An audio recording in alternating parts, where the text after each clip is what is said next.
Hey everyone, I know a lot of you are using these videos to fall asleep. So before you doze off, I thought it would be fun if everyone left a comment to let me know where in the world you're listening to this. You can also like and subscribe to the episodes if you enjoy them. Okay, let's kick back, relax, and get started. The sun dipped low behind the jagged mountaintops, painting the sky in streaks of orange and red.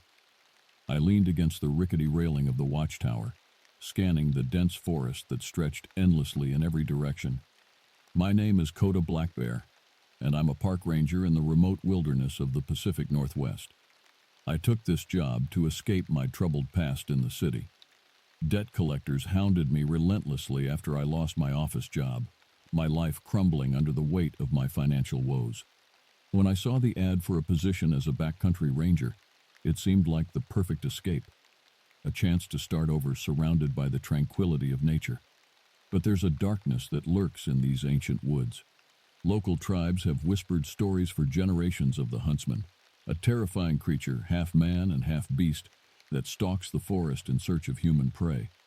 I always dismissed them as folklore and campfire tales, until I came face to face with the huntsman himself.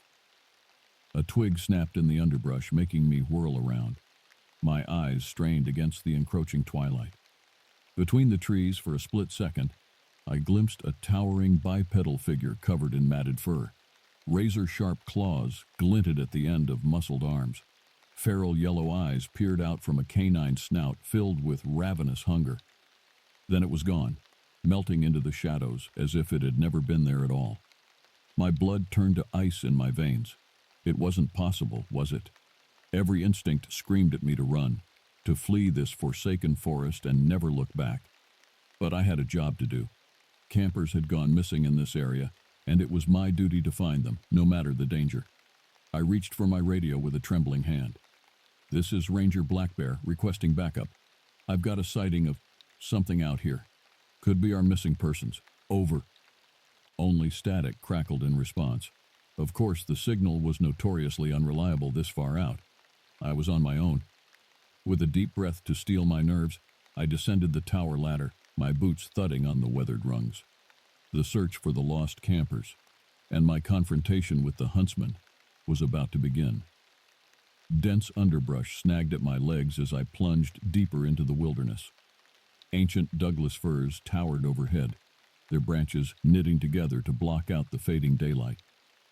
An eerie stillness hung heavy in the air, broken only by the occasional skitter of small animals in the bushes. I followed the trail left by the missing campers, marked by snapped branches and fresh boot prints in the soft loam. They had veered off the main path, lured by something into uncharted territory. With every step, a sense of creeping dread clawed its way up my spine. I felt watched, stalked, as if malevolent eyes tracked my every move. The stories of the huntsman were never far from my mind. They say he was once a man, a trapper who lived alone in these woods, eking out a meager existence. One brutal winter, as he teetered on the verge of starvation, he was visited by a spirit of the forest, a twisted, ancient being that offered him survival in exchange for his humanity. Driven mad by hunger, the trapper agreed.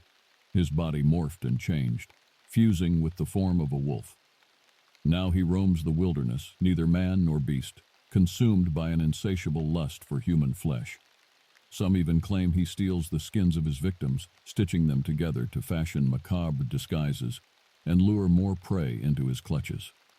I shook my head, banishing the chilling images from my mind. I couldn't afford to indulge in dark fantasies, not when lives hung in the balance. As I rounded a fallen log, a glint of orange caught my eye, a torn scrap of tent fabric snagged on a branch.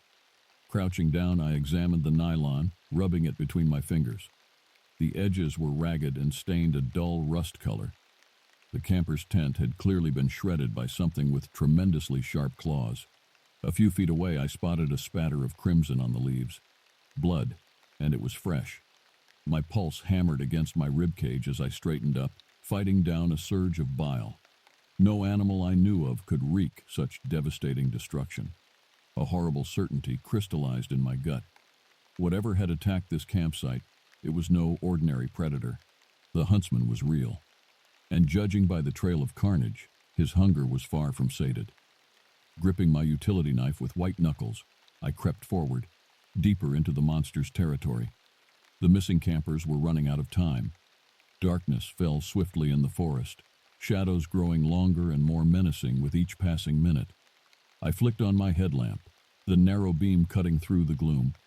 In the distance, beyond the veil of trees, an anguished scream suddenly rent the air before choking off into ominous silence. I froze, the hairs on my arms standing on end. Someone was out there, and they were in trouble. I broke into a run, dodging gnarled roots and ducking under low-hanging branches. My lungs burned, and my muscles screamed, but I pushed myself harder, following the echoes of that blood-curdling cry. I burst into a small clearing and stopped short, my heart seizing in my chest. The missing campers lay strewn about in crumpled, unnatural poses, their bodies savaged by vicious slashes. Ribbons of scarlet stained the churned-up earth. Shredded tents and mangled equipment were scattered in all directions, painting a scene of frenzied destruction.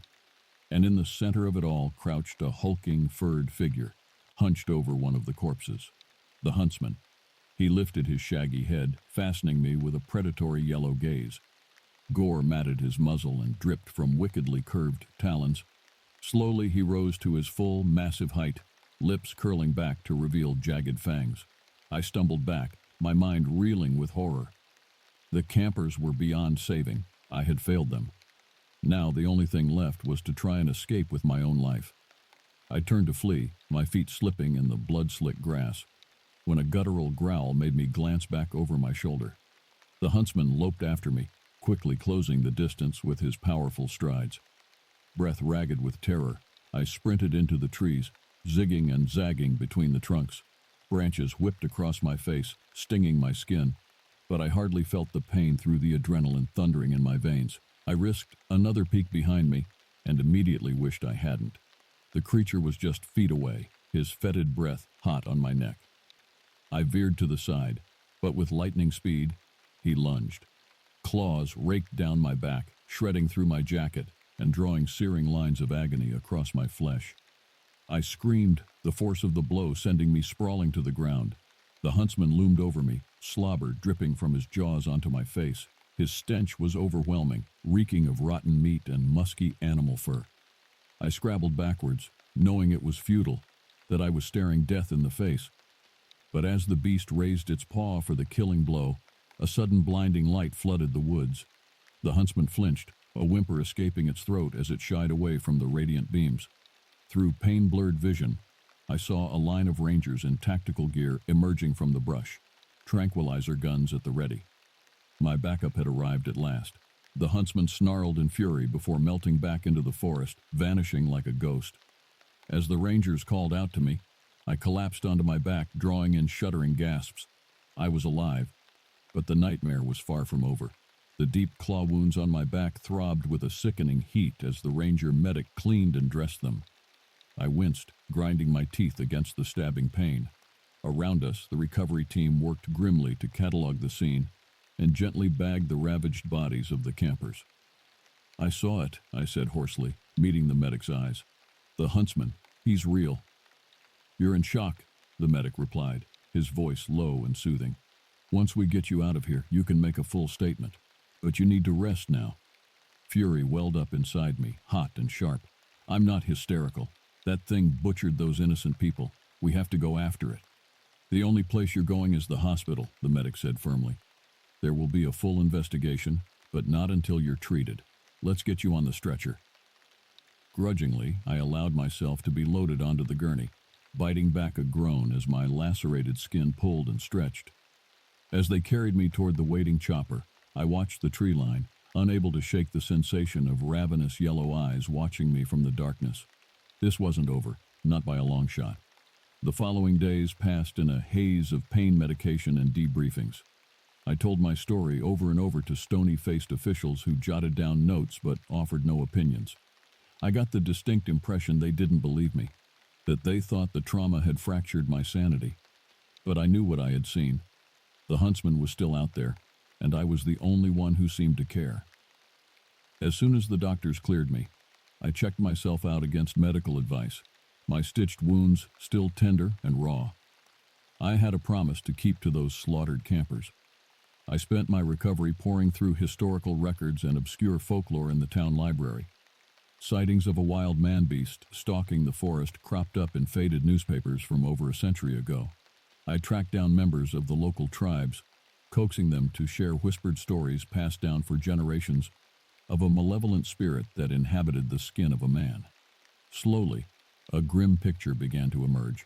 The huntsman had been preying on unsuspecting victims for decades, perhaps even longer. The only thing that could sate his appetite was human flesh. Some believed he could only be killed by fire, others that he possessed dark regenerative powers that made him unkillable. But they all agreed on one thing: he had to be stopped. As I prepared to venture back into the monster's domain, I knew I might not live to tell this tale. But I had to try. For the ones who had fallen to the huntsman's claws, and for the ones I could yet save from his nightmarish hunger. Strapping a flamethrower to my back, I set off into the wilderness once again, on a mission to confront the beast on his own territory. The trees closed in around me as I crept through the underbrush, the weight of the flamethrower a reassuring presence against my spine. A chilly mist curled between the mossy trunks, making the forest feel primordial and eerie. Every snap of a twig and rustle of leaves set my nerves jangling, but I pressed forward with grim determination. I had tracked the huntsman to his lair, a dank network of caves threading through the mountainside. If the lore was to be believed, this was where he dragged his victims, where he did unspeakable things. Bile rose in my throat at the thought, at the memory of the mutilated campers. As I neared the cave entrance, a foul, cloying stench rolled out from the darkness to greet me. It was the reek of carrion and ruin, so thick it coated my tongue. Fighting the urge to gag, I flicked on my headlamp and slipped inside, the rocky walls narrowing and pressing in on either side. Deeper and deeper I ventured, winding through damp passageways where the air was heavy and stagnant. And then I saw them, piles of gnawed bones scattered across the cavern floor. Skulls peered eyelessly from the shadows, their jaws frozen in eternal screams. Rotting meat and shreds of clothing clung to the remains in obscene tatters. I swallowed hard against the gorge rising in my throat. The huntsman's den of horrors. How many had he dragged into this abyss over the decades? Centuries. Tears stung my eyes as I thought of the terror they must have endured in their final moments. A low, rumbling growl made me whirl around, my heart slamming into my ribs. There, emerging from a side tunnel, was the huntsman. His feral eyes glowed in the beam of my headlamp, fixing me with a predatory intensity. Fresh crimson stained his claws and muzzle. He had fed recently. "You foul, murderous beast," I snarled, unslinging my flamethrower with fingers that trembled with both fear and rage. "Your reign of terror ends now." The huntsman stalked forward, muscles rippling beneath his shaggy fur. His lips peeled back from his fangs in a vicious grin, as if amused by my challenge. I stood my ground, even as every instinct screamed to flee, to escape this lightless tomb before I joined the butchered bones of his victims. With a roar that shook the cavern, the huntsman lunged, claws outstretched. I squeezed the trigger of my flamethrower and a stream of blazing liquid fury erupted from the nozzle. The monster howled as the conflagration engulfed him, recoiling as his fur sizzled and popped. The stench of burning hair and scorched flesh filled the air, but still he came on, madness and bloodlust burning in his eyes. I backpedaled, pouring on the flames, but it barely seemed to slow him. He swiped with one massive paw, sending me crashing into the cavern wall. The flamethrower clattered across the stone, its pilot light guttering. Dazed, I shook my head, fighting to clear the ringing in my ears. The huntsman loomed over me, his fur blackened and smoking, but his hide unbroken. He had released me from his grasp just to toy with me, to prolong my terror and agony. I scrabbled backwards, my palms shredding on the rough rock, as he advanced with a snarl of twisted glee. My hand met the cool metal of the flamethrower and closed around it. With a cry, I brought it up and unleashed an inferno straight into the huntsman's face. This time the stream found his eyes, his maw, the softer tissue beneath the dense pelt. The creature shrieked, high and agonized, clawing at his melting flesh as he thrashed and flailed. I held down the trigger until the tanks ran dry, watching grimly as the huntsman crumpled into a twitching, smoldering mass. The stench was overwhelming, sickening, but I didn't move. Not until the creature's final, shuddering breath rattled in his charred lungs, and he went still. It was over. The nightmare had ended in a pyre of cleansing fire. Exhausted, I slumped against the wall, tears cutting tracks through the soot smeared on my face. The lost could finally rest, and the forest could begin to heal from the evil that had infected it for so long. Sunlight had never tasted so sweet as when I staggered out from that hellish cave, gulping down lungfuls of crisp, pine-scented air. The tree canopy shivered gently in the breeze, birdsong lilting in the branches. It was as if the forest itself rejoiced in the vanquishing of its most insidious predator. I hiked out of the wilderness in a numb haze, my mind struggling to process the horror and exultation of the past hours. When I emerged at the trailhead, a cluster of rangers rushed to meet me, faces pale with concern. They peppered me with urgent questions, but I could only shake my head mutely, too drained to give voice to the tale just yet. In the coming weeks, the true extent of the huntsman's bloody legacy began to come to light. Cadaver dogs unearthed dozens of savage skeletons scattered throughout his territory, some decades old.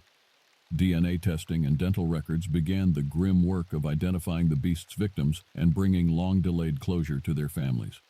As for me, I bore the scars, both inside and out.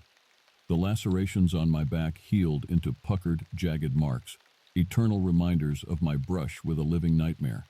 But the wounds on my soul would take much longer to mend.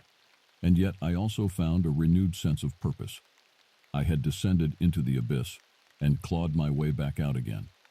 I had stared unimaginable evil in the face and triumphed. If I could survive that, I could survive anything. I threw myself into my work as a ranger with newfound dedication. I patrolled the trails with a watchful eye, guiding lost hikers to safety and educating campers on wilderness safety. In my spare time, I pored over maps of the forest, marking out the huntsman's former hunting grounds and scouting for any signs that the threat might linger on. At night, when I closed my eyes, I still saw flashes of gore-streaked fur and glinting claws.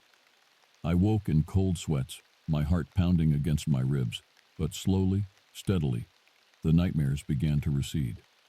I learned to channel my trauma into vigilance, my fear into strength. The forest became my sanctuary, a place of solace and healing. In the whisper of the wind through the leaves and the chatter of small creatures in the underbrush, I found a balm for my battered soul. The great ancient trees stood as silent sentinels, their roots anchoring me to the earth and their branches ushering me back into the light. I will forever be the ranger who survived the huntsman. That is a title I wear with somber pride. But I also know that I am more than the scars I bear. I am a protector, a guardian of the wild spaces that once sheltered such unspeakable darkness. It is a mantle I take up gladly, one I will carry for all my days. For I have learned the hard truth. The line between man and beast is perilously thin. The huntsman was not some supernatural aberration, but a reflection of the savagery that lurks in the human heart.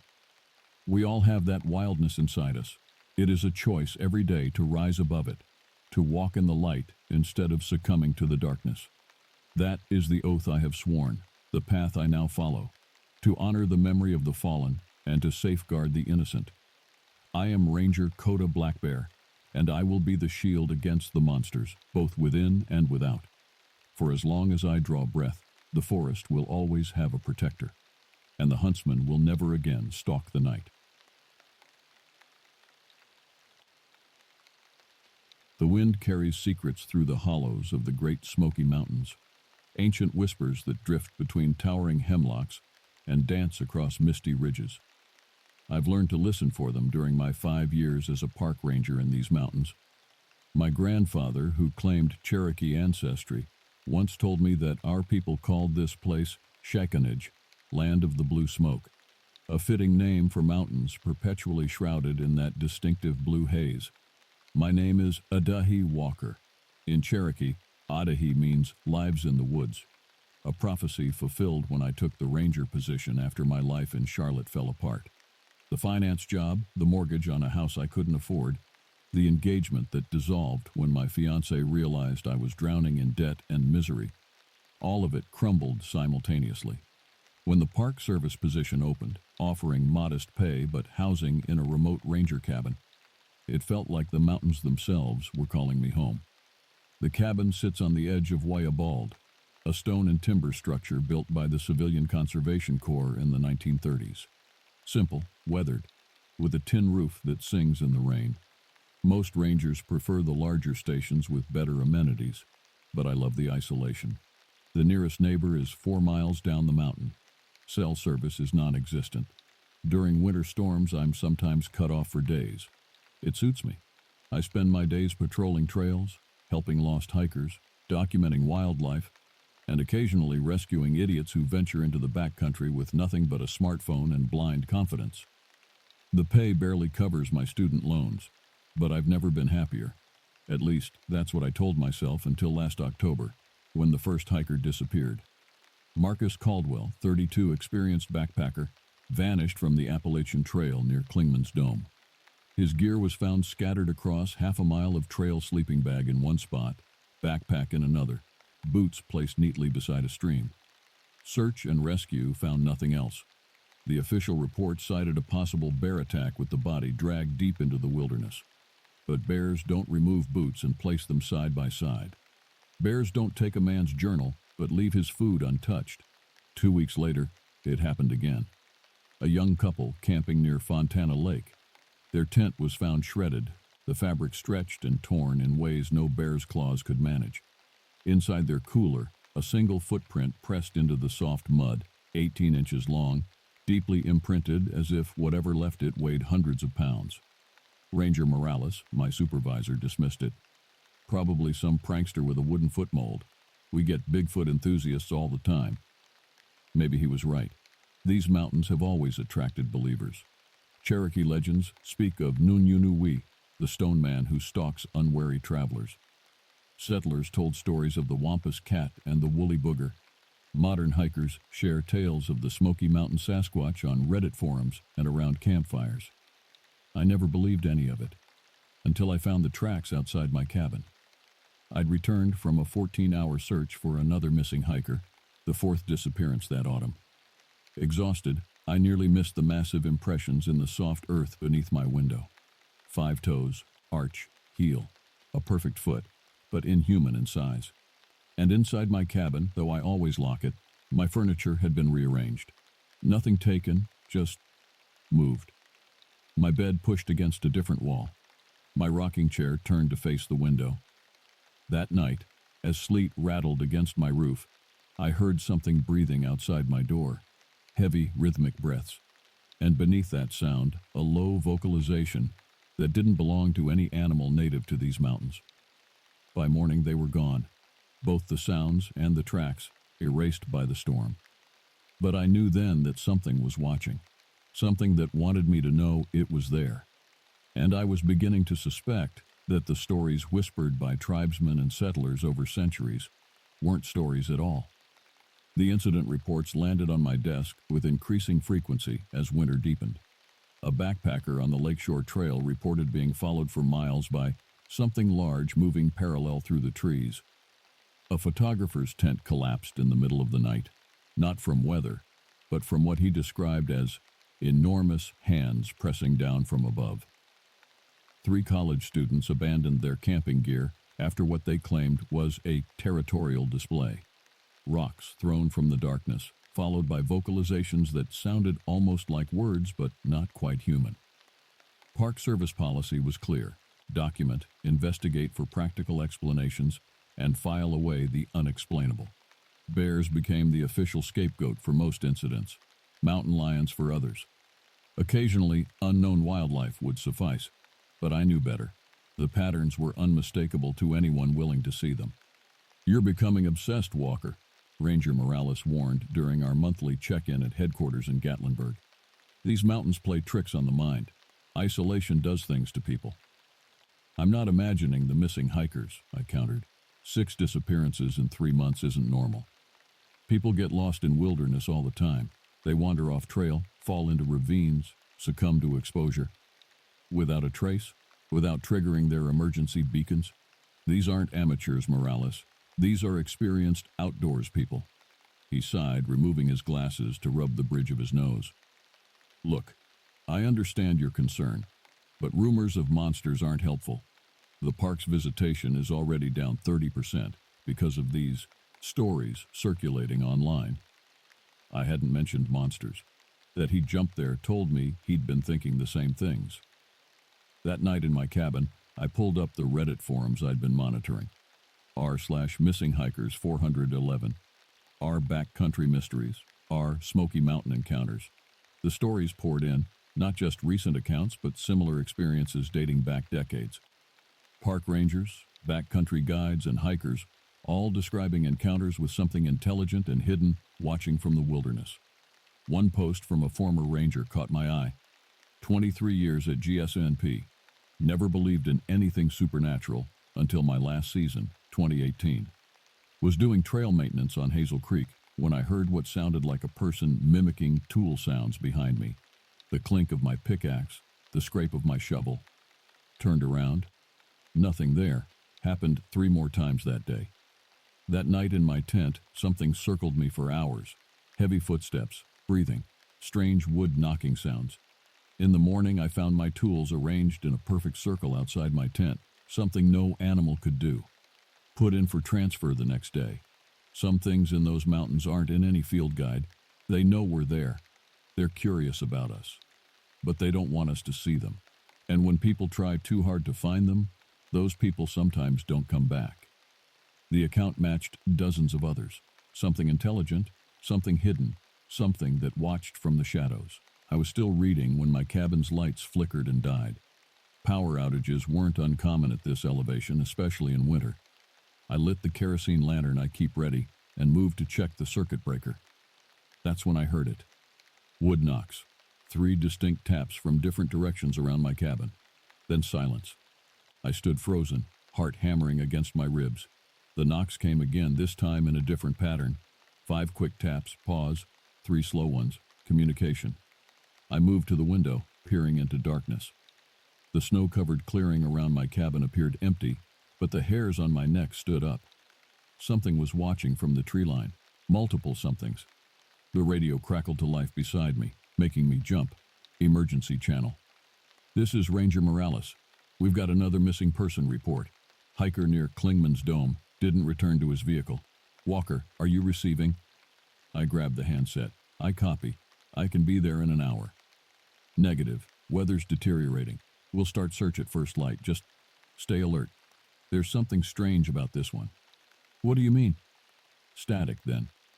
The hiker's car had footprints around it. Big ones, like the ones you reported. The radio went silent. Outside, the knocking had stopped, but the feeling of being watched remained. I spent that night with my service weapon loaded beside me, listening to something large circle my cabin until dawn, never quite revealing itself. The search for the missing hiker, James Wellman, 42, from Knoxville, began at sunrise. 6 rangers, 4 volunteers, and 2 search dogs combed the area around Klingman's Dome. Fresh snow had fallen overnight, covering any tracks, but the dogs picked up a scent trail leading northeast along the Appalachian Trail, before losing it completely at Newfound Gap. It's like he vanished into thin air, said Ranger Davis, the canine handler. Her German shepherd whined anxiously, circling the spot where the scent disappeared. Duke's never done this before. It's like the trail just stops. I knelt beside the dog, examining the disturbed snow. Something caught my eye. A small tuft of dark hair snagged on a low spruce branch, not human hair, coarser, thicker, with a reddish-brown tint. Davis, bag this, I said quietly, handing her the sample. Don't log it yet.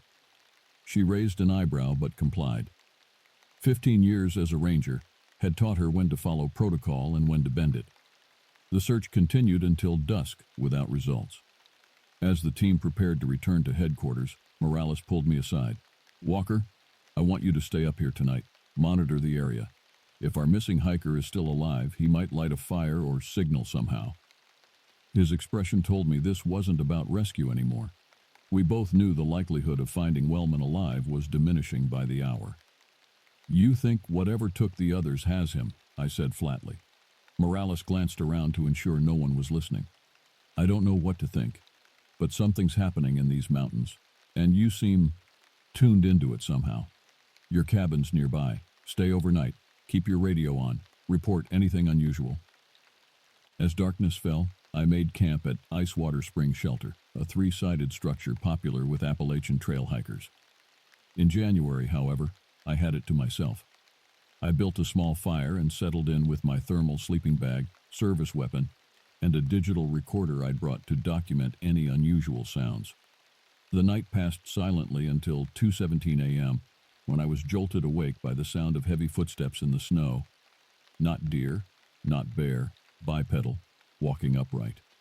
I reached slowly for my flashlight and gun, straining to see into the darkness beyond the shelter's opening. The footsteps circled the structure, deliberate and unhurried. Then came a sound that froze my blood, a low, rumbling vocalization that seemed to form a pattern, almost like speech, but unlike any language I'd ever heard.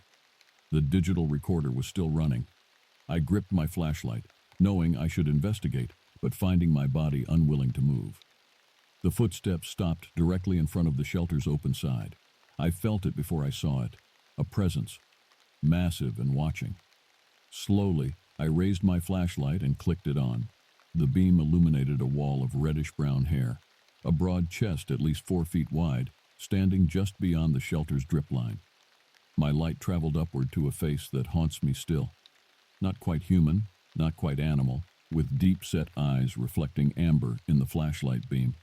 It stood at least 8 feet tall, its breath fogging in the cold air. We stared at each other for what felt like eternity. 5 seconds according to the timestamp on my recorder. Then it made that sound again, that almost language, and placed something on the ground. James Wellman's backpack. Then it was gone, moving with impossible speed and silence into the forest.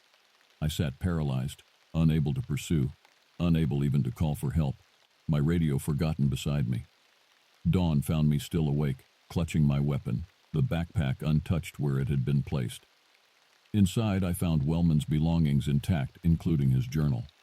The final entry, dated yesterday, read, "Being followed since morning. Not animal. Too smart, too deliberate. It mimics bird calls but gets them wrong, chickadee songs with too many notes. It throws rocks near me but never at me. Testing me? I'm leaving my pack as an offering. Cherokee stories say they respect offerings. We'll try to reach road before dark." He never made it. I reported finding the backpack but omitted the encounter. What could I say? That Bigfoot had returned a missing hiker's belongings? That I'd frozen instead of pursuing? That I now believed the legends were real? The air grew colder as clouds gathered. Another storm approached. Somewhere in these mountains, James Wellman's fate remained unknown, and the creature who'd stood before me wasn't alone. I'd heard multiple footsteps during previous nights, multiple wood knocks surrounding my cabin. There was a community of them, watching, waiting, and now, for reasons I couldn't fathom, making contact. The recording changed everything. Isolated in my cabin during the 3-day blizzard that followed, I played it repeatedly. The vocalizations, when slowed down and filtered, revealed patterns too complex for animal communication. Linguists might call it language. Cryptozoologists would claim vindication. The Park Service would bury it. I chose a middle path. Using the satellite internet connection that occasionally functioned during clear weather, I anonymously uploaded the audio to a Reddit forum dedicated to unexplained forest encounters, careful to strip all metadata. The response was immediate and overwhelming. Comparisons to similar recordings from Northern California, the Pacific Northwest, and most relevant, the Appalachian Mountains. Private messages flooded in, hikers, hunters, and fellow rangers sharing encounters they'd never officially reported. One message stood out from username, Smoky Ranger, 1998. "I know where you recorded this. I know what you saw. I've seen them too. They're not just watching anymore. They're warning us. Something's changed. The disappearances aren't random. Check the locations on a map. Look for the pattern. Meet me at Cades Cove Visitor Center, January 15th, 2 p.m. Come alone. January 15th was tomorrow. The roads would barely be passable after the storm, but I could make it if I left at dawn. That night, the activity around my cabin intensified. Wood knocks continuously circled the structure. Heavy footsteps crunched in the snow. Twice, something large bumped against the walls, hard enough to rattle dishes in my cabinets. I sat in darkness, weapon ready, listening to what sounded like multiple creatures patrolling my perimeter. Not threatening, their movements lacked aggression, but persistent, as if trying to communicate something urgent. Near dawn, a loud thud against my door startled me fully awake. When the sun rose, I found a large branch propped against my cabin entrance, not fallen, deliberately placed. Wedged into the branch was a rock formation I recognized immediately, 3 stacked stones resembling a small cairn. The formation pointed northeast, directly toward Cade's Cove. I photographed everything before setting out through the snow-choked forest road. My government-issued truck struggled through drifts, but I reached the deserted visitor center by 1:45 p.m. The park remained closed to the public due to weather, making the empty parking lot especially eerie. At precisely 2 p.m., another vehicle arrived, a Park Service Jeep with faded paint and rust around the wheel wells. The driver remained inside for several minutes before emerging. A thin man in his 60s, wearing a Park Service jacket so old it featured a discontinued logo. His beard was gray and unkempt, his eyes darting nervously across the landscape. "Adahi Walker," he called. I nodded cautiously. Frank Littlefeather, retired ranger, 28 years in these mountains. He didn't offer his hand. "Inside, quickly, they're watching us." The visitor center was cold and dark. We used flashlights to navigate to the employee break room. "I shouldn't be here," he said, pacing. "They don't like it when we talk about them, but things are different now. People need to know." "Know what exactly? What are these things?" He stopped pacing. The Cherokee called them Nunyunuwi, the stone people. Early settlers called them wild men. Science doesn't acknowledge them at all. They've lived in these mountains since before humans arrived. Usually they keep to themselves, but they've always watched us. And the disappearances? That's why I contacted you. This isn't normal behavior. They occasionally take people, those who trespass too far into their territories or threaten them somehow. But not like this. Not in these numbers. I removed my Park Service tablet and opened the map I'd been working on. I've marked the locations of all disappearances over the past 4 months. Littlefeather studied it, nodding grimly. Just as I thought. They're creating a barrier, a warning line. Everyone who's vanished was crossing between these 2 ridges. He traced a finger along the map. Something's happening in this valley that they don't want humans to witness. What could make them so territorial now? This area has had hikers for decades. Not what, who. He pulled out his own map, older and hand-marked. 3 months ago, this property was purchased by Appalachian Resource Extraction. They're preparing for a mining operation. It's technically private land surrounded by the national park, and in holding from before the park was established. The location sat precisely in the center of the disappearance pattern. "The creatures are trying to prevent the mining," I said slowly. "They're removing people who get too close." Littlefeather's expression darkened. "They protect the mountains, always have. Most encounters over the centuries have occurred when humans threatened their environment. But this is different, more organized, more deliberate. Why not just attack the mining company directly? Because they're intelligent enough to know that would bring more humans with guns. They're creating a buffer zone, using fear to keep people away. The Park Service should shut down these trails, warn people." Littlefeather laughed bitterly. "On what grounds? Bigfoot sightings? They'd sooner fire you than acknowledge what's happening. Trust me, I tried 20 years ago when logging threatened another part of their territory. Ended up in mandatory psychiatric evaluation." Our conversation was interrupted by a sharp crack outside, a branch breaking under significant weight. We froze, listening. "They followed you," Littlefeather whispered. "We need to leave, separately. They're watching the roads, the trails. They know who enters their territory." "What about the missing hikers? Are they still alive?" He hesitated. Sometimes they release them miles away, with memories confused. Sometimes they don't. It depends on whether they were seen as threats or just in the way. Another crack, closer now. Something large moved outside the visitor center. "One more thing," Little Feather said urgently. "They left you a warning at your cabin because they recognize you as part of this place. They're giving us a chance to stop what's coming. If the mining begins." The window beside us exploded inward as a massive rock crashed through, showering us with glass. We ran for the exit, emerging into fading daylight. The parking lot remained empty, but the tree line surrounding it was not. Dark shapes stood motionless between the trunks, massive, upright figures partially hidden by foliage and distance. I counted 7 before they melted back into the forest. "Jesus," I breathed. "They're organizing," Little Feather said. "Preparing. Whatever happens next, you're part of it now. They've chosen you." "For what?" But he was already hurrying to his vehicle. "Check the mining company's schedule. Find out when they plan to break ground.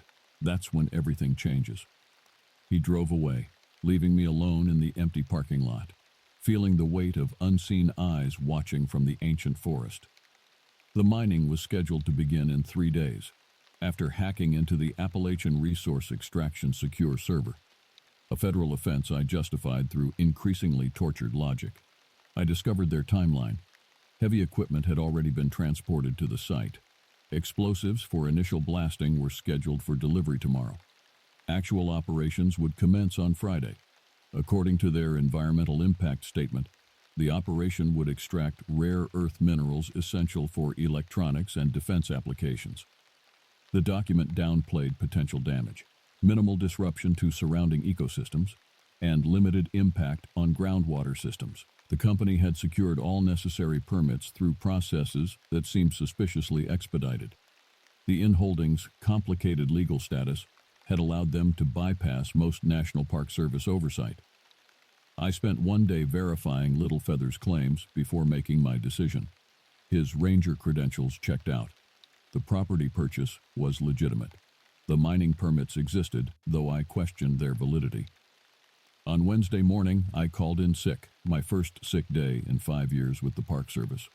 Then I drove to the nearest public access point to the mining site, parked my truck, and began hiking through the backcountry with my pack, weapon, and camera. The 6-mile trek took me through increasingly remote terrain. Snow still blanketed the north-facing slopes, but southern exposures had begun to thaw, creating a treacherous mix of ice, mud, and slick rock. I followed game trails where possible, staying off marked paths to avoid any potential hikers or rangers. 2 miles from the mining site, I found the first sign of them, a complex arrangement of branches across my path, clearly deliberate, forming an unmistakable barrier. I stepped over it respectfully and continued. The second warning came as wood knocks echoing through the forest, first from my left, then my right, then behind me, surrounding me completely. I stopped, removed my hat, and spoke aloud. "I'm here to help. I want to stop the mining too." Silence followed. Then a single knock directly ahead, almost like permission to proceed. I continued another mile before the forest opened to reveal the mining site. Heavy machinery sat in a newly cleared area. Bulldozers, excavators, and drilling equipment. A temporary office had been constructed from prefabricated parts. 3 men moved around the site, preparing equipment. A single access road led out to the highway miles away. I concealed myself behind a fallen log and began photographing everything: the equipment, the men, the disturbingly large area already cleared of ancient trees. Evidence of the environmental impact that had been concealed in their permit applications. "What the hell are you doing?" The voice behind me sent ice through my veins. I turned to find a security guard in a company uniform, his hand resting on his holstered weapon.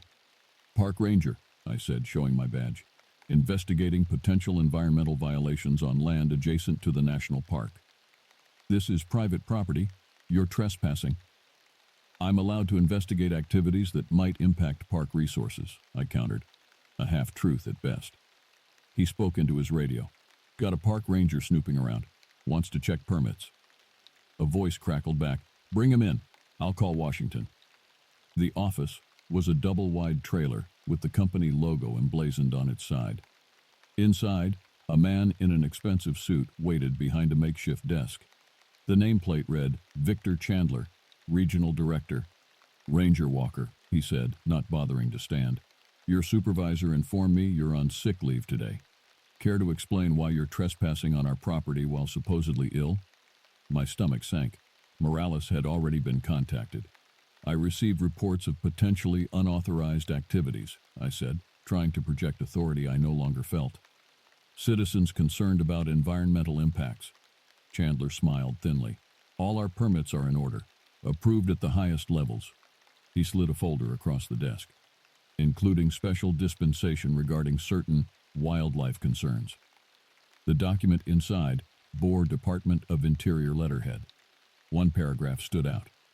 In the event of interference or threats from unclassified wildlife species, AR personnel are authorized to employ necessary measures to secure operational safety, including lethal force if required. What exactly does unclassified wildlife mean, Mr. Chandler? His smile widened. Come now, Ranger Walker. We both know what lives in these mountains. The government has known for decades. They simply find it more convenient to deny than acknowledge. My blood ran cold. You're expecting them to defend their territory? We're counting on it. The demonstration of their existence will be quite valuable. As valuable as the minerals we're extracting, perhaps more so. He gestured to a weapons locker in the corner. We're prepared for their response. I stood, rage building. This is a setup. You're deliberately provoking them. Provoking implies they have rights, Ranger. They don't. They're animals, undocumented primates at best. And they're sitting on resources vital to national security. I'll report this. To whom? Your superiors are already aware. This operation has clearances you can't imagine. He checked his watch. Now I'll have security escort you back to park boundaries. If you return, you'll be arrested. As if on cue, 2 guards entered, hands resting on their weapons. Something shifted in the atmosphere. A barely perceptible change in pressure. Through the trailer's window, I saw the workers outside freeze, looking toward the forest edge.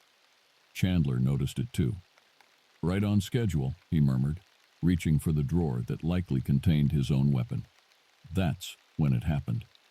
From the surrounding forest came a sound I'd never heard before, a synchronized, rhythmic vocalization from multiple throats. Not quite howling, not quite speech. Something that vibrated in the chest and raised hair on the neck. The security guards drew their weapons, moving toward the windows. At least 8 distinct sources, one said, surrounding the entire perimeter. Chandler's phone rang.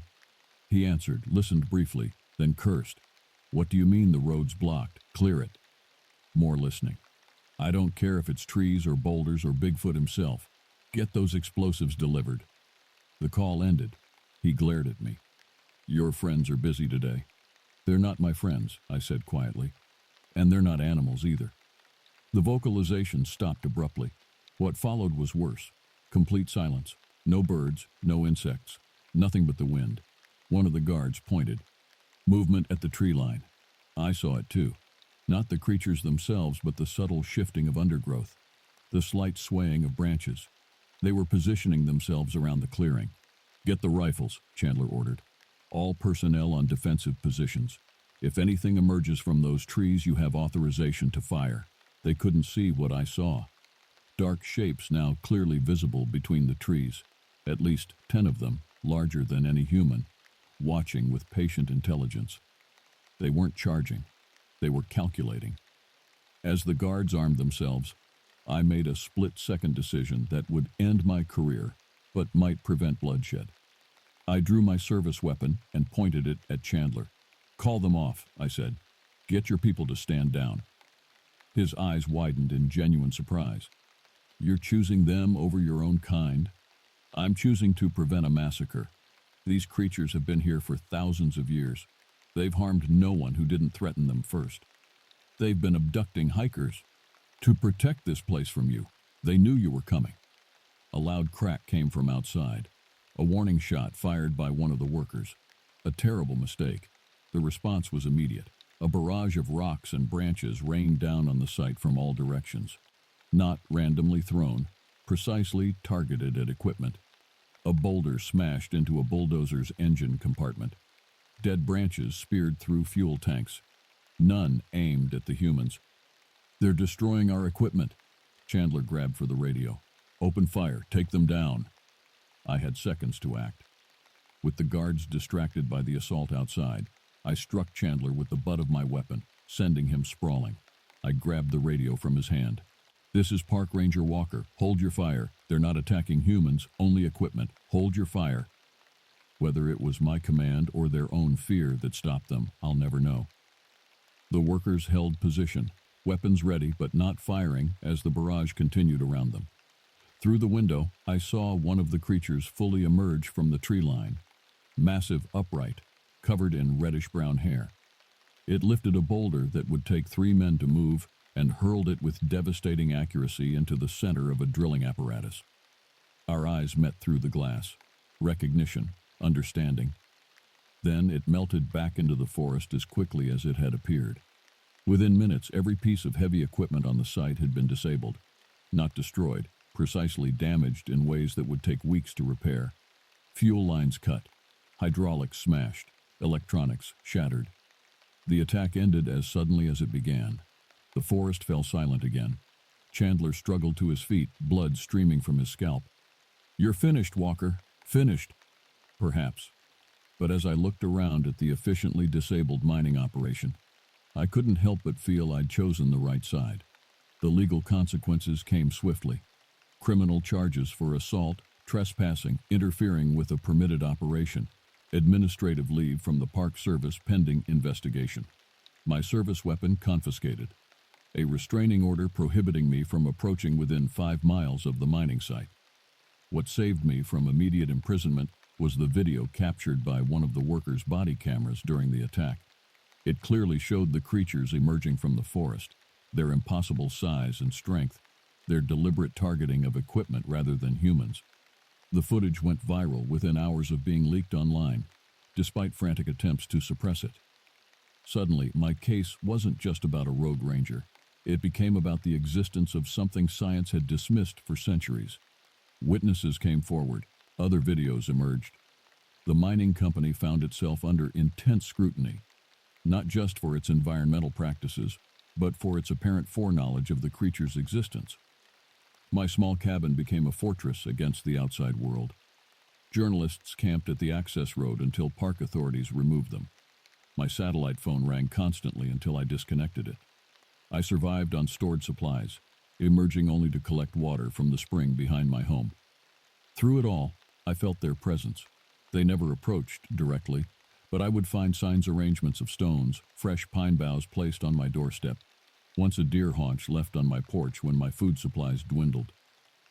2 weeks after the confrontation, as the first hints of spring softened the mountain air, Frank Littlefeather's Jeep appeared at my cabin. He looked older, more haggard than when we'd met. "The mining's been suspended," he said without preamble. "Federal investigation into permit irregularities. They're saying at least 6 months delay, probably permanent cancellation. You've become a folk hero to environmentalists. And a traitor to everyone else," I added. He shrugged. "The creatures chose well when they chose you. They didn't choose me, I just happened to be here. No coincidences in these mountains, Walker. I learned that over 3 decades. He glanced toward the surrounding forest. "They're watching us now." I nodded. I'd felt their presence since his arrival. "The government will try to find them," I said. "Scientists, military, cryptid hunters, they're all coming. They won't find what they're looking for. These creatures have evaded human detection for thousands of years. They know every cave, every hollow, every hiding place. And they're intelligent enough to understand the threat exposure brings. Then why show themselves now? Why risk everything?" Littlefeather's weathered face creased in a sad smile. "Because sometimes threats require sacrifices. They sacrifice their secrecy to protect something more important, their home." As darkness fell, we built a small fire outside the cabin. Neither of us spoke for a long time, content to watch the flames and listen to the forest. Around midnight, the wood knocks began. The familiar communication I'd come to recognize. 3 quick taps from the north, answered by 2 slow knocks from the east. then a complex pattern from the south that I'd never heard before. Little Feather tensed. "They're coming. Don't move. Don't speak." From the darkness beyond our fire's light, they emerged, three massive figures moving with surprising grace despite their size. The largest stood nearly 9 feet tall, its broad shoulders and deep chest covered in thick, reddish-brown hair. The smaller two flanked it, their eyes reflecting amber in the firelight. I recognized the center figure, the one I'd encountered at the shelter, the one who'd returned Wellman's backpack. Up close, its face showed an unsettling intelligence.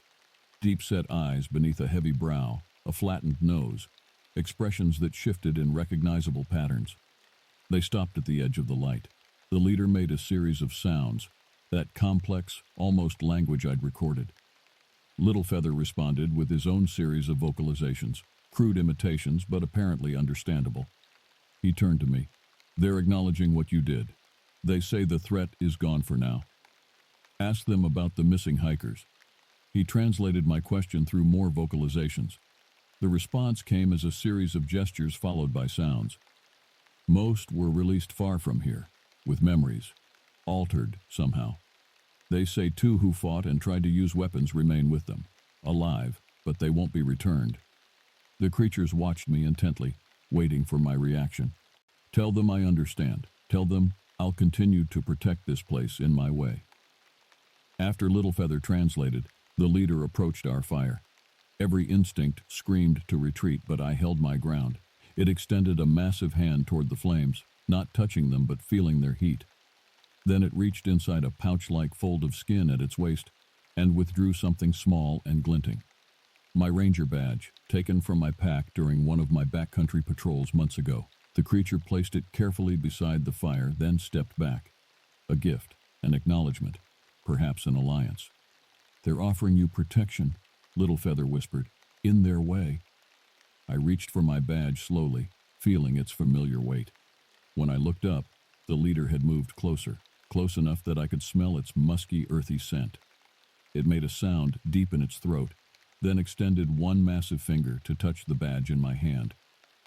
"It's saying you're a guardian of these mountains too," Little Feather translated. "Like them." The realization struck me with sudden clarity. These weren't just intelligent animals defending territory. They were the original stewards of this ancient place, watching as humans carved roads through forests, built dams across rivers, and extracted resources from sacred ground.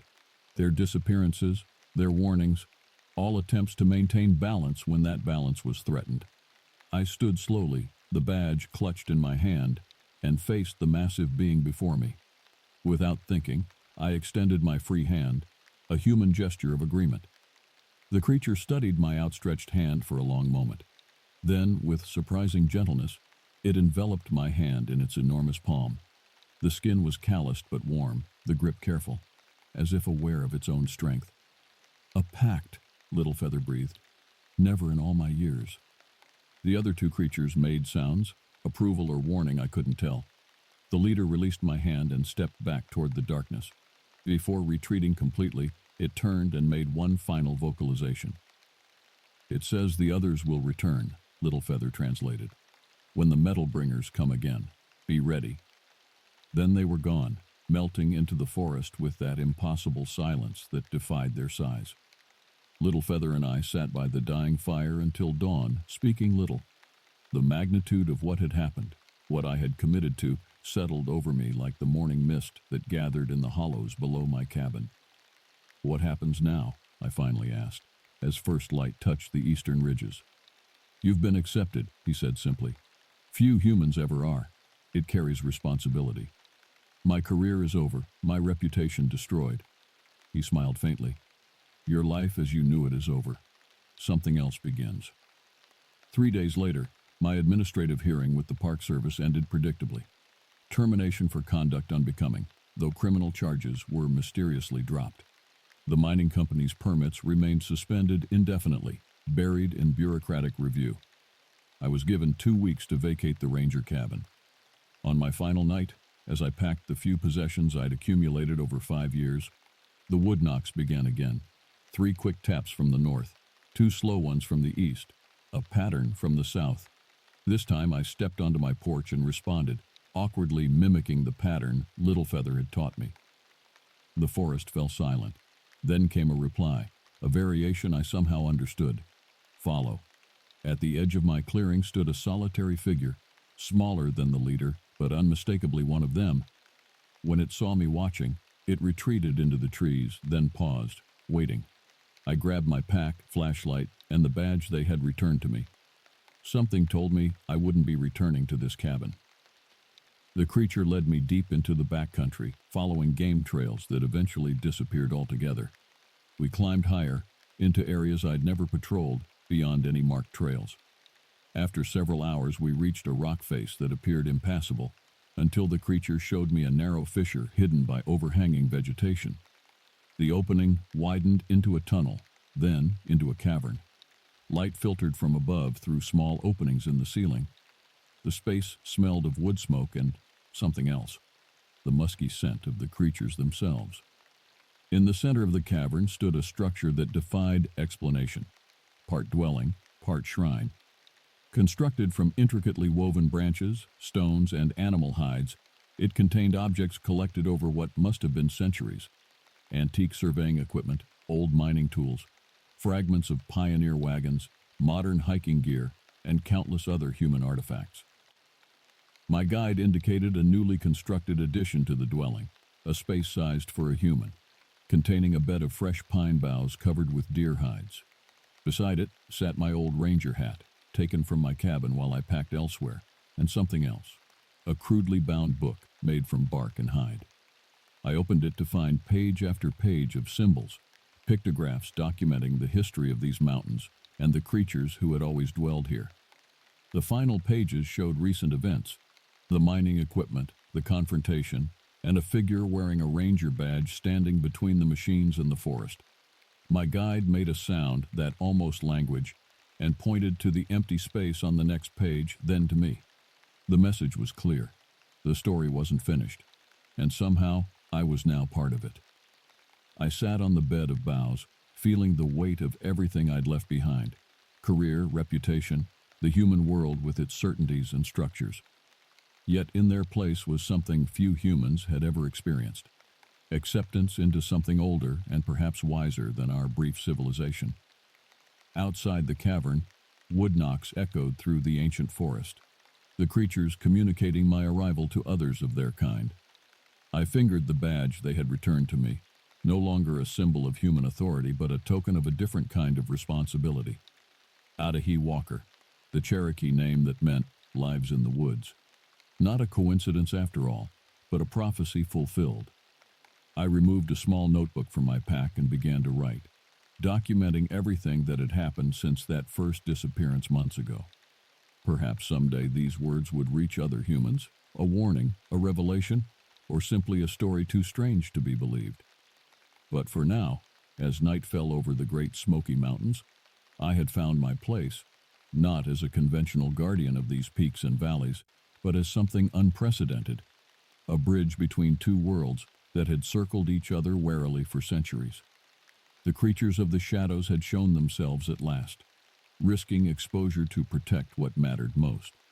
And in doing so, they had revealed a truth I couldn't unsee: that we humans were not the first stewards of this ancient land, nor were we its wisest caretakers. In the distance, something large moved through the forest. The wood knocks continued, forming patterns I was slowly beginning to recognize. Warning, acceptance, belonging. They were here before us. They would remain after we're gone. And for now, at least, I walked between worlds. No longer fully human, not one of them, but something new. A translator, a witness, a keeper of ancient secrets in a modern age. The last park ranger of the forgotten places where legends breathe and shadows walk on two legs. The mountains have voices. Anyone who's spent enough time in the Great Smoky Mountains knows this truth. The wind through the ancient trees creates a language all its own, sometimes a whisper, sometimes a howl. After 15 years as a ranger here, I've learned to listen. My name is Dakota Blackwolf, which means friend to all in Dakota Sioux. Most days I've lived up to that name. But there are things in these mountains that no man should befriend. I still remember the day I accepted the position with the National Park Service. The recruitment officer had laid out the modest salary, barely enough to cover the loans from my environmental science degree. But then he mentioned the cabin. Rangers could live on site in one of the historic structures scattered throughout the park. The Depression-era craftsmen had built them to last, all chestnut logs and stone fireplaces. Living rent-free in the middle of 800 square miles of pristine wilderness, I signed the papers that afternoon. My cabin sits in a remote corner of the Cataloochee Valley, surrounded by towering hemlocks and weather-beaten rhododendron. It's a simple one-room structure with a small kitchen, a bathroom added sometime in the 1970s, and a covered porch where I drink my coffee and watch the mist roll through the valleys each morning. For years, it was everything I needed. When my sister died suddenly 3 years ago, leaving my nephew Eli without parents, the cabin became our sanctuary. The park superintendent bent the rules to allow him to live with me, understanding my financial situation couldn't support another residence.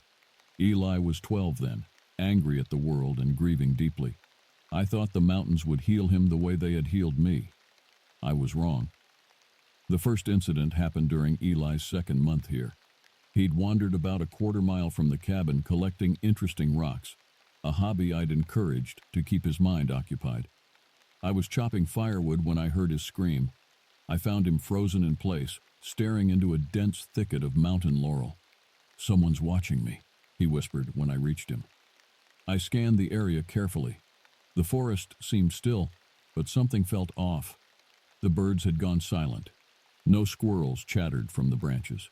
Even the ever-present crickets had ceased their constant symphony. "What did you see?" I asked, hand instinctively moving to my service weapon. "I don't know," Eli said. "It was big, standing on 2 legs, but not normal." His voice cracked. "Not human." I searched the area thoroughly, but found nothing except some broken branches about 9 feet off the ground, far higher than any black bear could reach, and a single footprint in a patch of mud, 18 inches long, 5 toes, like a human foot, but massive. I told myself it was a bear. Had to be. The alternative wasn't something I could afford to believe, not with Eli in my care.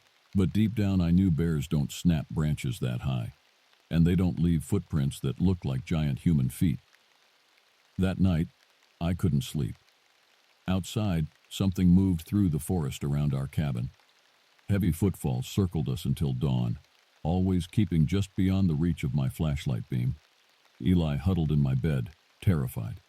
I sat in the chair by the window, shotgun across my lap, listening to that methodical pattern. Crack, shuffle, pause, crack, shuffle, pause, until the first light of dawn sent whatever it was retreating into the deeper wilderness. The next morning, I reported unusual bear activity near my cabin. My supervisor nodded knowingly. "Keep your food secured and make noise when you're outside. It'll move on." But I knew it wouldn't. Whatever circled our cabin hadn't been looking for food. It had been studying us. Later that week, I found Ranger Tom Cassidy, a 20-year veteran of the park, drinking alone at the Cherokee Tavern just outside the park boundary. His hands trembled slightly as he nursed his whiskey. "Everything all right, Tom?" I asked, sliding onto the bar stool beside him. His eyes, bloodshot and wide, fixed on me. "You live out in Cataloochee, don't you, Dakota?" I nodded. "Heard anything strange lately?" My skin prickled. "Like what?" He leaned in close, breath sour with alcohol. "They're getting bolder. Coming closer to the ranger stations. 3 hikers gone missing in 2 months. "Bears?" I suggested, already knowing his answer. Tom laughed, a hollow sound devoid of humor. "We tell folks it's bears, always bears. Or they got lost. Hypothermia. But you know what the Cherokee called these mountains? Shekinage. Place of the blue smoke. They believed the smoke was the breath of the spirits." He drained his glass. "Not all spirits are friendly, Dakota. Some are hungry." That night, as I locked our cabin door, I remembered what an elder from the eastern band of Cherokee had once told me. The Sasquatch walked these hills. They were here before us, and they'll be here after. They watch the 2-legged trespassers, and sometimes they do more than watch. I'd smiled politely then. Now, listening to the 2 heavy footsteps in the dark forest beyond our walls, I wasn't smiling anymore. Park rangers develop a sixth sense about danger. We learn to read the forest, a sudden silence, a particular smell on the breeze, the way animals behave before a storm. In my 15 years of service, I'd rescued lost hikers in blizzards, faced down aggressive bears, and weathered flash floods. But nothing in my training prepared me for what was coming. The first official warning came from dispatch on a muggy July afternoon. I'd just returned from clearing a fallen hemlock from one of the backcountry trails when my radio crackled to life. All rangers, be advised of continued missing person reports in Sector 7. Maintain communication when entering the area. Repeat, maintain regular radio contact. Sector 7 encompassed the most remote northeastern corner of the park, old-growth forest that stretched into some of the most inaccessible terrain in the Appalachians. It was also directly adjacent to my cabin in Catalucci. Later that day, I stopped by headquarters to check the incident reports. Sandra, the civilian administrator who'd been with the Park Service longer than most rangers, slid a folder across her desk when no one else was looking. 6 hikers missing in 3 months, she whispered. No bodies recovered, no traces, except she trailed off. Except what? She looked around nervously. Footprints, big ones, and broken branches high up in the trees. They're calling it bear activity, but what? I pressed. I've worked here 30 years, Dakota. Bears don't take people without leaving blood. Bears don't carefully remove backpacks and stack them in piles. And bears sure as hell don't break branches 15 feet off the ground. That night, I went through the folder while Eli slept. Each report followed a similar pattern. Experienced hikers vanishing from established trails. Small personal items found arranged in strange patterns. And footprints. Each measurement meticulously recorded, then dismissed as possible bear tracks, deformed by rain. But I knew better. The patterns matched what I'd seen near our cabin. The following morning, I took Eli fishing at a small mountain lake about 2 miles from our cabin. He'd been having nightmares about the tall people in the trees, as he called them. I thought a normal day outdoors might help. We'd been casting our lines for about an hour when I noticed a man watching us from across the lake. He was tall and gaunt, with a long gray beard that reached the middle of his chest. He wore faded flannel despite the summer heat, and carried no fishing gear. "Who's that?" Eli asked, noticing my attention shift. "Not sure," I said, waving cautiously to the stranger. The man didn't wave back. Instead, he raised his hand, palm out, in what looked like a warning gesture. Then he turned and disappeared into the tree line with surprising speed for someone his age. "Stay here," I told Eli, leaving him with our gear as I circled the small lake. I found the spot where the man had been standing. The ground there was covered in strange symbols, scratched into the dirt. Circles within circles, crude stick figures, and what looked like footprints with 5 elongated toes. Beneath a rock was a small leather pouch. Inside were dried herbs, bone fragments, and a yellowed piece of paper with a handwritten message. "They hunt when the moon wanes, stay inside. Metal repels them. Salt at doors and windows. They mimic voices to lure. They are not alone." I pocketed the pouch and returned to Eli, trying to appear casual while my mind raced. That night, after my nephew was asleep, I pulled out our topographical maps and began marking the locations of all disappearances from the reports. They formed a distinct pattern, a spiral centering directly on the high ridge above our cabin. Later, unable to sleep, I stepped onto the porch. The quarter moon cast feeble light through the trees. As I stood there, the forest fell completely silent. No insects, no nightbirds, nothing but the sound of my own breathing. Then, from the darkness beyond our clearing, came a noise that made my blood freeze, a perfect imitation of Eli's voice calling for help. "Uncle Dakota, help me, I'm hurt." My hand was on the doorknob, my body already moving toward the sound, when I remembered the warning. They mimic voices to lure.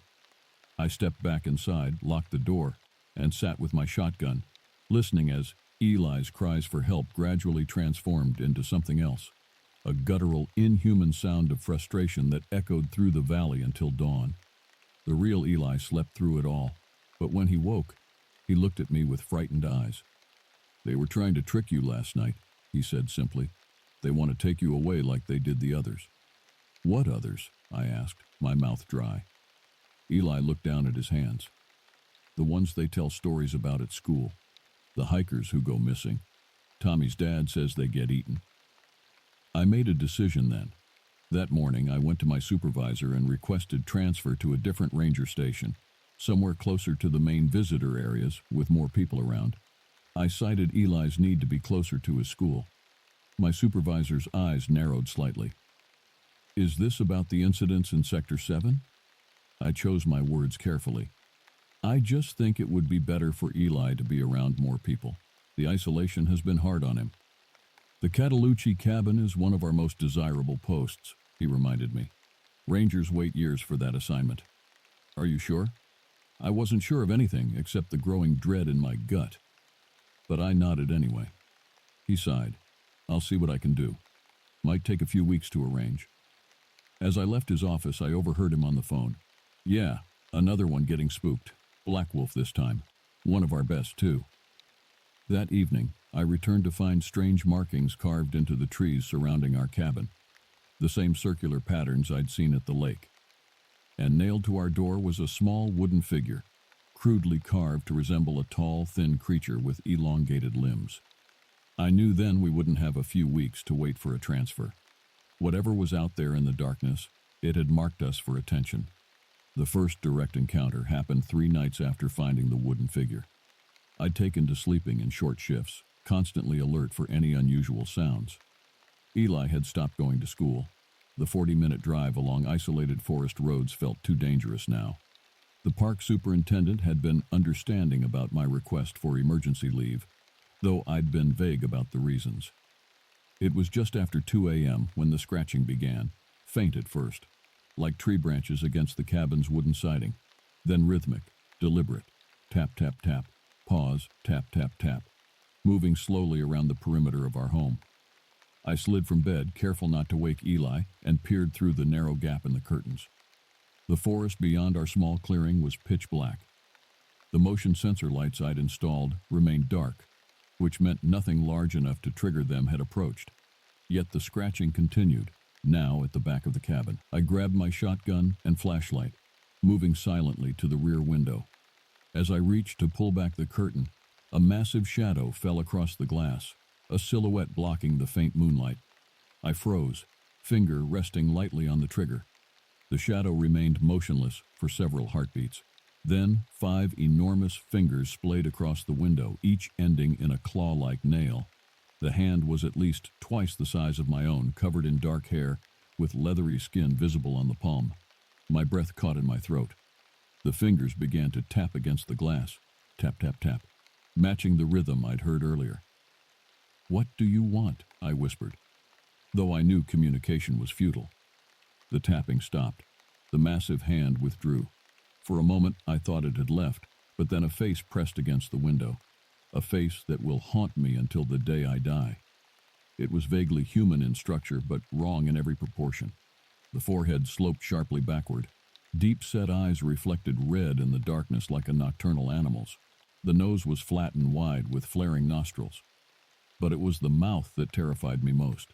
A lipless gash filled with yellowed teeth, too numerous and too sharp for any natural creature. We stared at each other, separated only by a thin pane of glass. Its breath fogged the window in rhythmic bursts. Then its mouth moved, contorting into what might have been a smile, though the expression contained no warmth, only predatory anticipation. In a swift motion, I yanked the curtain shut and fired a warning shot through the ceiling. Eli bolted upright in bed, screaming. Outside, something large crashed through the underbrush, retreating into the forest. The motion lights finally activated, illuminating nothing but swaying branches. "They're getting closer," Eli whispered, clutching his blanket like a shield. I nodded, unable to deny it any longer. "Pack a bag. Essential items only. We're leaving at first light." "They won't let us go," he said with disturbing certainty. "We're going to try anyway." I spent the rest of the night making preparations, loading the truck, gathering our most important possessions, and trying to reach other rangers on the radio. The storm that had been threatening for days had finally arrived, bringing with it torrential rain that made communication impossible. The landline had gone dead days ago, and cell service had never reached this far into the backcountry. we were on our own. As dawn broke, casting gray light through the downpour, I ushered Eli to the truck. The forest around us seemed to watch with malevolent intent. The rain had turned the service road to mud, but the truck had four-wheel drive. We could make it to the main park road if we were careful. I turned the key. The engine sputtered, then died. No, no, no, I muttered, trying again. Nothing. I popped the hood and stepped out into the rain. What I found made my stomach lurch. The engine components had been methodically dismantled. Spark plugs removed, battery cables severed. It would have taken tools and time. It would have taken intelligence. "What's wrong?" Eli called from inside. "Stay in the truck," I ordered, scanning the tree line. Nothing moved except the rain-lashed branches. I retreated to the cabin and tried the radio again, frantically spinning through channels. Through the static, I caught fragments of conversation. Other rangers discussing a situation developing in Catalucci and extraction team mobilizing. Then nothing but crackling emptiness. "They're coming for us," Eli said from the doorway, his young face gaunt with fear. "I can feel them watching. Help is coming too," I assured him, though I wasn't convinced the extraction team I'd heard mentioned was meant for us. As the day wore on, the storm intensified. Lightning split the sky, followed by thunderclaps that shook our small cabin. Between these natural explosions, I heard other sounds, movement in the forest. Not just from one direction, but from all around us. Coordinated, strategic. They were positioning themselves, waiting for darkness. I checked my watch. 5:42 p.m. The sun would set in less than an hour, though the storm clouds had already plunged the forest into premature twilight. The motion sensor lights flickered as the power fluctuated with each lightning strike. "Uncle Dakota," Eli said suddenly, his voice unnaturally calm. "There's someone at the edge of the trees." I moved to the window. Through the curtain of rain, I saw the old man from the lake, standing just beyond our clearing. He was soaking wet, his gray beard plastered to his chest, but he seemed unconcerned by the storm. He raised his hand, pointing urgently toward the mountains beyond our cabin, then made a gesture like he was pushing something away. "He wants us to go," Eli interpreted. "Go where? The truck won't start," I said. "Not by road," Eli insisted. "Through the forest. There's a trail the rangers don't know about. He showed me before." I stared at my nephew. "When did he show you this?" "In my dreams," Eli said simply. "He says they're afraid of him. He can help us, but we have to go now." I looked back at the clearing. The old man was gone, but at the exact spot where he'd been standing, a blue-white ball of light now hovered, the size of a basketball, pulsing gently in the rain. "Will-o'-the-wisp," I breathed, recognizing the phenomenon from Cherokee legends, spirit lights said to guide the lost. "He says to follow it," Eli insisted, "before they surround us completely." My ranger training screamed that leaving shelter in a storm was madness. Following mysterious lights into the wilderness was the exact opposite of survival protocol. But as I weighed our options, a massive lightning bolt struck a tree at the edge of our clearing. In the brilliant flash, I glimpsed them. At least a dozen tall, hair-covered figures positioned in a wide circle around our cabin, momentarily frozen in their advance. My decision was made. I grabbed our emergency packs, handed Eli his raincoat, and took one last look at the cabin that had been our home. "Stay close to me," I told him, checking my shotgun one final time. "We follow the light, but if I say run, you run, understand?" Eli nodded, his eyes wide but determined. Together we stepped out into the storm, toward the pulsing light that retreated slowly into the forest, leaving a faint blue trail in its wake. Behind us I heard branches breaking as our pursuers realized their quarry was escaping.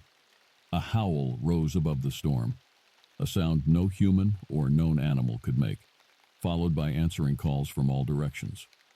The hunt had begun. The blue light bobbed ahead of us through the driving rain, always maintaining the same distance, close enough to follow, far enough that I couldn't make out any details beyond its eerie glow. It led us away from established trails, up steep ravines and across icy streams swollen with storm runoff.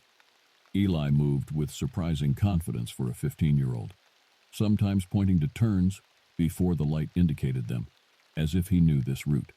Did the old man tell you where this path leads? I shouted over the storm, helping him scramble up a slick rock face. To a safe place, Eli called back. A place they can't follow. I wanted to press for details, but a noise from behind stole my attention. The crack of breaking timber, followed by the distinctive sound of something large moving through the underbrush. They were gaining on us. The light abruptly changed direction, leading us into a narrow crevice between two massive boulders. The passage was so tight we had to turn sideways to squeeze through. On the other side, the path dropped steeply into a ravine I'd never encountered in all my years patrolling these mountains.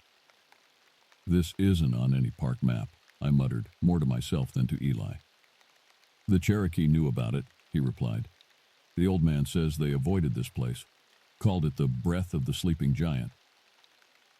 As if responding to the name, the ravine filled with swirling mist that rose from the ground itself, warm vapor that smelled faintly of sulfur. A geothermal vent, I realized, rare in the Smokies but not unheard of. The blue light dimmed slightly as it entered the mist, but remained visible enough to follow. The fog gave us some cover, but it also reduced visibility to mere feet. I kept one hand on Eli's shoulder as we descended deeper into the unknown gorge. Behind us, I heard frustrated howls. The creatures had reached the narrow passage but seemed reluctant to enter. They don't like this place, Eli said, his voice echoing strangely in the mist. But they won't stop, not now that they've chosen us. Chosen us for what? I asked, dreading the answer. Eli's face was grim beyond his years. The old man says they need to replace their own. They take people who can survive in the wilderness. Rangers, hunters, they change them. A chill ran through me that had nothing to do with the rain soaking my clothes. Change them into what? Before Eli could answer, a rock clattered down the slope behind us. I spun, raising my shotgun toward the sound. Through the swirling mist, I caught glimpses of movement. Tall, bipedal figures picking their way down the ravine wall. They moved with unnatural grace, using their long limbs to navigate terrain that would challenge even the most experienced climber. Run! I pushed Eli ahead of me, following the blue light that suddenly accelerated its pace. We splashed through shallow pools of warm water, steam rising around our legs. The sulfur smell grew stronger, burning my nostrils. The mist thickened until I could barely see Eli 3 feet ahead of me. A hand grabbed my shoulder from behind, a massive, powerful grip that spun me around with terrifying strength. I fired the shotgun blindly, the blast deafening in the narrow ravine. A shriek of pain answered, and the grip loosened enough for me to tear free. I stumbled forward, calling Eli's name. No response. The blue light had vanished. Panic surged through me. I rushed ahead, shotgun at the ready, searching desperately for any sign of my nephew or our mysterious guide. The mist parted briefly, revealing a small wooden structure nestled against the ravine wall. A cabin even more ancient than the ranger stations, built from hand-hewn logs blackened with age. The door stood open. Inside, the blue light pulsed once, then disappeared.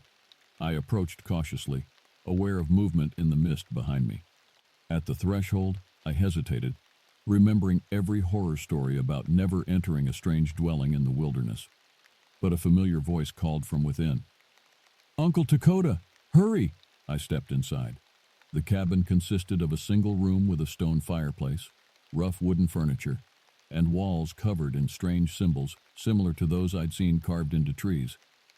Eli stood beside the old man from the lake, who was lighting an oil lamp with gnarled hands. I closed the door and slid a heavy wooden bar into place. "Will that hold them?" The old man looked up, his eyes startlingly blue against his weathered face. "For a time, they fear what protects this place, but hunger drives them to boldness." "Who are you?" I demanded, keeping the shotgun ready. "My name wouldn't mean anything to you," he said, "but I've been watching them for 50 years, studying them, learning their ways." He gestured to the walls covered in diagrams and notes. "I was a park ranger too, once. Until what happened to the Spearman survey team in '73, the name struck a chord. The Spearman incident, 5 rangers disappeared while mapping the eastern boundary. It's part of our training as a cautionary tale about wilderness preparedness." The old man's laugh was bitter. "Is that what they tell you now?" Wilderness preparedness. He shook his head. I was the only survivor, found wandering, half mad with what I'd seen. They discharged me, said I'd had a psychological break. What really happened? I asked, lowering the shotgun slightly. His eyes took on a distant look. We were chosen, like you and the boy. They picked carefully. People who know the forest, who can help them adapt. They're changing, you see, evolving, learning. A heavy thud against the door interrupted him. The wooden bar trembled, but held. They found us, the old man said unnecessarily. We don't have much time. He turned to a chest in the corner and removed a cloth-wrapped bundle. These mountains belonged to them long before humans came. The Cherokee understood, made offerings, respected boundaries. Then the white settlers arrived, then logging companies, then the Park Service. Their territory shrank. Food became scarce. Another impact shook the door. Outside, something scraped against the cabin walls, testing for weaknesses. They adapted, the old man continued, unwrapping the bundle to reveal an ancient-looking rifle and several metal implements I didn't recognize. Started taking people, not just for food, for knowledge, for breeding. Breeding? I echoed, my stomach turning. How do you think they learn so quickly? Why they can mimic human speech, dismantle engines? The old man's eyes bored into mine. They're not just animals, Ranger Black Wolf. There's something in between, and they're getting closer to us with each generation. A section of the roof suddenly tore away, exposing us to the storm. A long, hairy arm reached through the opening, claws extended toward Eli. I fired the shotgun, blasting the limb back through the hole. A howl of rage answered. The cellar! The old man shoved aside a ragged carpet, revealing a trapdoor. Quickly! Eli dropped through the opening without hesitation. I moved to follow, but the old man placed a hand on my arm. I'll hold them here, he said, raising the ancient rifle. The tunnel leads to the main park road. 2 miles due east. Get the boy to safety. Come with us, I insisted. He shook his head. My time's been borrowed for decades. Besides, a sad smile crossed his face. Someone needs to buy you time. The tunnel's collapsed in sections. You'll need to dig through. Before I could argue further, the cabin door splintered inward. Silhouetted against the storm stood the largest of the creatures I'd seen yet. At least 8 feet tall, its massive shoulders nearly filling the doorframe. Behind it, others moved in the mist, their eyes reflecting light like animals caught in headlights. Go! The old man shouted, firing the rifle. The creature staggered back but didn't fall. I dropped through the trapdoor, pulling it shut above me as gunfire and inhuman screams erupted in the cabin. The old man had secured the trapdoor somehow. I heard scratching against it, but it held firm. Eli waited in the narrow earthen tunnel, his face illuminated by a small emergency light from his pack.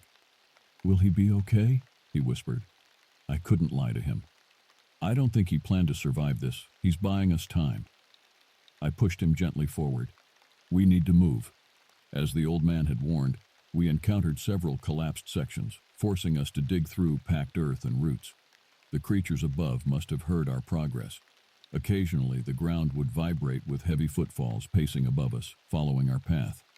After what felt like hours, the tunnel began to slope upward. Fresh air seeped through the earthen ceiling.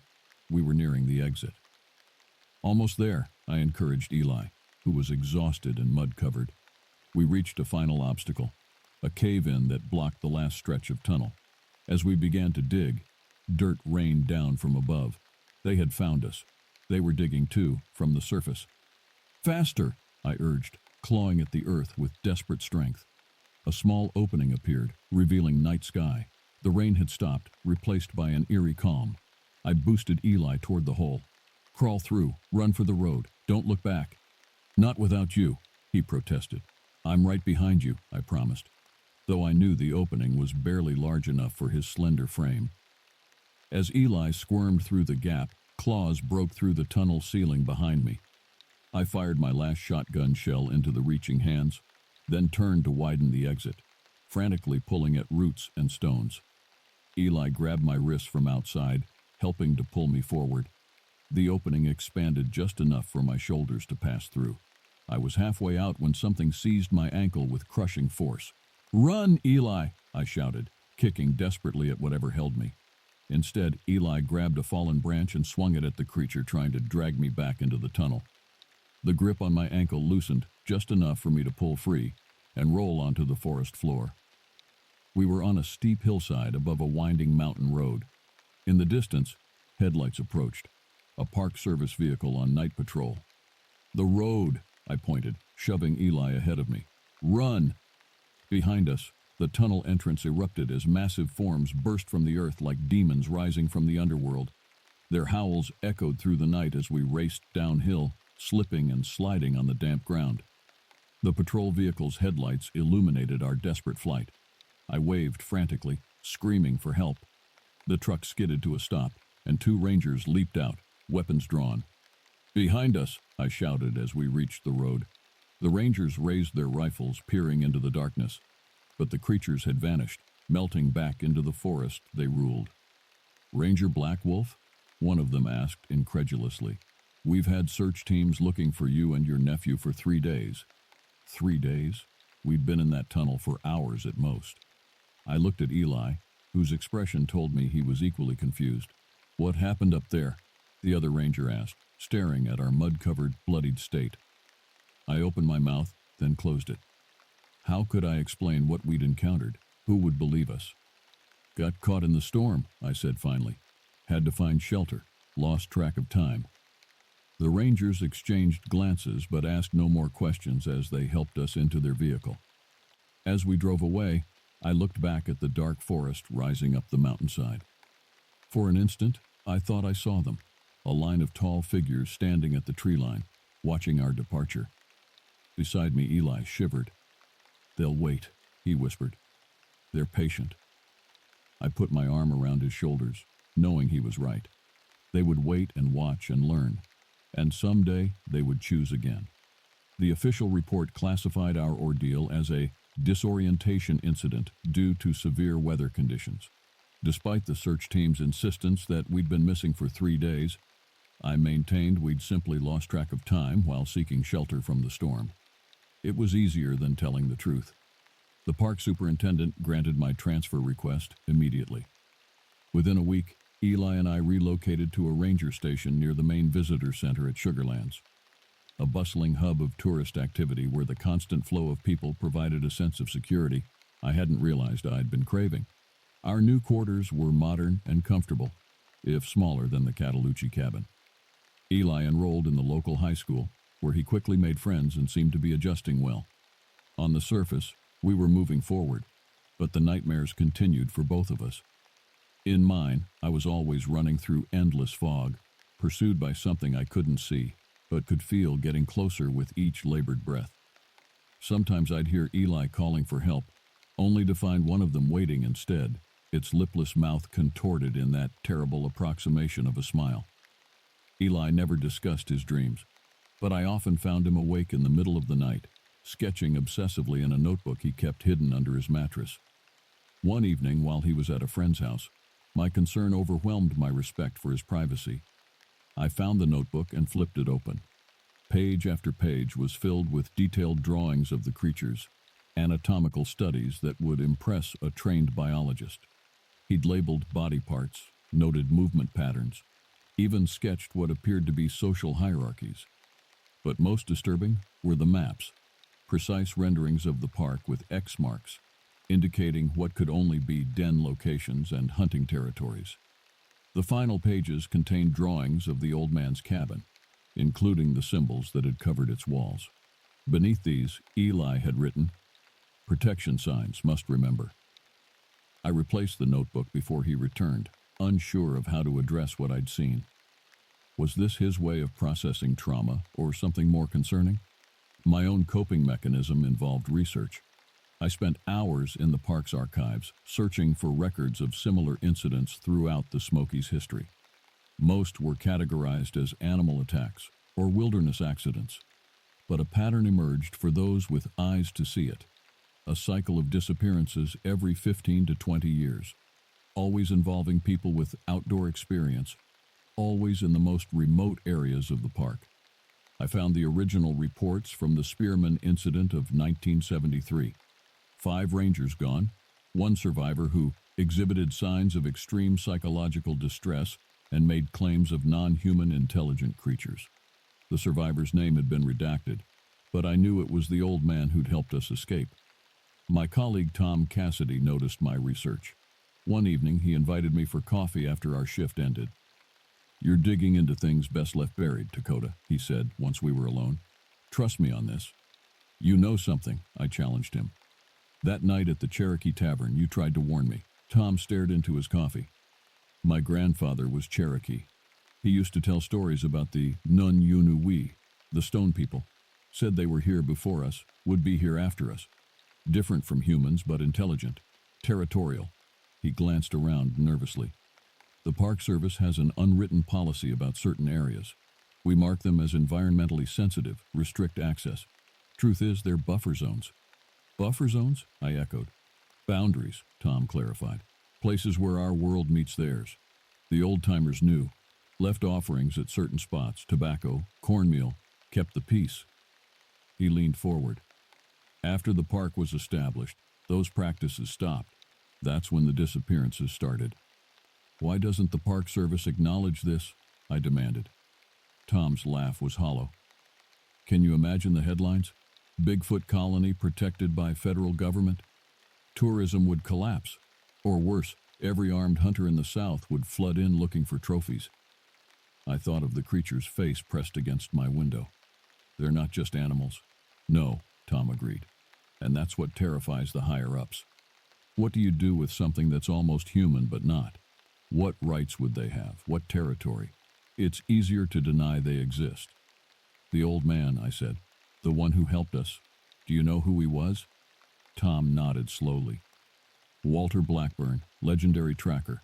After the Spearman incident, he went native, built that cabin, spent decades studying them. Park administration lets him be.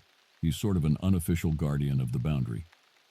"He saved us," I said quietly. "Probably died doing it. Wouldn't be surprised if that's how he wanted to go." Tom finished his coffee. "My advice? Take your nephew and get as far from these mountains as you can. These creatures have long memories." 6 months passed. Winter descended on the Smokies, bringing snow to the higher elevations, and a blessed slowdown in park visitation. Eli thrived in his new school, showing a particular aptitude for biology and anthropology. I threw myself into my ranger duties, volunteering for the busiest visitor areas where human contact was constant. We never spoke about what happened in Cataloochee, not directly. Sometimes Eli would freeze mid-action, his eyes fixed on the forest edge as if seeing something I couldn't. But these episodes grew less frequent as time passed. I began to hope we might actually put it behind us. Then came the letter. It arrived in a weather-beaten envelope with no return address, just my name scrawled in shaky handwriting. Inside was a single page, torn from a journal, the paper yellowed with age. December 18th, 1973. They're evolving faster than I anticipated. Today, I observed one using a ranger's lost radio, manipulating the dials with those elongated fingers. They learn by watching, by taking. The Park Service won't listen, so I'll stay. Document. Someone must know the truth. If you're reading this, they've chosen you too. It doesn't end with escape. They never forget a scent. Walter B. Beneath this was a fresh edition in different handwriting. The boundary is breaking. The old man is gone. The protections fail. They come soon. That night I checked all our locks twice, placed salt along the windowsills, remembering the warning from the old man's pouch. Metal repels them. I retrieved my service weapon from its lockbox and kept it close. Eli watched these preparations with knowing eyes. They're coming, aren't they? I couldn't lie to him. I think so. He nodded, surprisingly calm. I've been drawing them. In my dreams, the old man shows me things about them. Says I need to understand. Understand what? That they're not evil. Not exactly. Eli hesitated. They're desperate. Their numbers are dwindling. Inbreeding. They need new blood. A chill ran through me as I recalled the old man's words about breeding. That doesn't excuse taking people. No, Eli agreed, but it explains why they're so focused on us. On rangers, scientists, woodsmen, people who could survive their world, pass on knowledge. He pulled out his notebook, opened to a page I hadn't seen, a detailed drawing of a younger creature. Its features a disturbing blend of human and something else. "What is that?" I whispered, though I feared I knew. "Hybrid," Eli said simply. "They can crossbreed with humans. That's why they take people who won't be missed, who know the wilderness." The implications made my blood run cold. "How do you know this?" "The old man showed me. In dreams." Eli closed the notebook. "He says there's a way to restore the boundary, strengthen it, but it requires a choice." Before he could elaborate, the power went out, plunging our quarters into darkness. Outside, the wind picked up, driving snow against the windows with increasing intensity. Winter storm or something else, I couldn't be sure. I fumbled for my flashlight as Eli moved to the window. "They're here," he said quietly. I joined him, peering into the swirling snow. At first I saw nothing. Then, movement at the edge of the parking lot. Tall figures moving with that distinctive gait, too fluid for their size. I counted 6 before they vanished behind the maintenance building.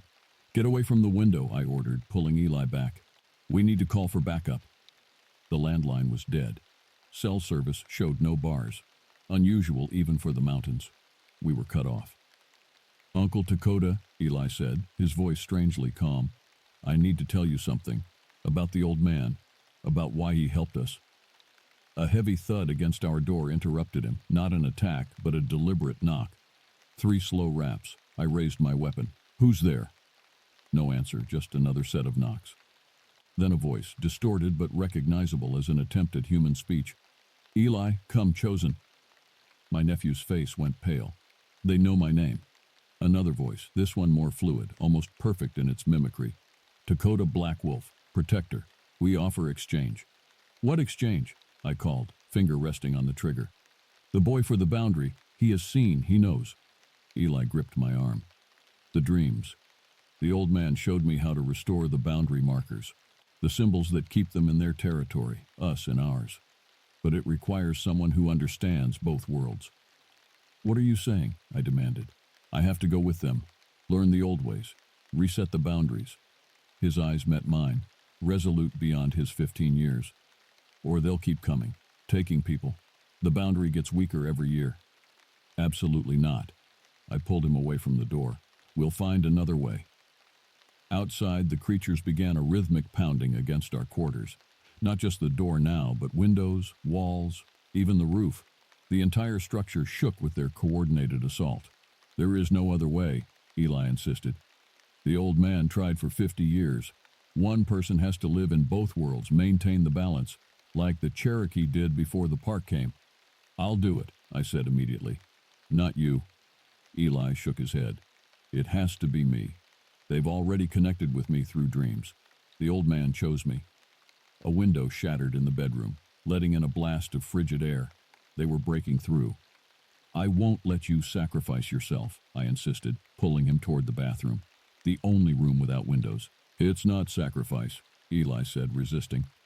"The old man lived decades this way, moving between worlds, and I'll be helping people, preventing more disappearances, more deaths." He gripped my shoulders. "Uncle Dakota, this is why we were led to his cabin, why he saved us. He needed a successor." Another window gave way. The creatures were inside now. I could hear them moving through our quarters, their breathing heavy in the darkness. Eli reached for the doorknob. "I need to do this." I blocked his path, weapon raised. "They'll kill you." "No." His certainty was unnerving. "They need me alive, need what I know." He pulled out his notebook, pressed it into my hands. "Keep this. If anything happens to me, find someone else who can see them, who can dream with them." The bathroom door burst open. I raised my weapon, but Eli pushed it down. "Don't," he pleaded. "It will only make it worse." In the doorway stood the largest of the creatures, the same one I'd seen at the cabin. In the flashlight's beam, I fully comprehended its otherness. The powerfully built body covered in dark hair, the 2 long limbs, the face that approached human, but missed in ways that triggered deep, instinctive revulsion. It extended a massive hand toward Eli. "No!" I moved to intervene, but 2 more creatures appeared, holding me back with terrifying strength. "It's okay, Uncle Dakota," Eli said. his voice steady despite the tears on his cheeks. "I'm not afraid. Eli, please." "I'll come back," he promised, "when I've learned enough, when I've reset the boundaries." He stepped toward the creature. "They're not monsters, not exactly, just different, fighting extinction the only way they know how." The creature's hand closed gently around Eli's shoulder. My nephew looked back at me one last time. "Tell them I got lost in the storm, that you searched but couldn't find me." His smile was sad beyond his years. "And don't come looking, not until I contact you." They took him then, moving with surprising gentleness. I fought against the creatures holding me, but their grip was unbreakable. Through the shattered window, I watched as they led Eli into the swirling snow, their tall forms gradually disappearing into the white void of the storm. When they were gone, the creatures released me. One lingered in the doorway, its eyes reflecting amber in my flashlight beam. It made a gesture, touching its chest, then pointing to the forest, then to me. A promise? A warning? I couldn't tell. Then it too was gone, leaving me alone with the howling wind and the knowledge that my nephew had crossed a boundary few humans ever approached, let alone traversed. The storm raged for 3 days. Search parties found no trace of Eli despite my frantic insistence that he'd been lost in the blizzard. Eventually, the search was scaled back, then formally suspended. Another tragic statistic added to the park's history of disappearances. I requested transfer back to the Catalucci cabin, surprising everyone. "Too many memories here," I explained, which wasn't entirely a lie. Now I live where it all began, maintaining my ranger duties while studying Eli's notebook, learning the boundary symbols, watching the forest for signs. Twice I've found small items on my porch, a carved wooden figure, a pouch of unfamiliar herbs, signs that he's still out there, learning, surviving. Sometimes, when the mist rolls through the valleys at dawn, I catch glimpses of movement among the trees, tall figures watching from a distance. I leave offerings at the edge of my clearing, salt, metal objects, symbols carved into fallen logs, maintaining the boundary, waiting for Eli's return. The mountains have voices. Anyone who's spent enough time in the Great Smoky Mountains knows this truth. But now I understand that some of those voices aren't the wind through ancient trees or the call of native wildlife. They're the voices of those who were here before us, who will be here after us, who watch from the shadows as we trespass in their domain. And sometimes, if you listen closely on still nights, you might hear a human voice among them, the voice of a boy who walks between worlds, working to restore the ancient balance between their kind and ours. My name is Dakota Blackwolf. I was a park ranger in the Great Smoky Mountains, and they are still here, watching us all. The sun hung low over the ancient peaks of the Smokies as I finished my evening patrol. Shadows lengthened across the forest floor, the first hints of nightfall creeping through the dense canopy. As a ranger in the most remote stations of Great Smoky Mountains National Park, dusk brought both beauty and dread. Beauty in the way shafts of copper light pierced the woods, dread for the unknowns lurking in the darkness. I am called Sequoia, after the legendary Cherokee scholar who invented their writing system. My people once called these mountains home, before settlers forced them out generations ago. Now I served as protector of this vast wilderness, and lately there had been much to protect against. Strange events plagued the park in recent months. Campers going missing without a trace, inhuman shrieks echoing through the mist-shrouded valleys, impossibly large footprints found in the mud, ancient stories resurging, spoken in hushed tones, stories of the Nunehi, the people who live anywhere, legendary giants said to still roam the most untamed corners of the mountains, beings not glimpsed for lifetimes, until now. Locking the cabin door behind me, I shrugged off my pack and began preparing a modest dinner. The single-room log structure had been my home for 3 years now, since taking this post deep in the national park. Nestled in a grove of towering hemlocks, it provided a solitary but peaceful existence. My reasons for choosing this life were many. An unbreakable connection to the land of my ancestors, a need to escape the chaos of the modern world. But if I was being honest, The meager park ranger salary helped keep me afloat financially as I pursued my true passion, writing. Scribbling away in my journal by the light of a kerosene lamp each night, I dreamed of one day being a published author, bringing the magic and history of these mountains alive on the page. If only I had known then how much more there was to discover, how many untold secrets lurked in the uncharted corners of the forest. Secrets I would soon encounter firsthand. A sharp rapping at the door startled me awake. Bolting upright, I looked at my watch, 2:37 a.m. Adrenaline surged through my veins. No one should be out here at this hour. Pulling on clothes, I crossed to the door and unlatched it cautiously. "Hello? This is Ranger Sequoia. Can I help you?" The night air hung thick and oppressive, the chirping of crickets replaced by an eerie stillness. In the darkness just beyond the reach of my porch light, an enormous figure loomed. "Please, my daughter," a quavering voice called. As my eyes adjusted, I took in the man's disheveled appearance: torn flannel jacket, blood-stained jeans, muddy hiking boots. "Sir, is everything okay? Do you need medical attention?" I asked, trying to keep my voice level. The man staggered into the light, his face a portrait of anguish and terror. "We were camping. Woke up. She was gone," he choked out between ragged breaths. "Heard these awful screams. Inhuman. Saw a shape moving in the trees, bigger than any bear. Oh, God." He broke off, shoulders trembling. I took a deep breath, struggling to process his story. Missing camper, mysterious sounds, massive creature. The icy fingers of dread crept up my spine.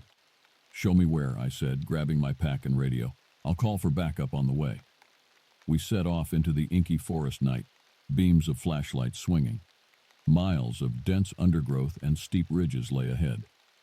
As a ranger, I had combed almost every inch of these mountains over the years, but I couldn't shake the unnerving feeling we were venturing into uncharted territory, that ancient primal fears were about to awaken.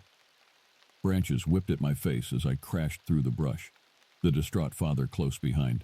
My lungs burned with exertion. We were deep in the backcountry now, miles from the nearest road or cell signal. "Just ahead, our campsite is in that clearing," the man called, gesturing with his flashlight beam. We burst into a small glade dominated by a towering tulip poplar. The remains of a campfire smoldered in the center. Shredded nylon and splintered tent poles littered the trampled grass, the tattered remnants of their shelter. Catching my breath, I unslung my backpack and dug out the satellite emergency radio. "Dispatch, this is Ranger Sequoia. I have a report of a missing juvenile in the northwest quadrant, requesting additional units to my location," I said, fighting to keep my voice steady. A hiss of static was the only reply. I tried again. Nothing. Cold sweat trickled down my back. We were on our own. A mournful wail pierced the air, sending icy shards down my spine. It sounded close. Too close. I exchanged a wordless look of dread with the girl's father.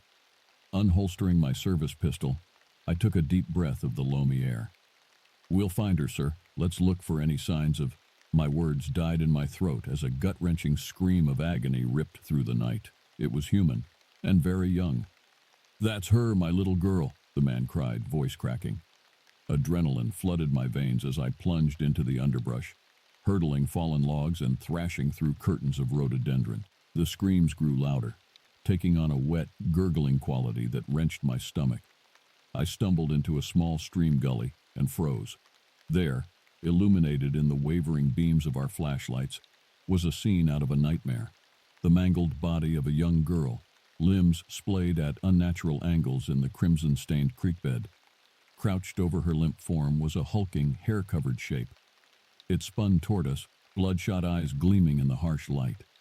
Lips curled back to reveal yellowed fangs. A roar shook the forest. Then it charged. Time seemed to slow as the massive creature barreled toward us, its feet sending up sprays of blood-tinged water. I had only seconds to react. Bracing against a mossy boulder, I raised my pistol and fired. The booming report echoed off the mountainsides. Once, twice, 3 times. The thing barely flinched as the rounds tore into its barrel chest. Dark, viscous fluid oozed from the wounds. With a guttural snarl, it lunged. I dove to the side, feeling the whoosh of displaced air as its clawed hand swung past. Scrabbling in the loose rocks of the creekbed, My fingers closed around a fist-sized stone. In a last desperate bid, I whipped the stone at the creature's skull with all my strength. It struck with a sickening crunch. The beast stumbled, off balance for a split second. "Run!" I screamed at the horrified father, who stood motionless, flashlight beam shaking. That broke the spell. We sprinted downstream, sloshing through the knee-deep water in a frenzied scramble. An enraged howl told me our head start wouldn't last long. My mind raced as we splashed around a bend. The thundering footfalls of pursuit drawing closer. We had to find a defensible position. Fast! There! A slab-sided rock face rose from the bank ahead, pocketed with shadowy depressions. I steered us toward it, lungs searing. Behind us, trees splintered and crashed as the creature tore through the underbrush, its fury propelling it like a freight train. At the cliff base, I located what I desperately hoped for. A narrow opening, just wide enough to squeeze through. A cave. "In here!" I yelled, shoving the father toward the fissure. We scrabbled into the blackness within as an earth-shaking impact jolted the cliff at our backs. Claws screeched on stone, seeking purchase. A gust of putrid breath made me gag. Wedging ourselves deep in a rock crevice, we extinguished our lights. I clamped a hand over the keening man's mouth. An eternity passed in that dank hole as the creature raged beyond the opening, boulders avalanching as it rent the earth. Finally, silence fell like a suffocating blanket. The only sound was the thud of our hammering pulses in the close air. We were trapped, prey cowering before a nightmare made real. The true hunt had just begun. Time lost meaning in the clammy darkness of the cave. Minutes stretched into hours, marked only by the occasional gusts of fetid air from the crack that served as our tenuous sanctuary. The father, whose name I learned was John in whispered exchanges, wept softly, lost in a hell of grief and shock. I leaned my head back against the cool stone, trying to calm my racing thoughts enough to formulate a plan. We couldn't hide forever. Dehydration and exposure would kill us long before starvation if we didn't escape these mountains soon. But I had no illusions about our chances out in the open forest against that thing. My mind drifted to the old stories. The Nunahai, Bigfoot, Sasquatch. Every culture that inhabited these ancient hills had tales of giant, hairy, wild men lurking in the untracked places. Beings of legend, myth, and campfire tales. Except this was no story. The blood streaking my uniform and the terrified man beside me were all too real. As a ranger, I'd faced my share of threats, but nothing like this. Nothing that turned the world upside down and shook the foundations of reality. I couldn't dwell on the metaphysical now, though. I had to get us out alive. Priorities snapped into focus. Weapons. The comforting weight of my pistol still rode on my hip, but I'd seen how ineffective it was. We needed something with more stopping power. My rifle. It was locked in the cabinet back at my cabin, miles away through creature-infested forest. Communication. The radio still returned only hissing static. Even if we get a distress call out, any rescuers would be lambs to the slaughter. It was up to us. I took a steadying breath and laid out a plan to John. We wait for dawn, hoping the beast is nocturnal. Then we slip out and make for the cabin to rearm, and try to reach the remote ranger station on the park's far border. It has an emergency radio powerful enough to reach civilization. He nodded numbly, a haunted look still clenched into the lines of his face. But a spark of determination kindled there too. He would see this through. For his daughter. I checked my watch. 4:13 a.m. Dawn was still hours away. Nothing to do but wait. And pray that primal fury had spent itself outside. In the hushed dark, John's voice quavered. "What is it, Sequoia? What is that thing out there?" I swallowed hard, hesitating. The old stories hovered on my lips. "I don't know, John, but I swear to you by all that is holy, I'll see it dead for what it did, or die trying." As the words left my mouth, I wondered if they were oath or epitaph. From the tunnel behind us, a guttural growl rumbled in reply. Gray fingers of dawn light probed the cave mouth as we eased from the crevice, joints aching from the long, cramped vigil. An unnatural silence cloaked the forest like a burial shroud. Gripping my pistol, its weight a bitter reminder of inadequacy, I led us out into the gully. The morning mist swirled. trees materializing out of the gloom like tombstones. No birdsong lightened the heavy air. Something caught my eye near the blood-stained creek bed. Huge, humanoid footprints, sunk inches deep in the loam. A chill uncoiled in my gut. It stood on two legs, walked like a man, but it was no man. Tearing my gaze away, I nodded to John. It was time to move. Boulders shifted underfoot as we crept downstream, every snapped twig ricocheting like gunshots. My senses strained for any hint of threat, but we made the tree line without incident. The hike to my cabin was a blur of sweat-streaked, nerve-wracking hours, jumping at shadows, freezing at every snapped branch and rustling leaf. But no roars split the air. No inhuman bulk crashed through the rhododendrons. Had it given up the hunt, moved on to other victims, or was it out there even now, watching, waiting? By midday, we staggered into the grassy clearing of my hermitage. I almost wept in relief at the familiar rough-hewn logs. Crossing the threshold, I went straight for the gun cabinet, hands shaking as I fumbled with the keys. The solid weight of the hunting rifle steadied my nerves as I loaded, checked the safety, and slung extra ammo. I pressed a spare pistol into John's hands, his eyes widening. We couldn't waste a moment. Any hope lay in reaching help. Lashing the last of my food and supplies onto our backs, we stepped out into the wan light filtering through the hemlocks. The remote ranger outpost lay 10 hard miles northwest, over steep ridges and treacherous ravines. I glanced at John, jaw set beneath the stubble and grime streaking his face. He met my gaze, gave a sharp nod. He was ready, as I'd ever be. With a deep breath of the loamy air, I plunged into the trees, John on my heels. Above, a raven streaked across the sky, black wings slashing the gray, an ill omen. The forest enveloped us, shadows pooling between the ancient trunks. My skin prickled. Dread, old and deep as stone, pressed the back of my neck. I knew these mountains, but for the first time they felt alien, malevolent, as though we trespassed in the domain of something old and hungry.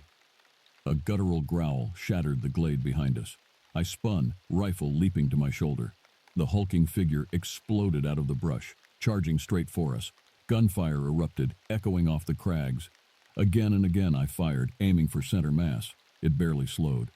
"Run, John, don't look back," I roared, already backpedaling. A clawed hand swiped, missing my face by inches. Fetid breath scorched my cheek. I brought the rifle butt up in a desperate block. Bone splintered, a shriek of pain and rage. I was airborne, flung like a rag doll. The ground rushed up. Darkness took me. I swam up through layers of agony, vision blurry. Blood ran into my eyes from a gash on my scalp. Every breath stabbed shattered ribs. Blinking away crimson, I struggled to focus. The creature crouched mere yards away, over John's prone body. "No," I croaked, scrabbling for my rifle.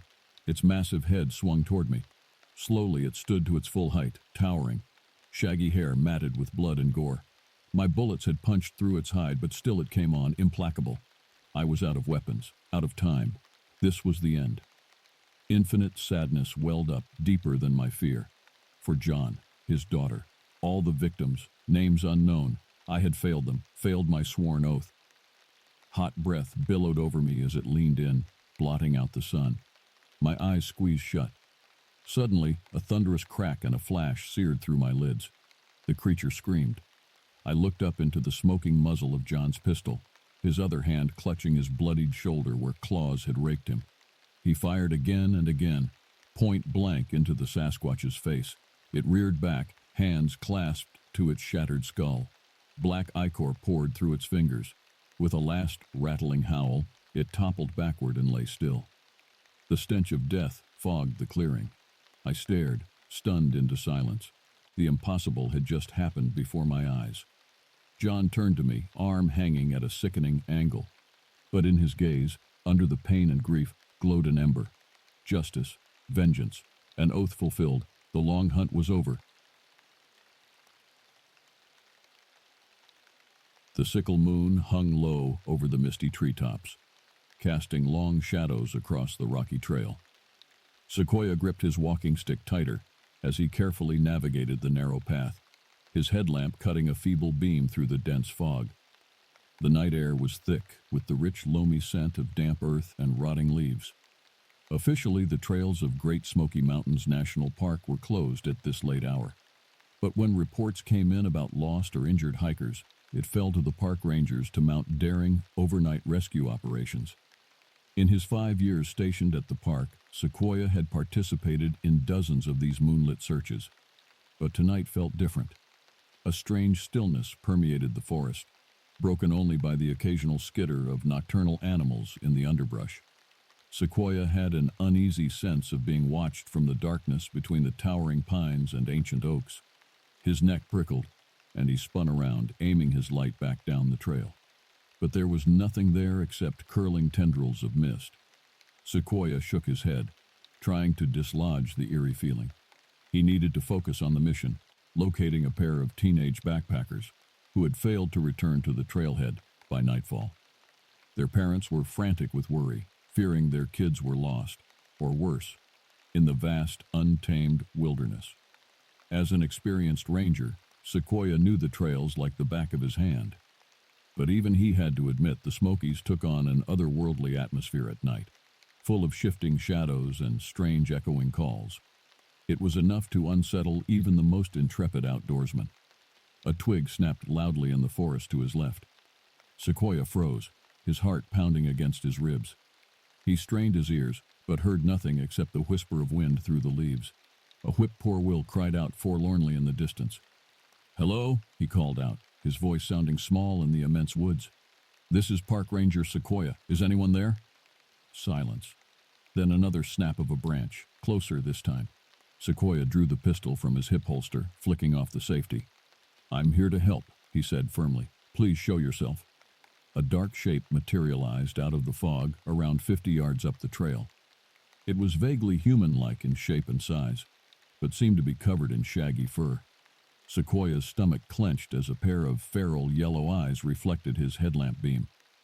The creature stared at him for a long moment, then raised its head and let out an eerie, ululating cry that made the hairs on Sequoia's arms stand on end.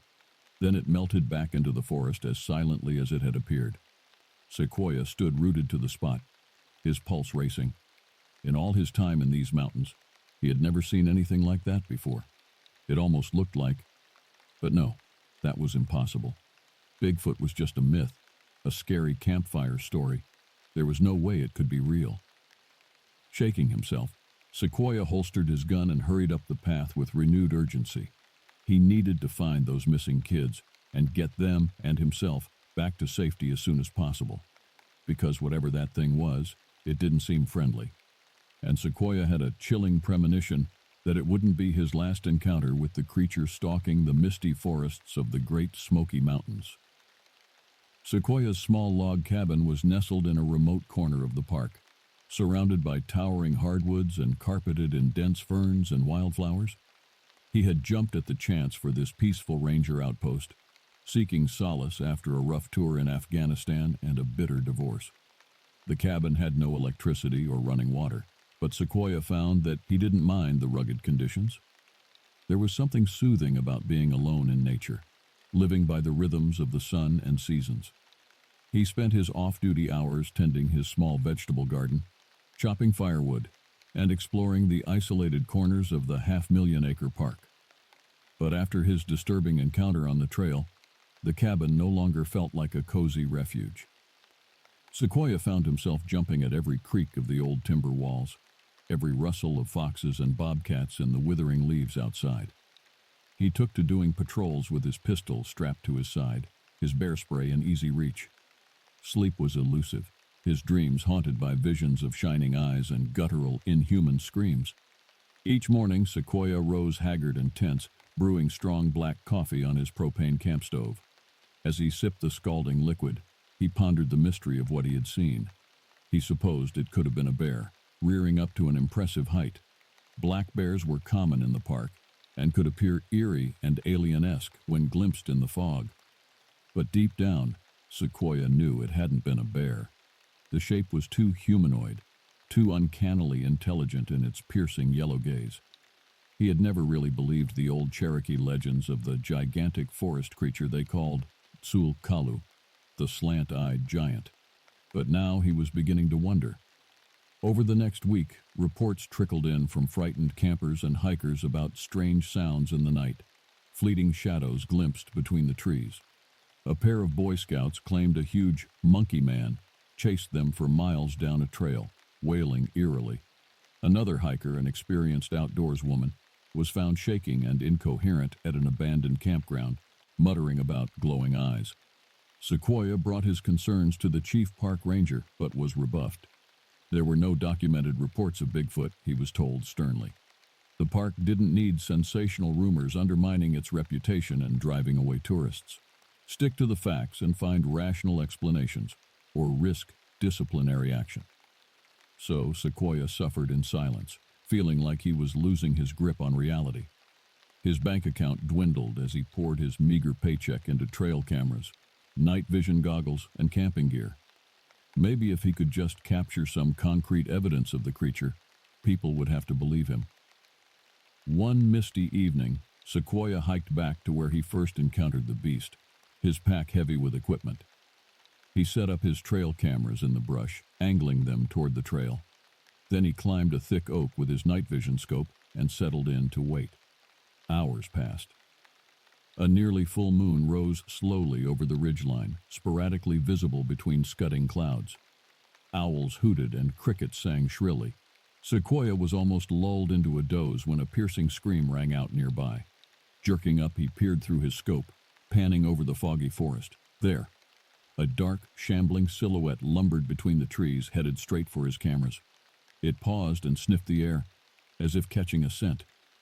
Then slowly, intently, it turned its shaggy head and stared right at Sequoia's perch in the oak branches 50 yards away. Glowing yellow eyes bored into his, and Sequoia felt a primal bolt of terror. He didn't wait to see if the creature would approach.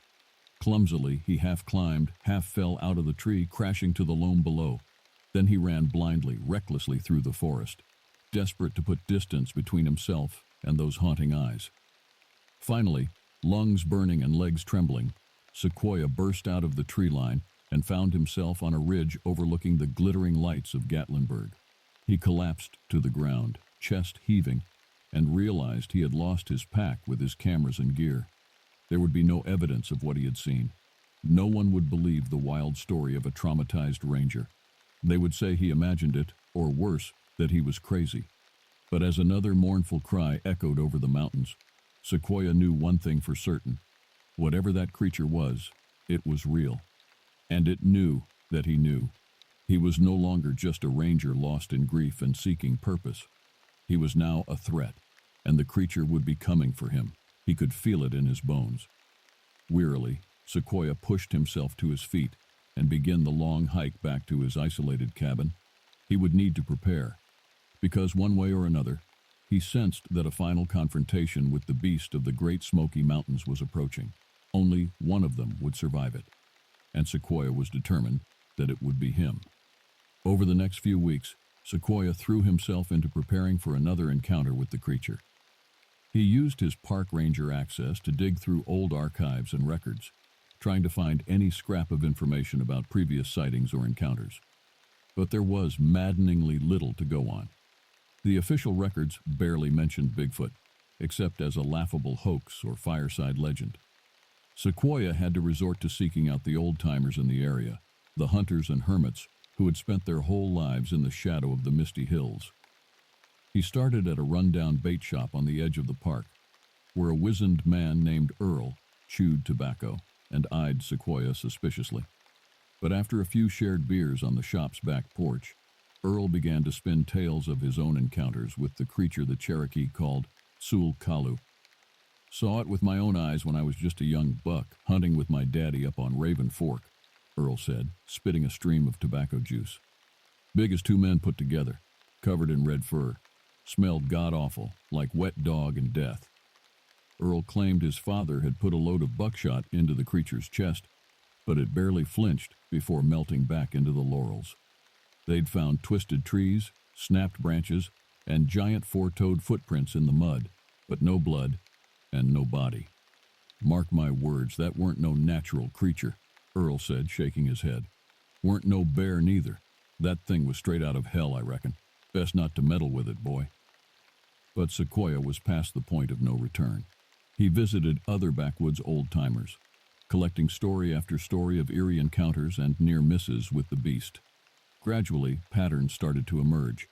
The creature was most often sighted near water, rivers, streams, misty waterfalls. It seemed to roam a territory of old-growth forest and limestone caves near Klingman's Dome, the highest point in the park.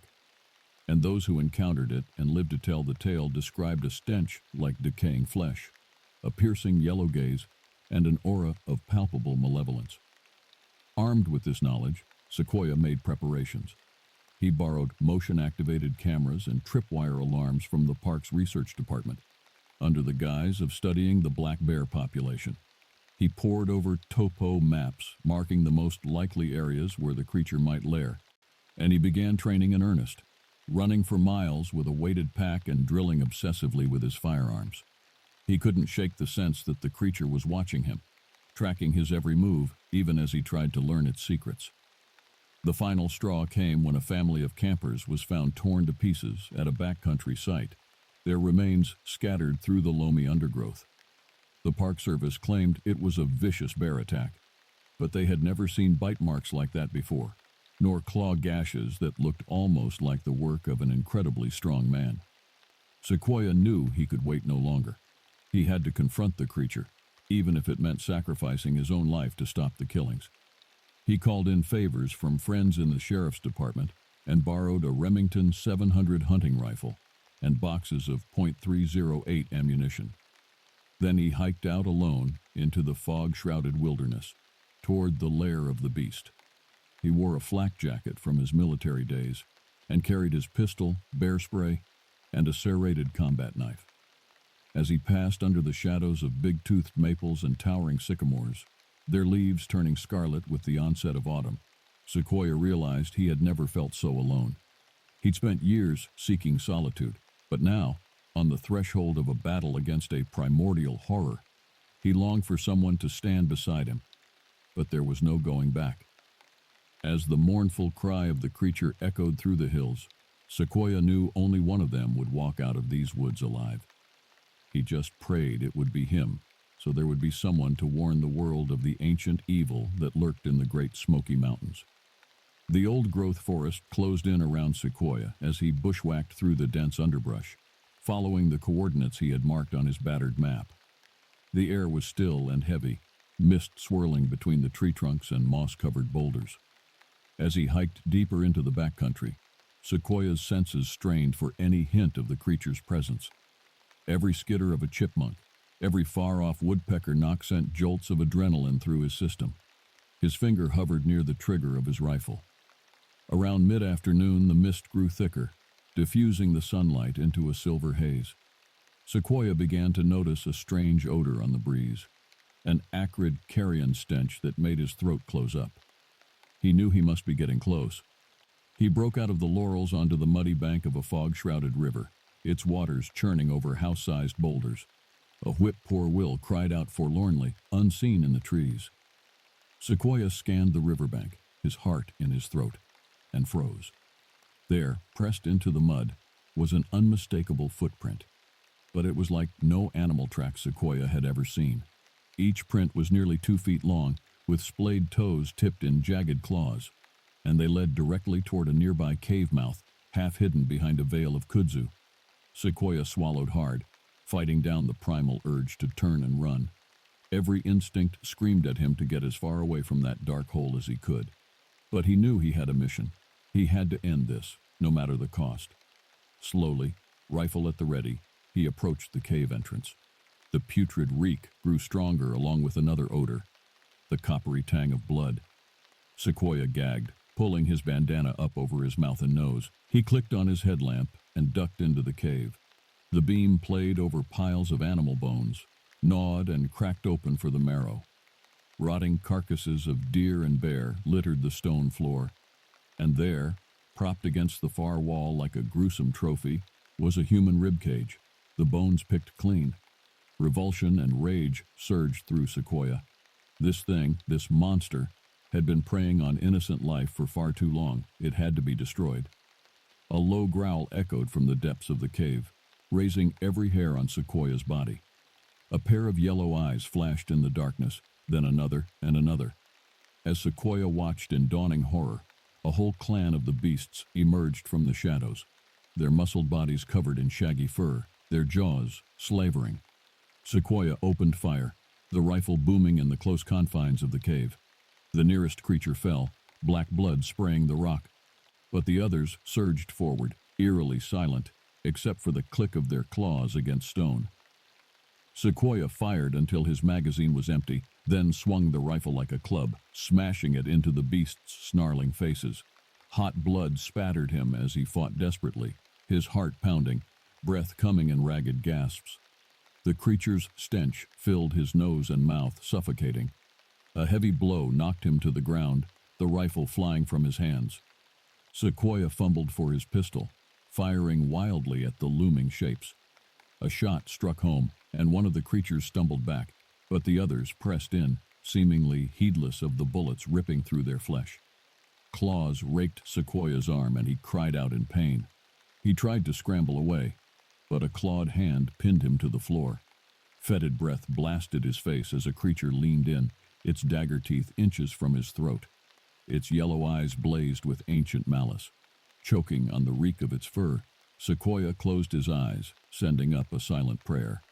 So this was how it would end, torn apart in the den of an abomination, so far from anything human. At least he would die fighting for the innocent, protecting them from an evil they could scarcely imagine. Sequoia steeled himself for the piercing agony of the creature's teeth ripping into his throat. But the killing blow never came. Instead, an ear-splitting roar shook the cave, followed by the meaty thud of bodies colliding. Sequoia's eyes flew open to see the massive form of another creature grappling with his attacker. The two beasts a furious tangle of fur and fang and claw. They crashed into the cave wall, sending a shower of rock shards flying. Sequoia rolled to his feet, snatching up his fallen pistol. He looked wildly for an opening to shoot, but the battling creatures were a blur of motion, impossible to target. The rest of the pack circled warily, yellow eyes gleaming. With a sickening crunch, one of the creatures ripped the other's throat out in a geyser of blood. The loser fell twitching to the cave floor. The victor threw back its shaggy head and let out a deafening bellow of triumph that made Sequoia's bones vibrate. Then, to his shock, the beast turned and fixed its gaze on him. But instead of attacking, it limped toward the mouth of the cave, blood matting its fur, and jerked its head in an unmistakable "follow me" gesture. Then it vanished into the misty forest. Sequoia hesitated only a moment before hurrying after it, ignoring the warning growls of the rest of the pack. He emerged into the gray twilight, the fog swirling around him. The creature was nowhere to be seen, but as Sequoia took a step forward, he heard a low grunt. He turned to see the beast crouched beneath a towering hemlock, watching him. Slowly, telegraphing his movements, Sequoia lowered his pistol. "You saved my life," he said wonderingly. "Why?" The creature huffed, its breath pluming in the chill air. Then it reached up with a blood-stained claw and scratched a series of symbols into the trunk of the hemlock. Sequoia moved closer, mouthing the words as he deciphered the angular Cherokee syllabary.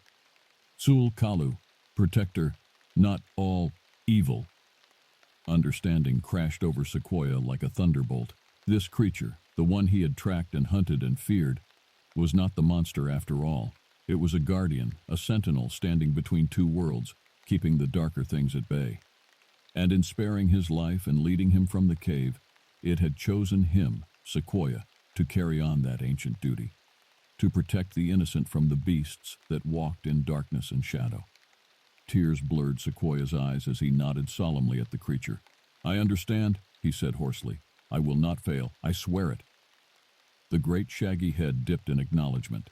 Then Sul Kalu turned and melted into the forest, leaving Sequoia alone in the gathering dusk, but he was not afraid. For the first time since he came to these mountains, he felt a sense of purpose, of calling. He was a warden now, a shield against the evil that lurked in the ancient hills. As he made his way back through the twilight woods toward the distant lights of civilization, Sequoia knew his life would never be the same. but he had found something he thought forever lost, a reason to fight, to endure, to make a stand. He owed that knowledge to the creature now vanishing into the mist of legend and myth, and he silently vowed that as long as he drew breath, the people of the Great Smoky Mountains would never face the horrors in the darkness alone. They would always have a guardian.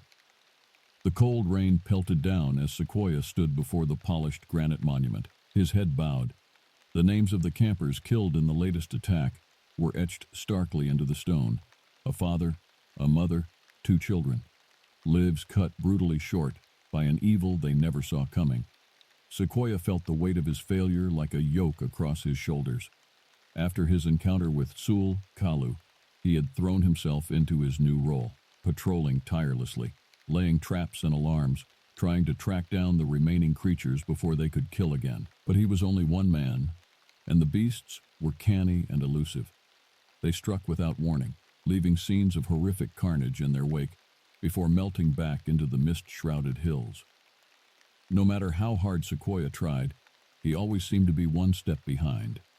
Now looking at the grieving family members huddled beneath black umbrellas, their faces ravaged with loss, he didn't know if he had the strength to go on.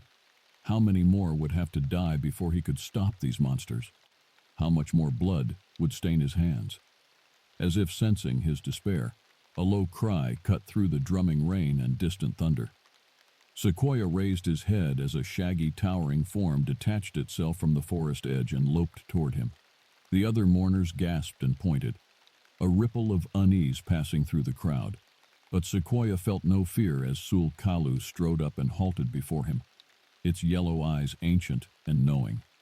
It dipped its great head toward the memorial, then back at Sequoia. An unspoken question hung in the damp air between them. Sequoia squared his shoulders, meeting that feral gaze.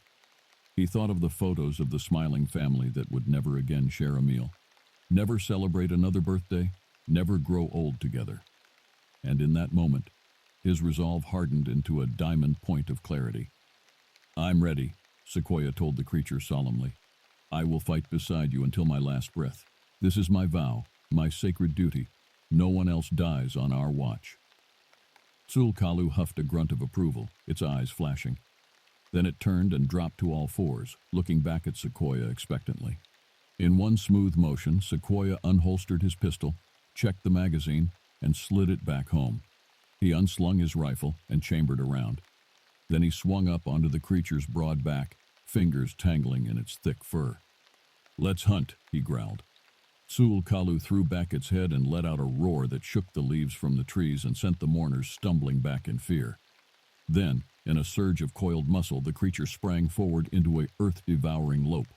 It hit the tree line and accelerated into the welcoming shadows of the forest, bearing Sequoia into the primal heart of the mountains he had sworn to defend. The hunt was on, and the monsters that lurked in the darkness of the Great Smoky Mountains would soon learn to fear the coming of the man who wrote a legend. For Sequoia was a guardian now, a watchman on the walls against the night. And he would never stop fighting until the last of the evil that preyed on the innocent was nothing more than a fading nightmare, banished forever by the light of a new dawn. I am Private John Sosi, a 22-year-old soldier born of the Navajo Nation, raised on the reservation in Tuba City. My ancestors roamed this rugged land long before Columbus ever crossed the ocean. Now I found myself venturing alone into this unforgiving backcountry on a classified solo mission. 6 months ago, struggling to support my wife and infant son on an Army private's meager salary, I leapt at the chance for a temporary special assignment from my CO. The job was shrouded in secrecy, but promised triple my usual pay. I couldn't afford to decline it. With tearful goodbyes, I left my small family in our cramped studio apartment on base and shipped out the next morning to Arizona. The mission objectives were sparse on details: hike into the remote wilderness, locate and secure the target, and extract it undetected. It was never specified. As the road deteriorated into a faint track, I parked the Jeep in a rare clearing, shouldered my gear, and set off on foot. The ponderosa pines closed in, ancient and aloof. An eerie stillness settled over the forest. No wind whispered through the trees, no birds called from the branches. Each footstep crunching in the underbrush sounded deafening in the heavy silence. My skin prickled. Something felt off about this place. Something I couldn't quite name, as if I'd stepped across an unseen barrier into a world subtly but unnervingly altered. The sun arced across the sky as I hiked deeper into the backcountry. Sweat soaked through my fatigues in the stifling heat. I had to locate a cave marked on my topographic map before nightfall. As the shadows lengthened, a strange dread began to gather in my chest, tightening like a coiled snake. The woods seemed to close in around me, watchful and heavy with secrets. Every snapping twig and rustle of leaves jolted through me like an electric charge. "Get it together, soldier," I growled to myself. But I couldn't shake the feeling of unseen eyes boring into my back. Just as the long shadows began to deepen into dusk, I spotted the gaping maw of the cave ahead, a wound in the earth half obscured by overgrown brush and vines. My relief was tinged with unease as I surveyed the yawning darkness. I clicked on my headlamp, squared my shoulders, and ducked inside. The air cooled and thickened as I ventured deeper underground. The dank chill seeped into my bones. In the claustrophobic blackness, it felt as if the weight of the earth itself pressed down on me. My breathing echoed far too loudly off the glistening rock walls. Shadows danced and warped in the jerky light of my headlamp. I began to wonder how long it had been since another human set foot in these twisting depths. Then I heard it, a guttural rumbling like rock grating on rock, emanating from the tunnel ahead. Every hair on my body stood on end. That was no ordinary sound of settling earth. Something else lurked in this subterranean labyrinth, something that had just become aware of my presence. My heart jackhammered against my ribs as I reached for my pistol with a trembling hand. The malevolent rumbling sounded again, closer now, accompanied by the clatter of rocks skittering across the tunnel floor. The air grew thick and heavy, charged with a sour animal musk that stung my nostrils. Every instinct screamed to flee, but my body remained locked in place, paralyzed by some primal dread that reached in and immobilized me at the level of my DNA. My ancestors knew this terror, the icy certainty that I stood in the presence of something ancient and evil. Then I saw it. The thing that shambled out of the darkness defied rational explanation. It towered over me, hunched and hirsute, shaped like a man but exaggerated and primal, with a sloping forehead and a savage jaw. Its barrel chest and bulging arms rippled with slabs of muscle sheathed in matted hair. But its eyes, glinting with feral intelligence in the beam of my headlamp, held me transfixed, twin amber pools of cunning savagery and malice.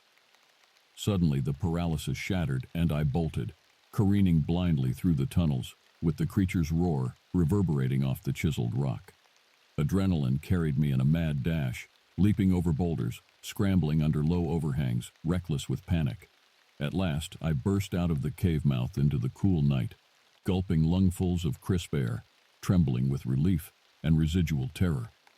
But when I cast a glance over my shoulder, the creature had vanished, melting back into the bowels of the earth as if it had never been. Only the ragged hammering of my heart and the cold sweat coating my body remained as evidence that the encounter ever happened. With shaking hands, I unfolded my sleeping bag beneath a gnarled juniper, knowing I wouldn't sleep a wink. For I knew now the true nature of my mission and the horror I had been sent to confront. Gray dawn light seeped through the pine branches when the screams started. An unholy keening erupted from the depths of the cave, ululating and unnatural, like damned souls shrieking in the pit. Galvanized into action, I grabbed my pack and weapons on pure instinct, training taking over. Those blood-curdling wails couldn't be human. I knew I should hike out, call it in, request backup, and report what I'd seen. The smart move was to retreat and regroup. But in my bones I knew the truth, that no backup was coming. The classified nature of this mission, the lack of specifics, the generous hazard pay to keep my mouth shut, it all added up.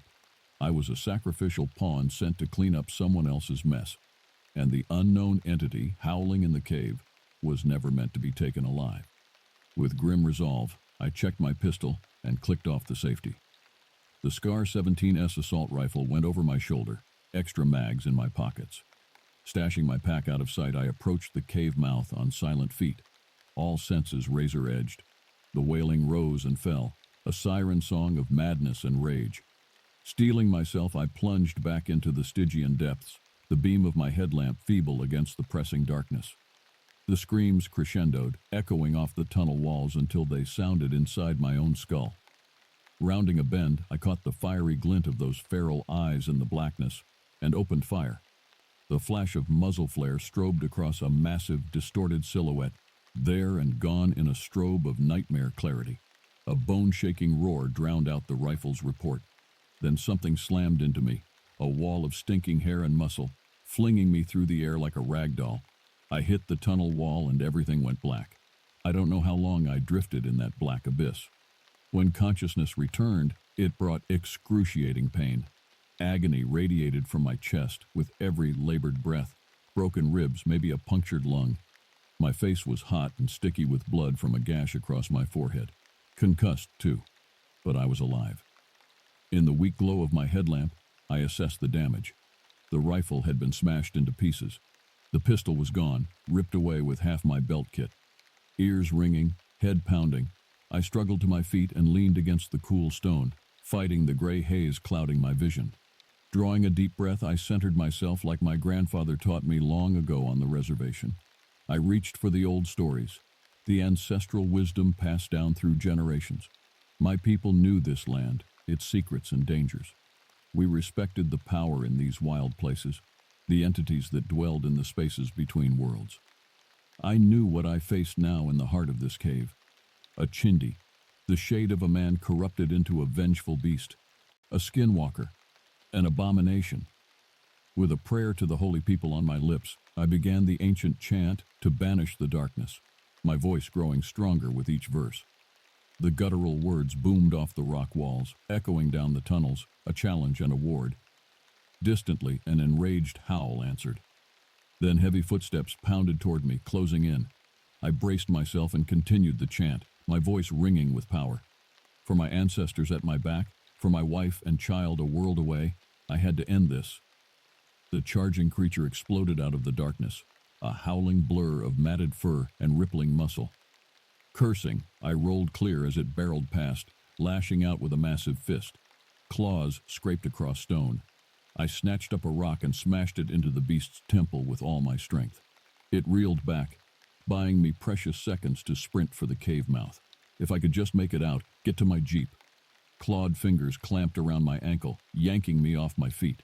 I hit the ground hard, the air whooshing out of my lungs. I rolled just as a boulder-sized fist cratered the earth where my head had been a heartbeat before. Scrabbling backward, I flung the words of the banishing chant at the creature, shouting them with every fiber of my being. It hesitated, then surged forward again, amber eyes burning. I squeezed my eyes shut and prepared for the crushing blow. But it never landed. The air pressure changed. The sour stench dissipated. I blinked and stared in shock. The skinwalker was gone. Only bare stone walls stared back at me in the glow of my headlamp. Heart jackhammering, I climbed shakily to my feet. On legs weakened with pain and adrenaline, I staggered out of the cave and into the light. The drive back to base passed in a surreal haze of pain and bone-deep weariness. My injuries screamed with every bump in the road, but I gritted my teeth and gripped the wheel, focused only on moving forward. The events in the cave replayed themselves over and over in my mind. Had it really happened? The rational part of me wanted to doubt it, to write it off as a trauma-induced hallucination. But the wounds and the residual sense of evil hanging over me testified to the truth of it. At the base gate, I waved my ID at the guards, not even bothering with an explanation for my battered face. They knew not to ask. After all, they weren't paid to. I made my way to the medic, who raised an eyebrow at my injuries but stayed professionally silent as he patched me up. 3 broken ribs, a sprained wrist, 17 stitches. But I knew I'd gotten off lucky. I couldn't say the same for the thing in the cave. That night, as I lay sleepless in my bunk, the magnitude of it all crashed over me. The horror of what I'd encountered, of course, but also the sick realization that I was a pawn in someone's secret game. That creature, that abomination, hadn't sprung up by chance. It had been put there, or made, and I'd been sent in blind to deal with it, a disposable asset to clean up the mess. The betrayal stung worse than my wounds. In the morning, I typed up my report, sticking to the barest facts. Hiked in, located the target, neutralized the threat, returned to base. No need to mention the exact nature of what I'd faced. Those details would stay locked in my head forever, the price of being a good soldier. But as I hit send, I made a vow to myself. I was done being a pawn, done with the secrets and the shadows. I needed to get back to my family, to protect them from the darkness I now knew lurked in this world. It was time to go home and begin a new chapter, one where the light of love and family kept the monsters, both physical and bureaucratic, at bay. The Dine, the Navajo, have a saying, walk in beauty. It means living in harmony with yourself and the world around you, no matter how ugly things get. I aimed to do just that, because now I knew the truth, that true evil doesn't always have claws and fangs. Sometimes it wears medals and sits behind a desk, but it bleeds all the same.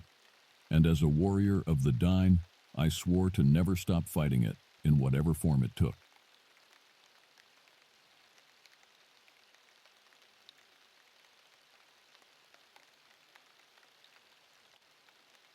The rumble of the army truck bounced me in my seat as we wound our way deep into the remote forests of eastern Arizona. I'm Lieutenant Dakota Wapasha, a member of the Army Special Forces deployed on a classified mission. Only a handful of top brass know the real reason we're out here. Officially, it's just a routine training exercise. But I know the truth. Strange things have been happening in these woods. Hikers vanishing without a trace. Grotesque animal carcasses turning up, mauled by an unknown predator. And the reports from terrified locals. Reports of a massive, hair-covered humanoid creature glimpsed moving through the trees.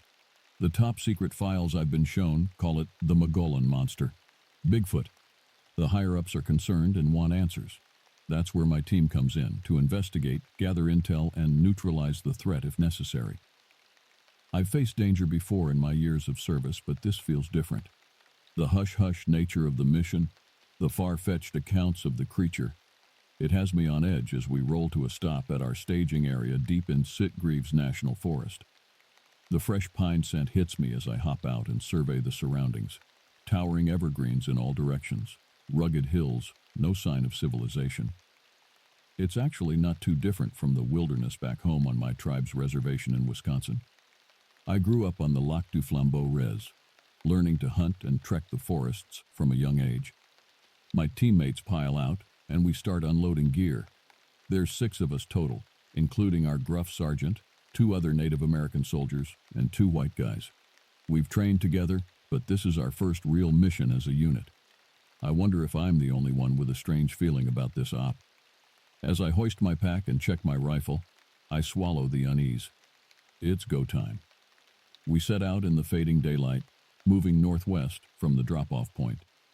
The plan is to cover a 20-mile radius on foot over the next few days, looking for signs of the creature and collecting evidence. Motion sensor cameras, casting footprint molds if we find tracks, recording thermal signatures, documenting the thing's existence so the military can determine if it's a threat. As we hike in, I take rear guard, watching our backs. The forest seems to grow darker and thicker with each passing mile. An owl hoots in the distance, making me flinch. I can't shake the ominous vibe, like we're being watched. The skin prickles on the back of my neck. My mind drifts back to the tribal legends I heard growing up. Stories passed down by my Ojibwe elders about Bigfoot-like beings living in the forests.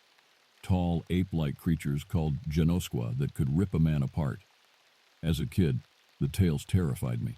As a rational adult, I always rolled my eyes. Now I'm not so sure what to believe. An hour in, as the twilight gloom gathers, our pointman, DeLuca, raises a fist, signaling a halt. He kneels, examining something on the ground. I move up for a closer look. It's a footprint, but not from any animal I've ever seen. It's huge, over 17 inches long, with clear impressions of 5 toes. The depth and definition indicates a heavy, powerful creature. "That's our boy," Sergeant Kaler says gruffly, pulling out a camera. "The Mogollon monster. He's been through here. DeLuca casts a mold of the print while we fan out, looking for more sign. I shoulder my rifle and walk a perimeter. Each snap of a twig makes me jump.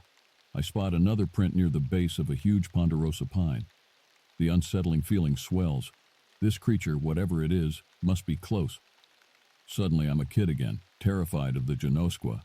And this isn't just a legend, it's real.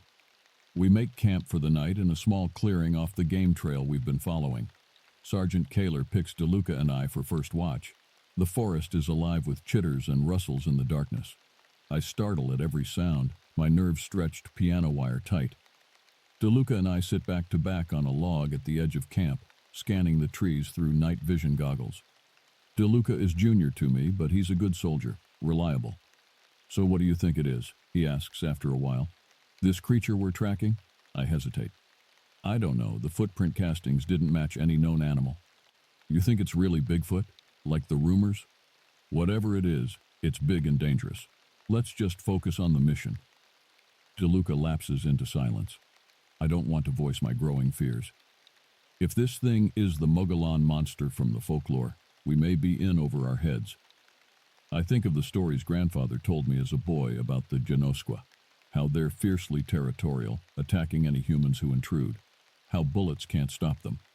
I shiver despite the warm night. The attack comes just before dawn. An ungodly shriek splits the air, jolting us awake.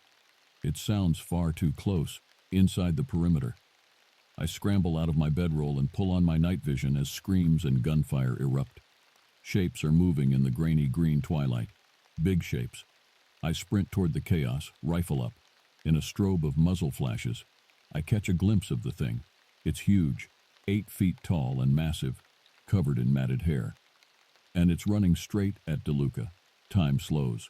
I see DeLuca raise his rifle, hear his shot, see it strike the creature in the chest. But it keeps coming like a freight train, unfazed. With one gigantic arm, it swats DeLuca into a tree. I hear the sickening crunch of bones.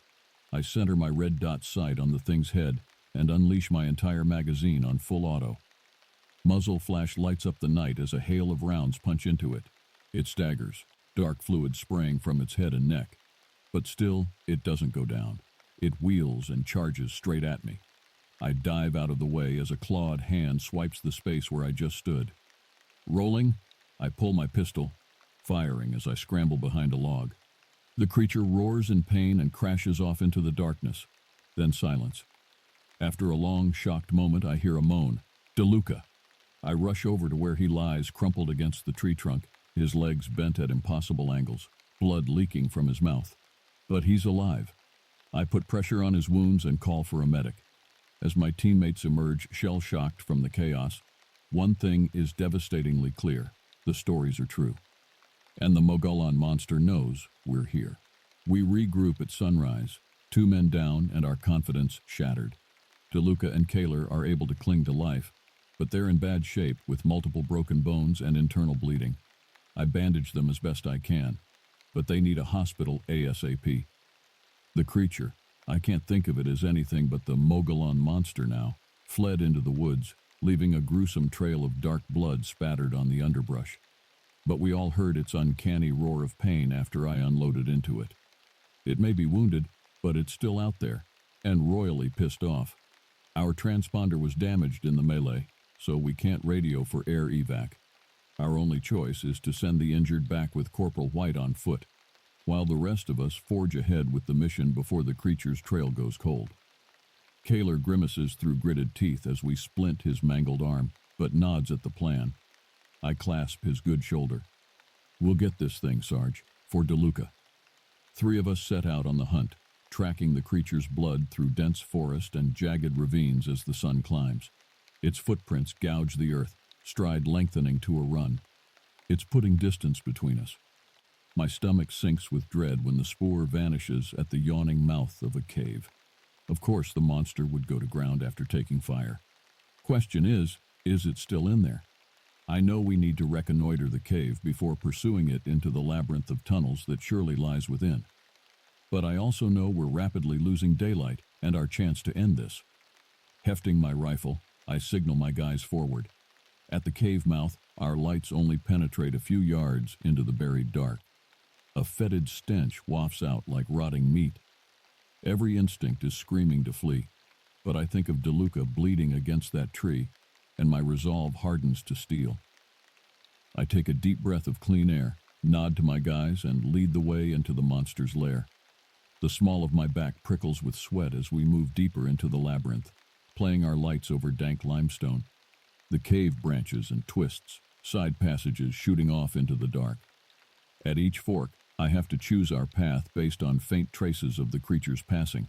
A partial print in the silty mud, a tuft of hair caught on a jagged outcropping, a whiff of its gamey stench hanging in the dead air. The cave is a maze, and I have the clawing fear that we're lost in it, down among the bones of the earth. My rifle is slick with sweat in my hands. Each opening on the path looms like a threat. From the looks on Mendoza and Burke's face, I can tell their nerves are just as frayed. I think of my grandfather's stories again, how the Genosqua lairs in caves, venturing out to hunt, then returning to the heart of its subterranean warren. If this creature shares that instinct, I have a grim certainty it's leading us into a trap, deep beneath the tons of mountain where we're cut off from any chance of backup, where it has the advantage. As we squeeze down a particularly narrow passage, I freeze at a sudden skittering sound in the wall. My light finds two shining points in a shadowy hole, eyes gleaming with feral cunning. It was waiting in ambush. "Back!" I yell, shoving Mendoza. "Go, go, go!" Lead starts flying as the creature surges out of its cubby like an avalanche with teeth, charging us in the bottleneck with an ear-splitting roar. We empty our mags at point-blank range, but it just keeps coming, bullets sparking off the limestone around it. Burke goes down in a spray of blood as a claw catches him across the face. I yank Mendoza by his kit and half push, half throw him down the passage in the direction we came, following with a diving leap as the creature's bulk fills the tunnel behind me. Scrabbling on hands and knees, we claw into a larger cavern, pulses pounding. A snarl echoes through the chute as the monster gives chase. I rip a grenade from my webbing and pull the pin, lobbing it back down the tunnel. Frag out. The cavern strobes white as the grenade detonates in the confines of the passage with a deafening boom. Chips of limestone sting my face. A gust of acrid smoke billows out, mixed with a spatter of dark arterial blood. Then a low guttural keen of pain that sets my scalp prickling. In the ringing stillness after the blast, I make eye contact with Mendoza. His face is ashen. "We have to get out of here," he says shakily. I nod. We're in over our heads, and our only play now is to fall back and call for heavy reinforcements. But as we rise on unsteady legs to beat a fighting retreat, a furious bellow shatters the silence.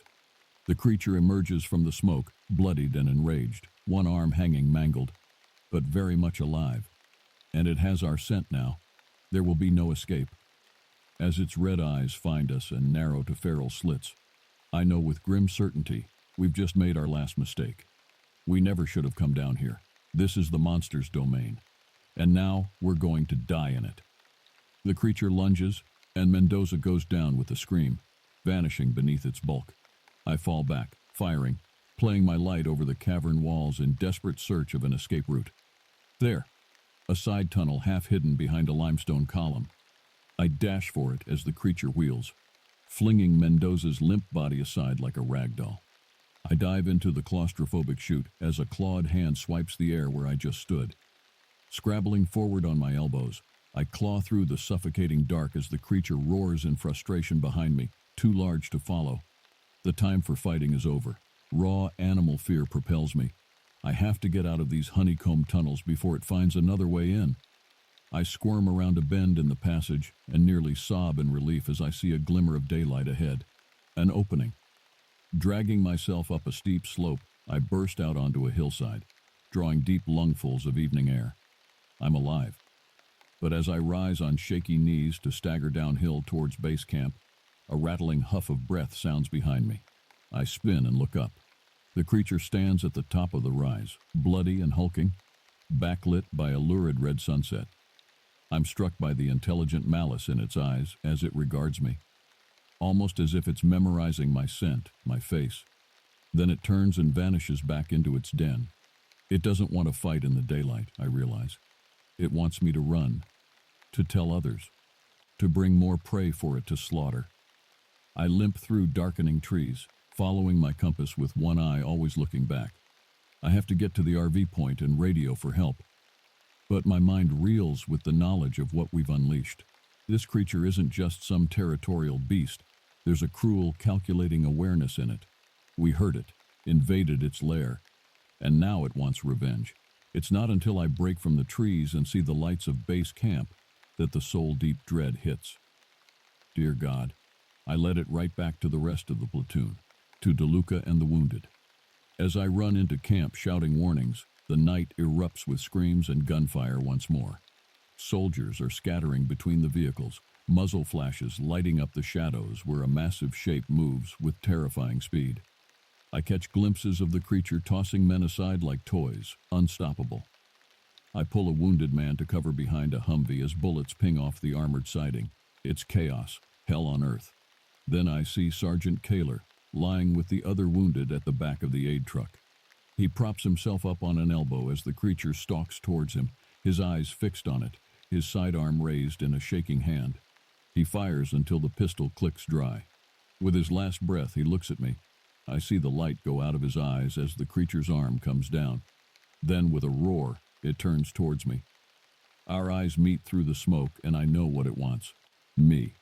I bait it, firing and running, leading it away from the ravaged camp into the night-dark trees.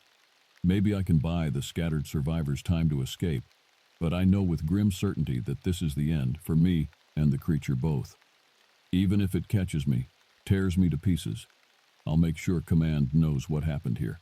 They'll come back in force to avenge us and end this thing.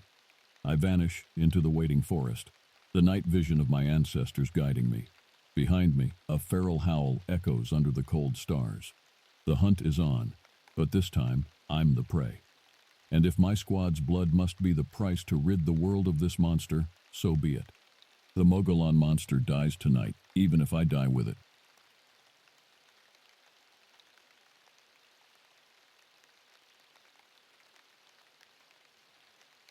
My name is Ahanu, which means he fights in the language of my people, the Hopi tribe of northern Arizona. I've always tried to live up to that name, first as a soldier in the U.S. Army Special Forces, and now as a private contractor taking on covert missions, too sensitive for official channels. This particular job seemed straightforward at first. Infiltrate a remote region near the Apache Sitgreaves National Forest, locate a missing CIA operative, and bring him back alive. The paycheck was enough to put a major dent in the mountain of bills and debt that had been piling up since leaving the service. I needed this gig. But as I made camp that first night, erecting my one-man tent in a small clearing and kindling a modest fire, I couldn't shake the feeling that I was being watched. It was more than the typical watchful eyes of deer, squirrels, and other critters. There was an intelligent presence lurking just beyond the tree line. I shrugged it off as paranoia and wolfed down an MRE before turning in. But sleep did not come easy. The night was filled with strange sounds, guttural grunts and howls, snapping twigs and rustling leaves. Every noise jolted me awake, my hand reflexively gripping the steel of my sidearm. It was only later that I learned the horrible truth. The Apache speak of a creature they call Mogollon, a towering humanoid beast covered in dark matted hair. Bigfoot. He is a vengeful spirit, they say, stalking the forests and punishing the wicked. And now it seems he is hunting me. I am to be his next victim, and these woods my final resting place. The morning sun did little to burn away the fog of dread that hung over my camp. In the harsh light of day, I chastised myself for letting childish stories get the better of me. Figments of fables could not harm me. I was a highly trained combat veteran, equipped with the best weapons and gear the government could buy. No, the only thing to fear was the mission at hand. I broke down my tent and scattered the cold ashes of the fire, erasing traces of my presence, a skill learned through years of special ops work. Then I consulted my map and compass, getting my bearings, and plotting a course deeper into the wilderness. The CIA agent's last known location was a cabin about 15 clicks northwest of my position. With any luck, I would arrive by nightfall, and perhaps this whole unsettling affair would be over soon. As I hiked, my mind wandered home to the Hopi Reservation where I grew up near Tuba City. In my youth, the elders would tell us tales of the Mogollon around the flickering campfire, their faces painted in colorful clay masks, voices rising and falling with the cadence of the story. We were warned to never venture out alone at night, to always leave an offering of food and prayer for the spirits, and to be wary of those who transgressed against man and nature. For the Mogollon's favorite prey, they said, was the evil that lurked in men's hearts. A twig snapped somewhere off to my left and I froze, dropping to a crouch and scanning the tree line. There in the distance, was that a flash of black fur and sinew? A trick of the light? The forest had gone completely silent. Not even the chirp of a bird broke the suffocating stillness. I waited for 1 minute, 2, breath shallow, ears straining. A bead of cold sweat trickled down my brow. Every hair on my body stood on end, an ancient instinct warning of an apex predator nearby. After what felt like an eternity, the sounds of the woods began to return. I rose cautiously and resumed my trek, trying to shake the feeling that I had just escaped something watching me from the shadows. I checked my pistol, feeling the reassuring weight of the weapon on my hip, but a growing part of me wondered if conventional arms would be enough to conquer the dangers that lurked in this forest. I arrived at the cabin just as the sun started its slow descent, painting the sky in brilliant hues of orange and purple. The structure was in remarkably good condition for being so far off the beaten path. A sturdy log construction with a stone chimney and a few small windows. Smoke curled from the chimney. Someone was home. I approached cautiously, walking the perimeter and peering in the windows. No movement inside. I tried the door and found it unlocked. Odd. Drawing my sidearm, I entered slowly, clearing the corners. Hello? Anyone here? The interior was a single Spartan room. A cot sat against one wall, neatly made, a cast-iron stove, a rough-hewn table and chair, a container of oil lamps, shelves lined with tins of food and supplies, and there, on the table, a map and documents. The missing agent had been here. I pored over the materials, looking for clues to the agent's whereabouts and the nature of his mission here. The documents were heavily redacted, but from what I could gather, he had been investigating reports of unusual activity and phenomena in the area. A scribbled note in the margin sent a chill down my spine. It said simply, "It's real. God help us." A sound outside the cabin made me jump. Footsteps, heavy and lumbering. I rushed to the window just in time to see a dark, hairy shape disappear into the tree line. It was far too big to be a bear. I grabbed the intel and bolted out the door, racing after the creature. I had no idea what I was doing. This thing clearly wasn't the agent, but I had to know what it was, had to see if the legends were true. The forest swallowed me up, dusky purple giving way to pitch black. I switched on my helmet-mounted light and scanned the area, breathing hard. A hulking silhouette flashed between two pines, there and gone in an instant. My stomach turned to ice. This was madness. Suicide. Every rational instinct screamed to turn back, regroup, call for backup. But some other impulse pulled me forward, an ancient need to confront the unknown and unexplainable. The trail led to a cave, a yawning abyss cut into the mountainside. I steeled myself and plunged into the darkness, sidearm in one hand, lamp in the other. I had a horrible feeling I was descending into a nightmare from which I might never wake. The cave narrowed into a tunnel as I pressed forward, the shadows pressing in from all sides. The darkness felt alive, buzzing with a malevolent energy. My headlamp cut a feeble swath through the gloom. I tried not to think about the millions of tons of rock surrounding me, threatening to collapse and bury me forever in this black pit. The passageway opened into a larger cavern. I swept my light across the space and froze. There, scattered across the floor, was a ghoulish tableau of bones and tattered cloth. Ragged bits of skin and hair clung to some of the remains. These weren't clean skeletons. They bore the marks of teeth and claws. Something had fed on these bodies. As I investigated the grim scene, my blood ran cold. Among the grisly detritus were fragments of camouflage fabric, tan suede combat boots, even a scrap of Kevlar vest. And there, glinting dully under the beam of my lamp, was a dog tag. I didn't need to read the name to know it belonged to the missing agent. Suddenly, a guttural roar shook the cavern, so loud I felt it in my bones. I spun around, sidearm extended with trembling hands. My feeble headlamp landed on a creature from nightmares. It was humanoid, but towering, nearly 8 feet tall. Matted black fur covered a hulking barrel-chested body bulging with slabs of muscle. Wicked claws tipped its long, sinewy arms. But it was the face that froze my blood, a twisted, primal visage with deep-set eyes that glowed red in the reflected lamplight. It opened its mouth and let out another earth-shaking bellow, revealing a maw filled with sharp fangs. The Mogollon was real, and it was coming for me. I opened fire, the bark of my pistol painfully loud in the enclosed space. The muzzle flashes strobed the cavern walls like a demented discotheque.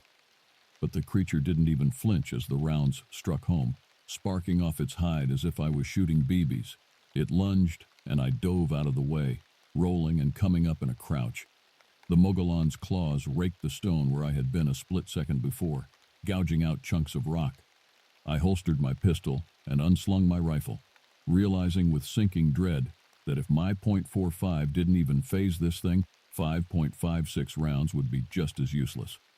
I had to move, get out of this cave where the beast had every advantage.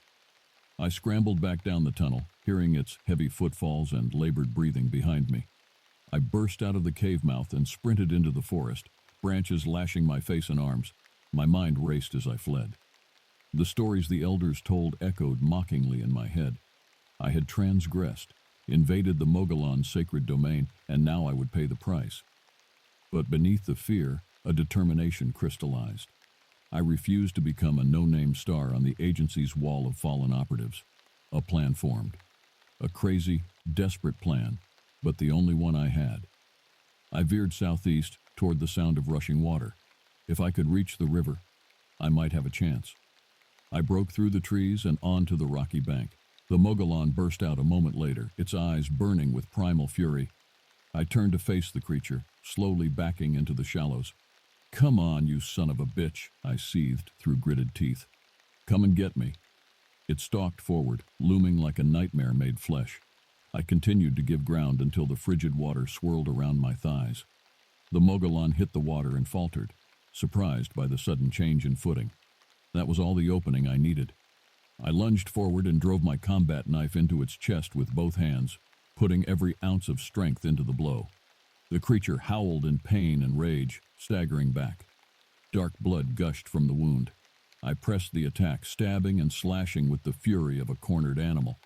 The Mogollon's claws raked my side, opening burning furrows in my flesh. But I barely felt it. I poured everything into the flurry of strikes, my world narrowing to the glint of steel and spray of blood. With a final anguished roar, the creature toppled backwards into the river. I watched as its body tumbled away in the swift current, disappearing downstream. Exhausted, I collapsed to my knees in the shallows, blood and water pooling around me. Distantly, I was aware of the sound of rotors, searchlights cutting through the night sky. It seemed my emergency beacon had finally gotten through. The cavalry arriving too late to matter, but just in time for the cleanup. I laughed, a brittle sound teetering on the edge of madness. But as I looked up at the full moon rising over the deceptively peaceful forest, one thought crystallized with grim certainty. The Mogollon was gone, but there were more horrors lurking in the deep places of the world. Nightmares made flesh, preying on the evil in men's hearts, and someone had to hunt them. I sit on the porch of my small cabin, watching the sun dip below the serrated tree line. It's been 5 years since that fateful mission in Arizona. 5 years of hunting monsters, both human and otherwise, in the forgotten corners of the world. The scars have faded, but the memories remain, seared forever in my mind. I learned the truth behind the Mogollon legend. That creature and others like it were products of a Cold War experiment gone horribly wrong. Bioengineered abominations, created in secret labs to be weapons, then released into the wild when their creators lost control. Most of the world doesn't believe they exist. The public at large sleeps soundly, blissfully unaware of the things that stalk the night. and the powers that be are happy to keep it that way. I'm the one they call when a threat needs to be eliminated quietly, with no official record. The perfect, deniable asset. Some would say I've lost my way, become no better than the monsters I hunt, that I use the Mogollon as an excuse to indulge my own demons, the darkness that war and bloodshed have planted in my soul. Maybe they're right. All I know is that out there in the shadows, nightmares are real. Someone has to keep them in check, so I keep hunting, keep killing, wondering each time if this mission will be my last. If one day, my luck will run out, and I'll join the missing agent and all the other poor bastards who went into the darkness and never came back. Until that day, I'll keep doing what I do best, fighting the good fight, even if I have to do it in the shadows, because that's what it means to be a Hanu, the warrior, the protector. I get up and go inside, closing the door on the failing light. There are guns to clean, knives to sharpen, and another mission to prepare for. Another monster to hunt. Out there in the night, evil stirs, and the Mogollon is waiting.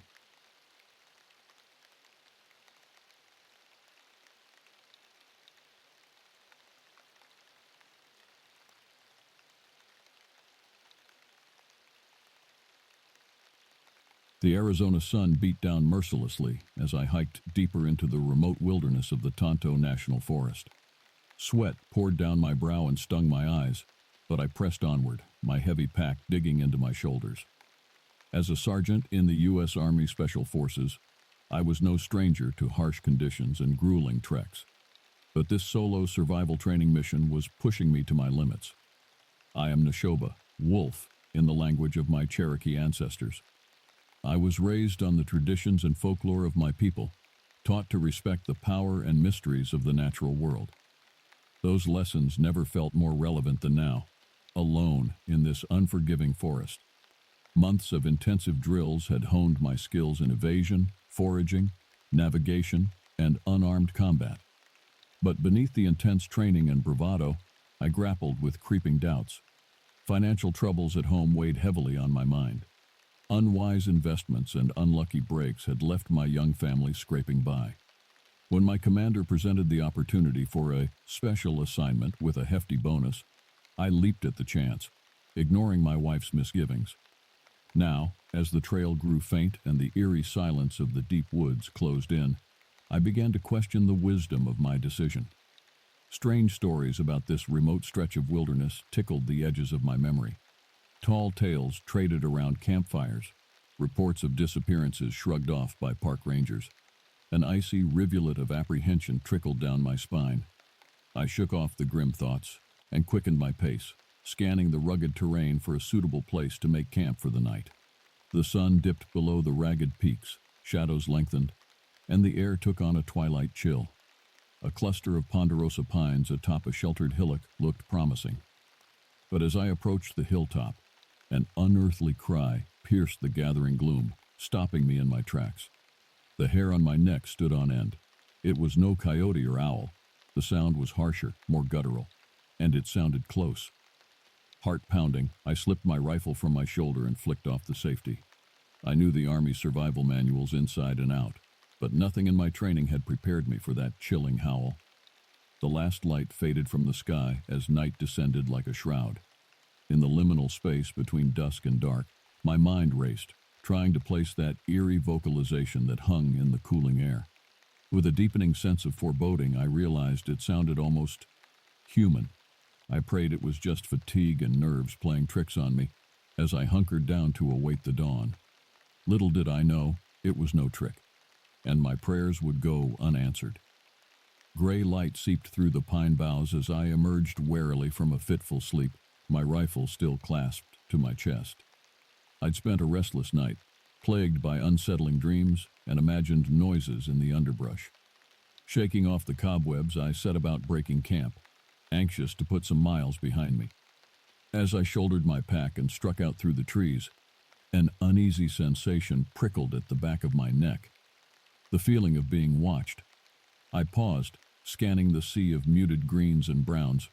Nothing moved among the ghostly aspens and towering firs. No sound except the soft sibilance of the wind. Chalking it up to lingering disquiet from the night before, I pushed onward, following the lazy bends of a narrow stream as it cut through the forest floor. With each step, the terrain grew rougher, the brush thicker. Sweat soaked through my uniform as I battled the tangled undergrowth. By midday, as I paused in a clearing to check my map and compass, the uncanny sensation returned, stronger now, the crawling feeling of unseen eyes upon me. I wheeled around, searching the tree line, pulse quickening. That's when I saw it. There, on the far side of the glade, a flash of color that didn't belong, not the russet and amber of turning leaves, something large and reddish-brown, almost auburn. It was only a fleeting glimpse between the trees, but it sent a jolt of adrenaline surging through my veins. I froze, hardly daring to breathe. Seconds stretched into minutes as I waited for another sign of movement. The forest had fallen eerily silent, not even a bird call or insect chirp disturbing the heavy hush. A cold bead of sweat trickled down my spine. Suddenly, a branch snapped like a gunshot in the stillness.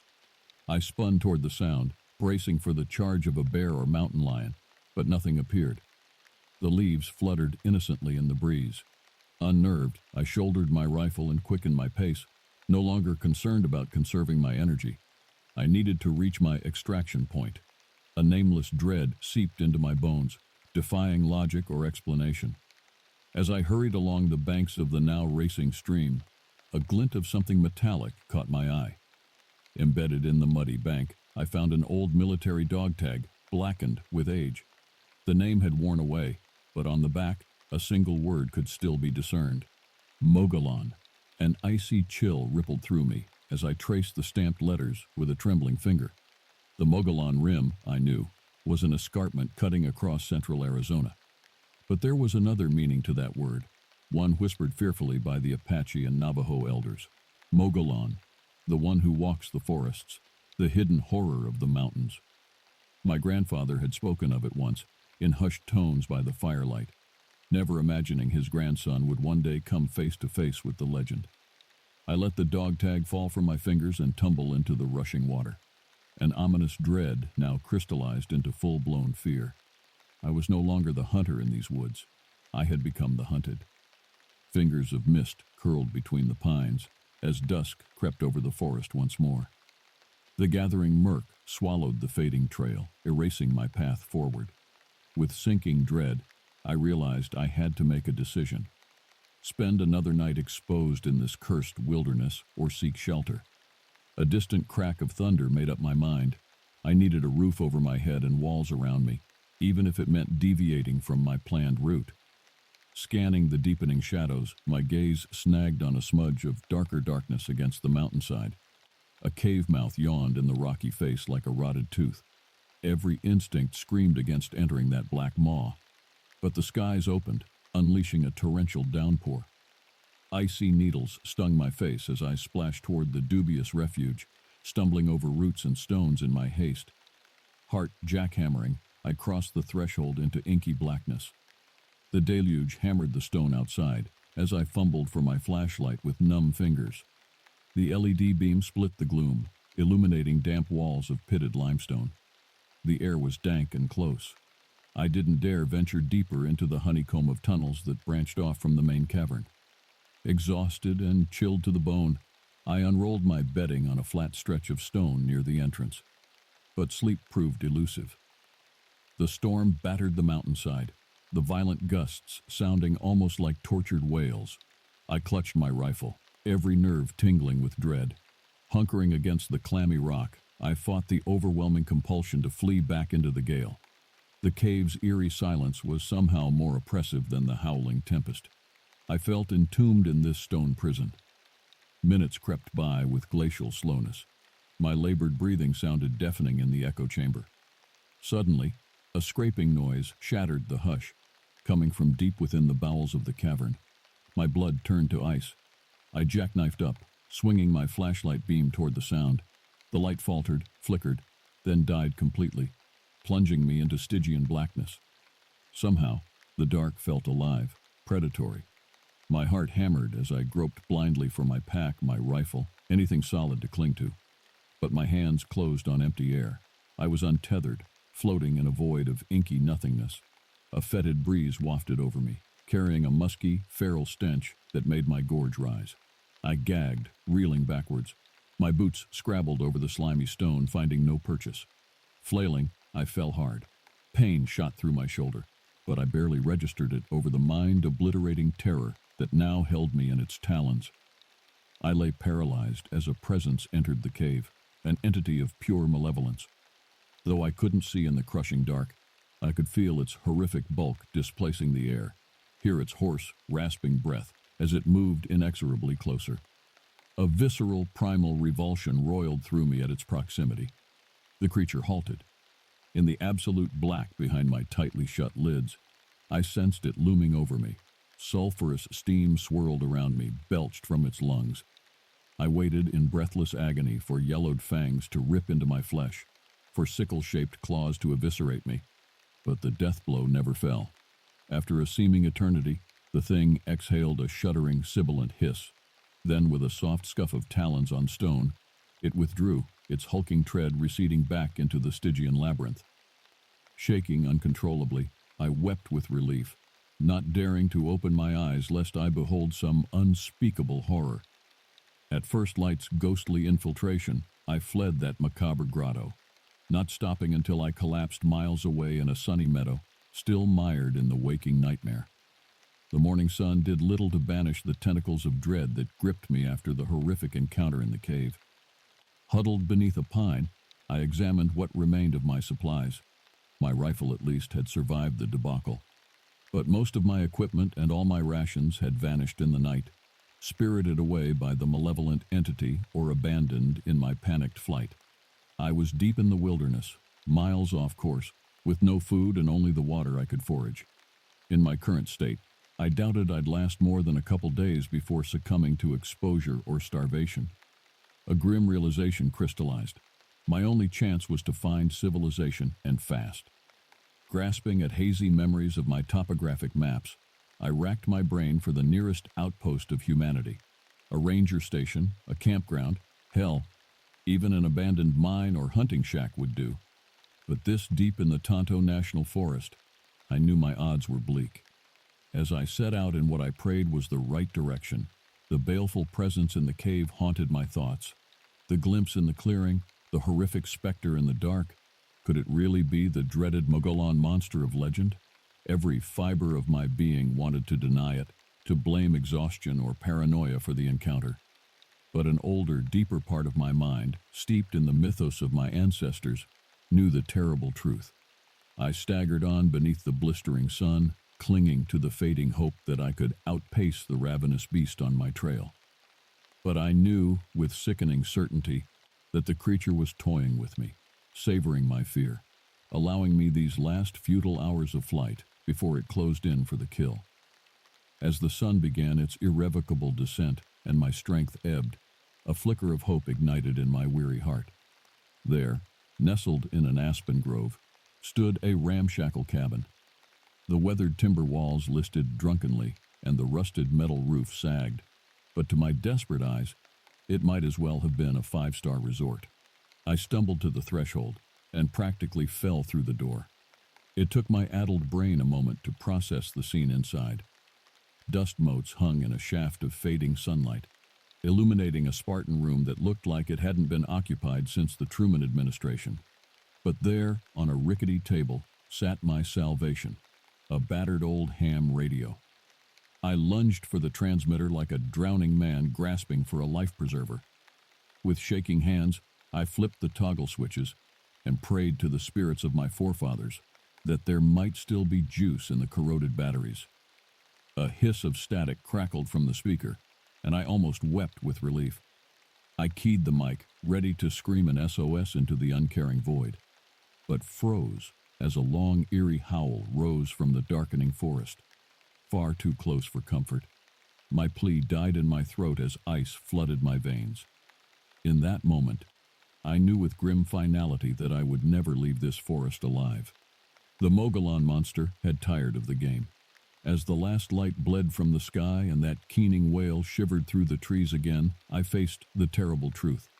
This cabin would be my tomb, and no one would ever hear my final transmission. Night fell like an axe blade as I crouched in the musty dimness of the cabin, trembling fingers still poised over the transmitter key. The ancient generator had wheezed its last asthmatic gasp an hour ago, plunging me into Stygian blackness, broken only by feeble moonlight through the grubby windows. Outside, the unholy cries of the Mogollon monster had taken on a savage, triumphant timbre. The thing knew I was trapped, cornered. It was done with the cat-and-mouse game. The stench of my fear was a siren song, and it was coming to feast. In the inky shadows, I clutched my rifle, the cold steel offering scant comfort. I knew it would be less than useless against the eldritch horror that hunted me. No man-made weapon could fell a demonic entity born of nightmare and shadow. As the keening howls drew nearer, rattling the weathered timbers, I squeezed my eyes shut, ancestral tales flowing unbidden through my mind. I saw the fear in my grandfather's eyes as he recounted the legend of the Mogollon by guttering firelight. Heard the quaver in his voice as he described a towering figure cloaked in matted fur, its visage a grotesque medley of man and beast. It was said to haunt the loneliest reaches of the wilderness, an insatiable predator lying in wait for the unwary traveler. Once the Mogollon had your scent, there was no escape. It would pursue you relentlessly, implacably, until your strength gave out and you collapsed helpless before its slathering jaws. A crash jolted me from my reverie as a heavy weight slammed against the door. The flimsy latch held, barely, as the portal juddered in its frame. Splinters flew from the rotting wood. My heart seized like a fist in my chest. This was it, my final stand. Fingers numb with terror, I flicked off my rifle's safety and raised the barrel toward the buckling door. The logical part of me whispered that the feeble barricades would only slow the beast, that my bullets would do nothing but enrage it. But the animal urge to fight, to live, overrode reason. The door exploded inward in a hail of shattered timber. A huge, hulking form filled the portal, blotting out the ruddy moonlight. My finger froze on the trigger as the muzzle of my gun wavered. I couldn't seem to will my hand to squeeze. Sulphurous, glowing eyes ignited in the gloom, paralyzing me with their baleful glare. A rattling growl shook the cabin's very foundation as the monster stalked forward, its bulk scraping the low ceiling. Ropes of drool splatted to the floorboards from a maw filled with dagger-like fangs. Saucer-eyed, I scrabbled backwards until my spine hit the wall. There was nowhere left to run. I was going to die in this lonely shack, my bones to bleach undiscovered for an eternity. The creature loomed over me, eclipsing the guttering moonlight. Its fetid breath gusted over me in a sulphurous wave. A warbling keen of despair escaped my throat as I beheld my doom. And in its eyes, glimpsed a glimmer of something terribly, horrifically human. In that eternal, time-stretched moment, I stared transfixed into the luminous eyes of the beast. Behind the feral yellow glare, I perceived a flicker of sentience, of tortured awareness, the tattered reman ants of a human soul. In a flash of grim epiphany, I understood the true nature of the Mogollon's curse. This was no mere monster, no simple animal driven by base instinct. The creature looming over me had once been a man, a soldier like myself, transformed by some eldritch, unspeakable force, condemned to roam these hills in a grotesque parody of life, a prisoner in his own twisted flesh. Staring into those tormented, eerily familiar eyes, I saw my own fate writ large. The Mogollon had chosen me as its next victim, the latest link in an unending chain of damnation. Soon, I too would be transmuted, twisted into a lumbering engine of malice and hunger, doomed to hunt these lonely woods for all eternity. Despair colder than the grave settled over me as the beast's fetid breath gusted across my face. Inch by inch it lowered its shaggy, snarling visage toward mine. I squeezed my eyes shut, braced for the piercing agony of cruel fangs, the rending of my flesh, the violation of my very soul. But the death blow never fell. After a breathless, terror-swollen eternity, I felt the monster's presence recede. I dared to crack an eyelid. The Mogollon had withdrawn, its bulk filling the ruined doorway. In its luminous eyes, I saw a flicker of something incomprehensible, pity perhaps, or grim kinship. Then, with a shuddering growl that plucked at the primal chords of my hindbrain, The creature turned to lope off into the forest.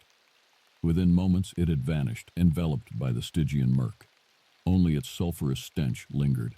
Struck mute with incredulous relief, I sagged bonelessly to the floor. My mind reeled, struggling to process my impossible reprieve. What perverse caprice had moved the monster to spare me? What did its mercy, if you could call it that, portend? Numb and spent, I huddled in the wreckage of the cabin till dawn's gray light seeped through the splintered walls. My rational mind insisted that I should feel lucky to be alive, but I couldn't shake the sense of a far grimmer fate than mere death awaiting me. In the distance, a lonesome howl rolled across the hills, sending icy fingers down my spine. I knew, with numb certainty, that our paths would cross again. The Mogollon and I were linked now, yoked by the eldritch forces that held sway in this accursed wilderness. Wearily, I set off toward the hazy sun, my boots treading an inexorable path to a lightless destination. In the lengthening shadows of the pines, I fancied I could feel the weight of baleful eyes upon me. Watching, waiting. The true horror of my ordeal was just beginning.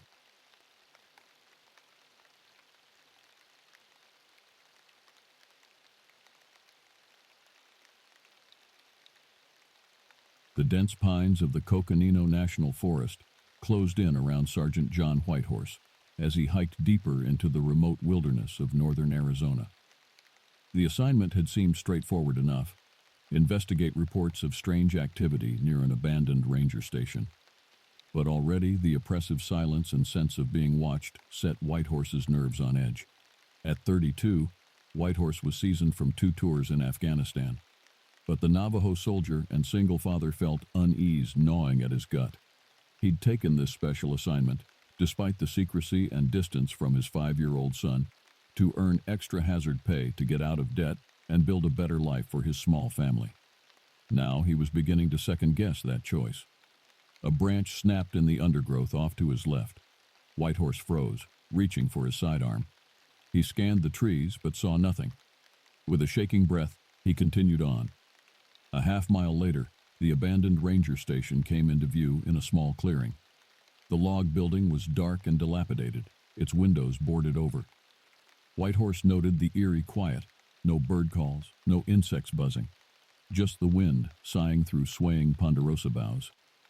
He approached cautiously, special forces training taking over. The door creaked open under his touch.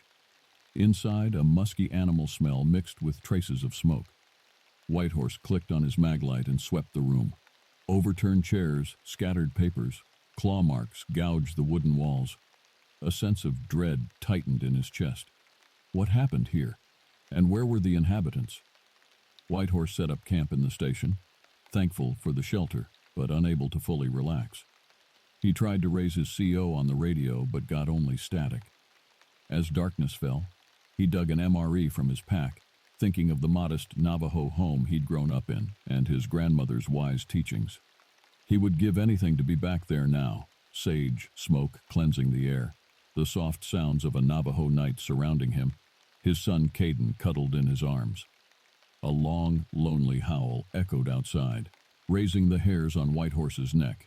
He gripped his M4 rifle and stared hard at the boarded-up windows. His orders were to observe and report, but he was starting to fear he might be in over his head with this mission. What secrets hid in these cursed woods? Whitehorse jolted awake to the crack of splintering wood. He rolled out of his sleeping bag, grabbing his rifle, heart pounding. Growls and heavy thumps came from the outer room. Something slammed against the bedroom door, rattling it in its frame.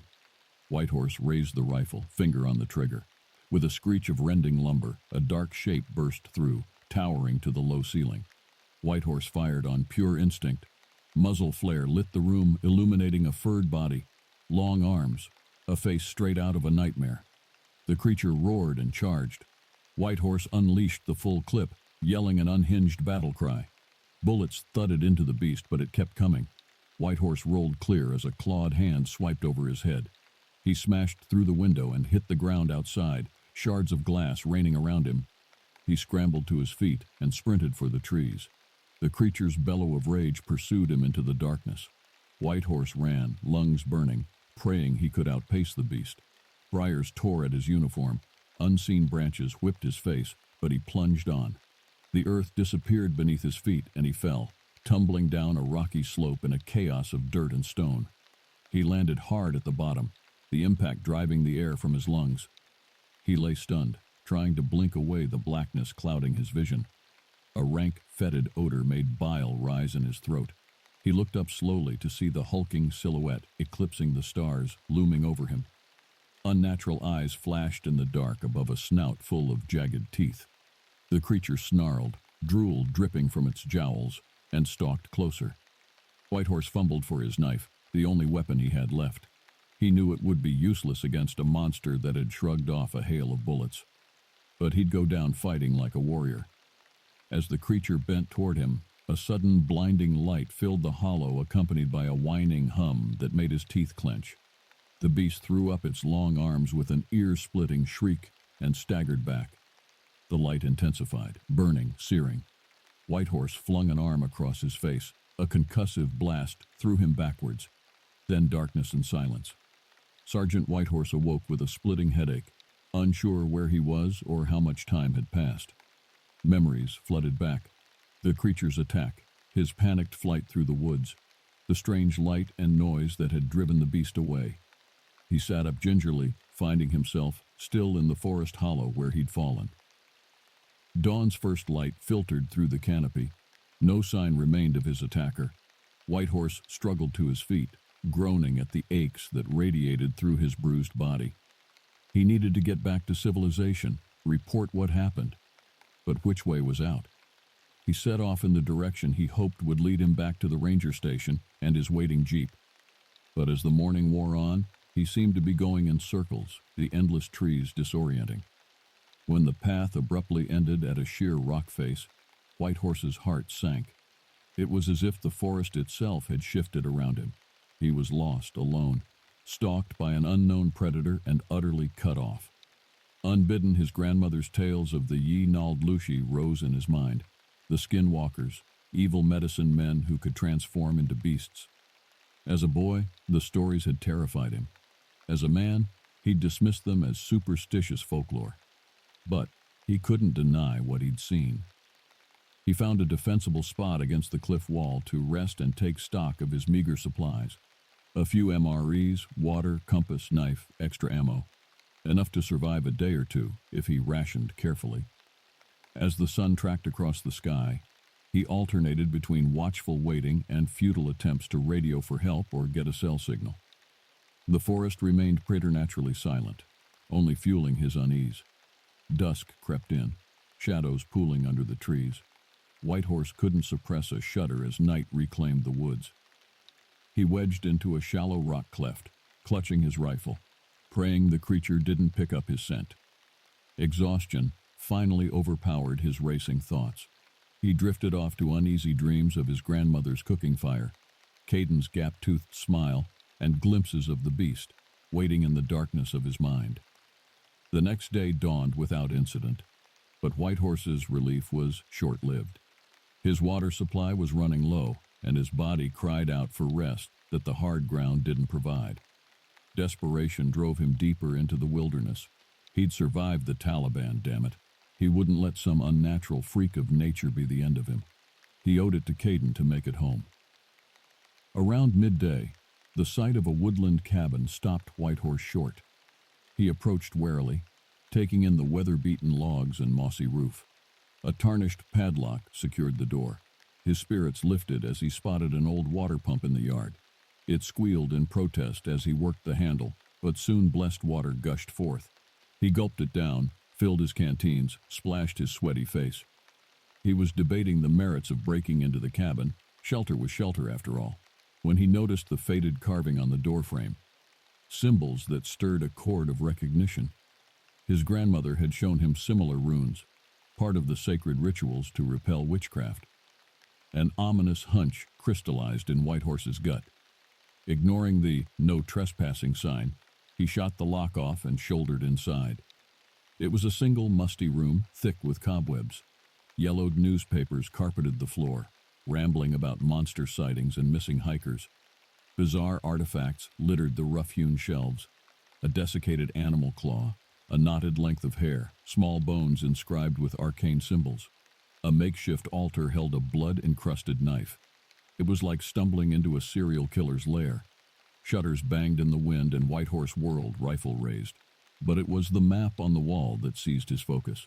It depicted the area around the cabin, with a small X marking a spot labeled Skinwalker Cave. Determination hardened in Whitehorse's core. If there was a way to stop the creature that hunted him, he'd face it head-on. He snapped a picture of the map with his cell phone, grabbed the gnarly knife for good measure, and ventured back out into the lengthening shadows. Guided by the marked location, he soon found a narrow opening nearly consumed by brush and vines.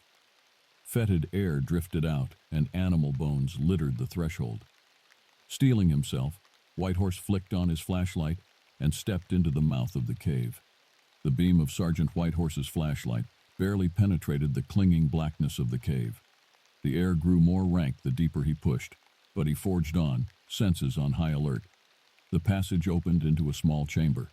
Whitehorse swung his light around, revealing a scene out of a nightmare. Symbols similar to those at the cabin covered the stone walls, painted in what looked disturbingly like dried blood. Mounds of gnawed bones and rotting flesh littered the floor. At the center stood a grotesque stone altar stained with dark residue. Whitehorse's heart seized as the beam landed on a desiccated corpse in tattered rags propped against the back wall, a twisted iron collar padlocked around its neck. He approached slowly, dread building in his gut. Something glinted near the body's feet. Dog tags. Whitehorse reached for them with a shaking hand, already knowing what he'd see. The name Begay was stamped into the metal, a fellow Navajo soldier who had gone missing from the nearby army base weeks ago. A wheezing rattle made Whitehorse jerk back in horror as the corpse raised its head, sunken eyes fixing on him. Its withered lips moved, voice a rasping hiss. "Ye Nald Lushi, run!" Claws scrabbled on stone behind Whitehorse. He spun, swinging the rifle around. The creature filled the cave entrance, feral eyes flashing, jaws slavering. Whitehorse opened fire, unloading a stream of bullets as the beast charged. His shots went wide, pinging off the walls. The skinwalker was on him in an instant, swiping with claws like steel. He rolled, narrowly avoiding disembowelment, knife in hand. Man and monster tangled in a desperate battle, inhuman shrieks and human yells echoing through the cavern. Whitehorse felt his strength flagging, knowing he couldn't last much longer. With a defiant roar, he plunged the ceremonial knife hilt deep into the creature's chest. The skinwalker stumbled back with an ear-splitting wail. Whitehorse collapsed against the bloody altar, gasping, watching in disbelief as the monster began to shrink and change. Its form rippled, distorted, fur receding, limbs shortening. In a matter of moments, a naked old man lay on the cave floor, the knife protruding from his scrawny chest. His face was twisted in agony and hate as he spat a final curse at Whitehorse in the ancient Navajo tongue. Then he shuddered and went still, blank eyes staring into eternity. Sergeant John Whitehorse staggered from the cave into the chill night air. The waning moon peeked through skeletal treetops, the only sound his ragged breathing and the howl of a distant coyote. He sank to his knees, adrenaline deserting him. It was over.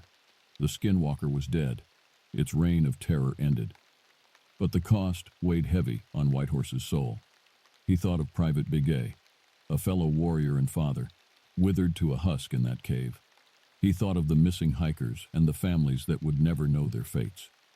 His failure, his inability to prevent such evil, crushed down on him. But then he thought of Caden, his young son, his reason for living. He would make it back to him, back to the Navajo Nation, back to a life of peace and purpose.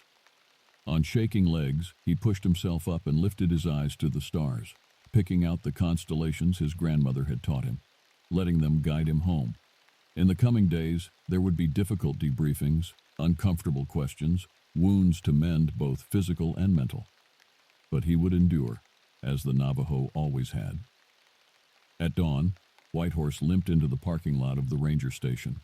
His waiting jeep was the most beautiful sight he'd ever seen.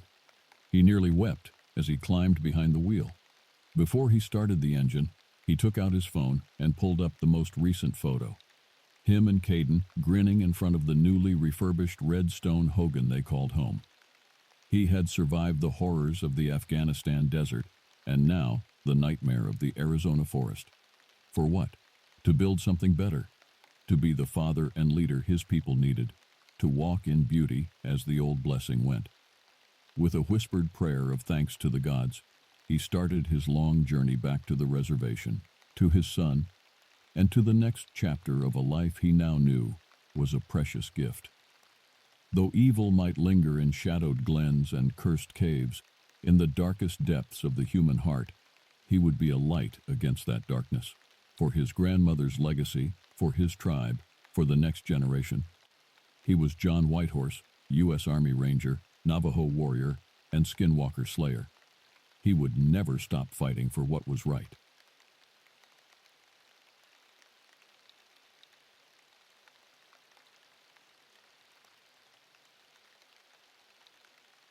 The desert heat had finally broken as dusk approached the Tonto National Forest. I adjusted my pack and checked my compass for the third time in 10 minutes. Something was wrong. The needle spun wildly before settling in a direction I knew couldn't be north. 20 years in the Rangers had taught me to trust my instincts over equipment. But out here, with night falling, instinct alone wouldn't get me back to base. I hadn't meant to end up deep in restricted territory. The mission was simple: reconnaissance of potential cave systems that might serve as emergency extraction points. As a Navajo who grew up just outside the reservation, I was sought after for these assignments. The brass figured my natural connection to the land would be an asset. They never understood that my people's knowledge was communal, passed down through generations, not something magically inherited in my DNA. My name is Thomas Begay, though most of my unit calls me Shadow. At 42, I'm too old for this shit, but the military pension won't cover the medical bills my wife Sarah is racking up back home. Cancer doesn't care about your bank account, and with 3 kids in college, I needed the hazard pay from these classified reconnaissance missions. The light was fading fast now, casting long shadows through the juniper and pine. I'd been tracking what appeared to be an unusual cave formation when my radio went dead. Standard procedure was to make camp and wait for extraction at dawn, but something felt off about this place. The silence was too complete. No insects, no birds, not even the whisper of wind through the trees. My grandmother would have said this was a place where the worlds overlap, where the veil between our reality and others grows thin. The elders spoke of such places in hushed tones around evening fires. As a child, I dismissed these as stories meant to keep curious kids from wandering too far. Now, with 20 miles of wilderness between me and civilization, those stories sent a chill down my spine despite the lingering heat. I spotted a small clearing near what looked like an abandoned hunting cabin, perfect for overnight shelter. As I approached, I noticed strange markings carved into the wooden doorframe, symbols I recognized from childhood, warnings about skinwalkers and other dangers that lurk in darkness. The cabin door creaked open at my touch. Inside, dust covered everything except for a small table in the center of the single room. On it sat a clay bowl filled with what looked like corn pollen, an offering. My blood ran cold. Someone had been here recently, and they knew the old ways. I set up my gear methodically, muscle memory taking over while my mind raced. Command wouldn't start looking for me until I missed tomorrow's check-in. I had supplies for 3 days, my sidearm, and a combat knife. Should be enough to handle whatever wildlife might come prowling. But as I settled in for the night, the nagging feeling that I wasn't alone intensified. Outside, something moved through the underbrush, something large. The footsteps were too heavy for a deer, too deliberate for a bear. They circled the cabin once, twice, then stopped directly outside my door. I reached for my pistol, breathing slow and steady. The old stories came flooding back, tales of a creature the dying rarely spoke of directly, a being that walked like a man but wasn't one. The Apache called it the Big Man of the Mountain. Others had different names. The doorknob turned slowly. My finger tensed on the trigger. Whatever stood on the other side of that door wasn't just passing through these woods. It was hunting. Dawn broke through the cabin's single window.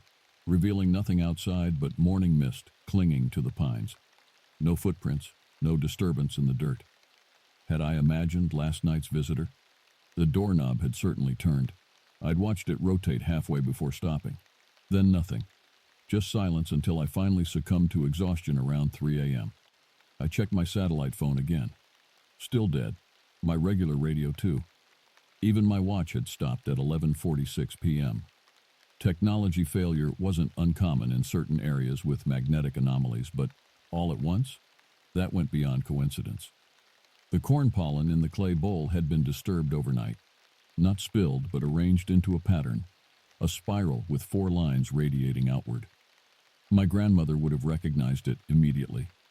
It was a symbol of the 4 sacred mountains that bound Din Bikea, the traditional Navajo homeland. A message? A warning? I packed quickly, hoping to find higher ground for a signal. My mission brief mentioned a network of caves 2 miles northeast, perfect for establishing communication. As I shouldered my pack, something caught my eye. A small leather pouch hanging from the cabin's ceiling beam that hadn't been there yesterday. Inside was a polished turquoise stone and a single eagle feather. Traditional protection items. Someone was helping me, or luring me deeper. The forest felt different in daylight. Less menacing, but somehow more watchful. I followed game trails where possible, noting unusual breaks in branches above head height. Whatever moved through here regularly was tall, very tall. 2 hours of hiking brought me to the cave entrance marked on my map. The opening was larger than expected, easily 15 feet high and twice as wide. Ancient petroglyphs decorated the stone around the entrance, human figures, animals, and one recurring image. A towering being with elongated limbs. Inside, the temperature dropped dramatically. I switched on my tactical flashlight and followed the main passage downward. The cave system was extensive, with numerous chambers branching off the central tunnel. In my reconnaissance training, we'd been taught that these formations often connected to underground water sources, critical information for establishing emergency shelters. The walls transitioned from rough stone to something smoother, almost polished in sections. Not natural. This place had been modified, expanded by human hands, ancient ones. In the third chamber, I found evidence of recent habitation, a fire pit with coals still warm to the touch, remnants of food, pine nuts and what appeared to be dried meat, a makeshift bed of pine boughs, and more disturbing, a collection of military-issue equipment, canteens, tactical vests, even a broken radio that matched mine, scattered as if displayed, trophies. I recognized a dog tag among the items. Johnson, Thomas E. He'd gone missing during a training exercise 6 months ago. Command had concluded he'd deserted, gone AWOL after receiving divorce papers from his wife. But his equipment was here, deep underground in restricted territory. A sound echoed from deeper in the cave system, something between a grunt and a word. I extinguished my light immediately, pressing against the wall. My night vision gradually returned, revealing faint bioluminescent fungi giving the chamber an eerie blue glow. The sound came again, closer this time. A voice, low and rumbling, speaking words I couldn't quite make out. Not English, not Navajo either, though there was something familiar about the cadence. I had 2 choices: retreat to the surface or push deeper to investigate. My mission parameters were clear: gather intelligence, avoid engagement. But Thomas Johnson deserved better than to be labeled a deserter if something had happened to him here. The decision was made for me when a massive shadow blocked the passage back to the surface. The silhouette was unmistakably humanoid, but wrong in its proportions. Too tall, arms too long, head strangely shaped. It sniffed the air, a sound like tree branches scraping against each other emerging from its throat. It knew I was here. I pressed myself into a narrow fissure in the wall as the thing moved into the chamber, ducking its head to clear the ceiling. In the blue fungal light, I caught glimpses of its form, covered in dark hair, muscles rippling beneath, eyes reflecting light like a nocturnal predator's. The stories weren't just stories after all. The thing from my childhood nightmares was real, and it was standing 20 feet away, scanning the chamber for me. Time stretched like taffy in that blue-lit chamber.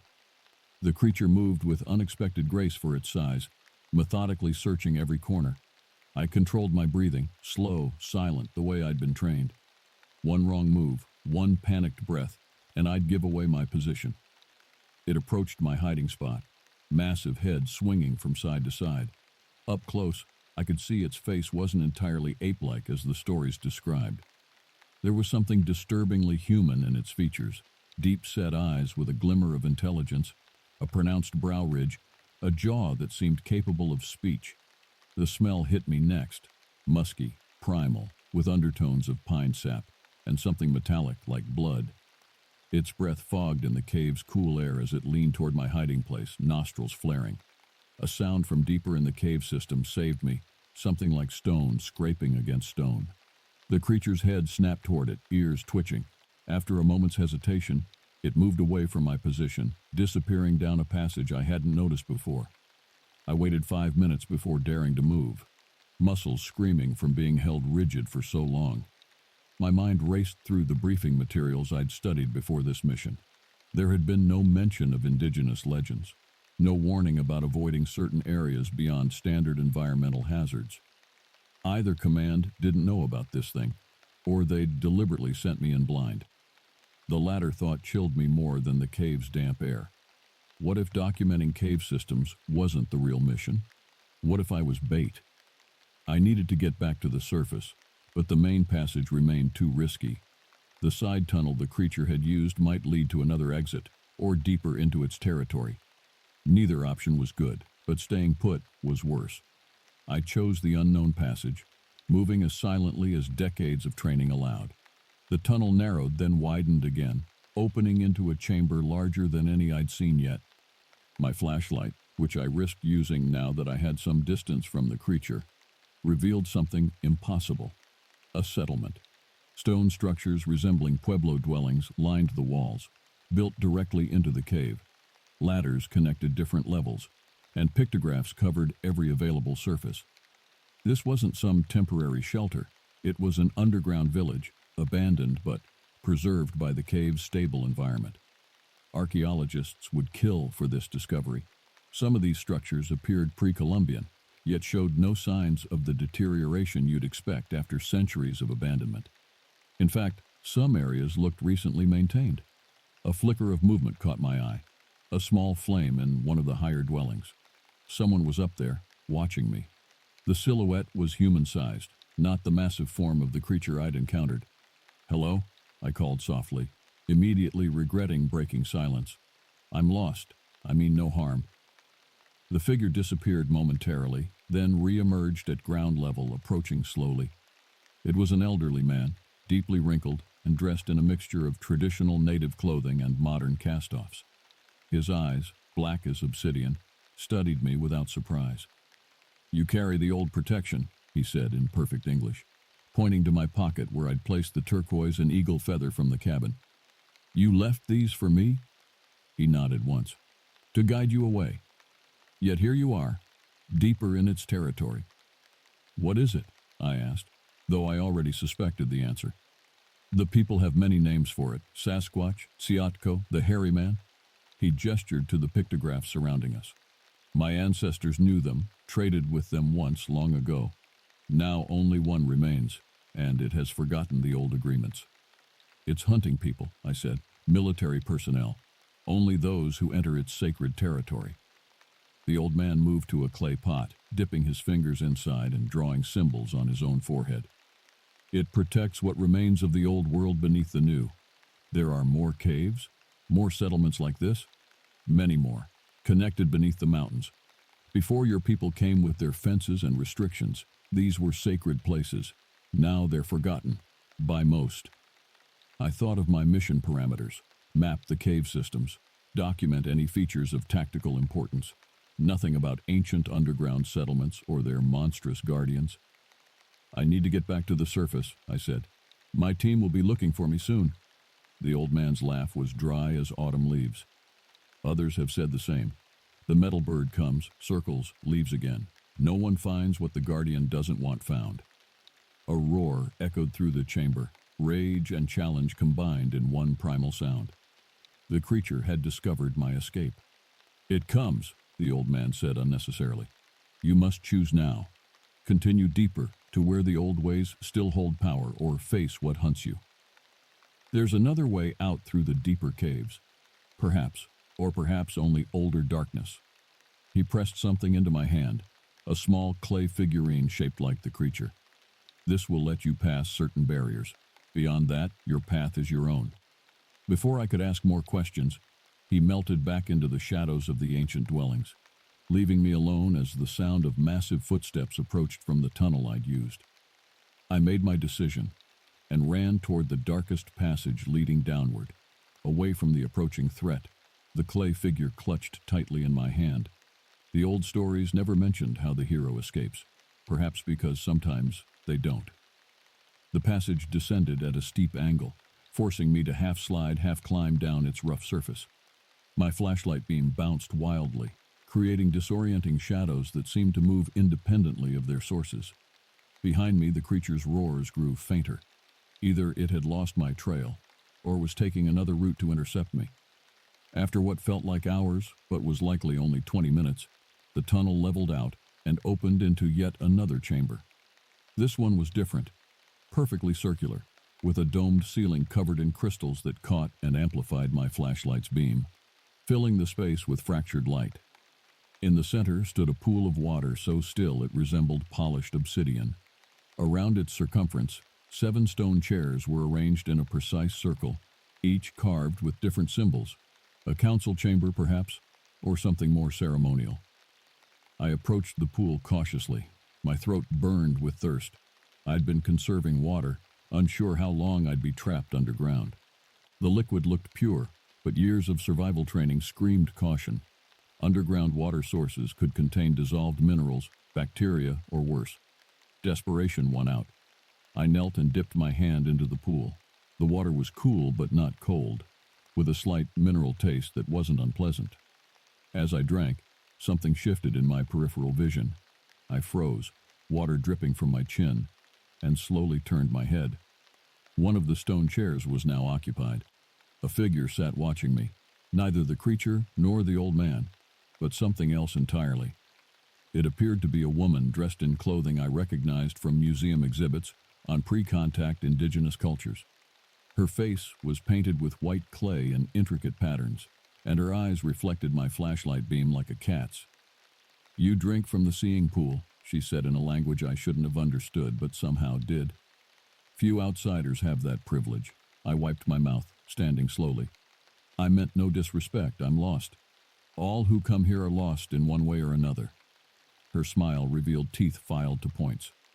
"Some are lost in the tunnels, others in time. Which are you, Thomas Begay?" My blood ran cold. I hadn't told anyone my name since entering the cave system. "How do you know me?" "The water knows you now, and through it, so do I." She gestured to the pool. "Look again and see what you seek." Against my better judgment, I glanced down at the water's surface. Instead of my reflection, I saw images forming. My unit back at base, a search party being organized, helicopters with thermal imaging equipment. They were looking for me, but their sensors showed nothing but empty forest where the cave entrance should be. "They cannot find what exists between worlds," the woman explained. "This place folds into itself, hidden from outside eyes." "What is this place?" I asked, my military training giving way to wonder and fear. "A crossroads, a meeting ground between your world and others." She stood in one fluid motion. "Long ago, many peoples gathered here, those from above and below, those who walk as men and those who walk as something else." "Like the creature hunting me?" "The Guardian," she corrected. "Last of its kind in these parts. It remembers the old wars, when your ancestors came with metal and fire to drive the ancient ones deeper."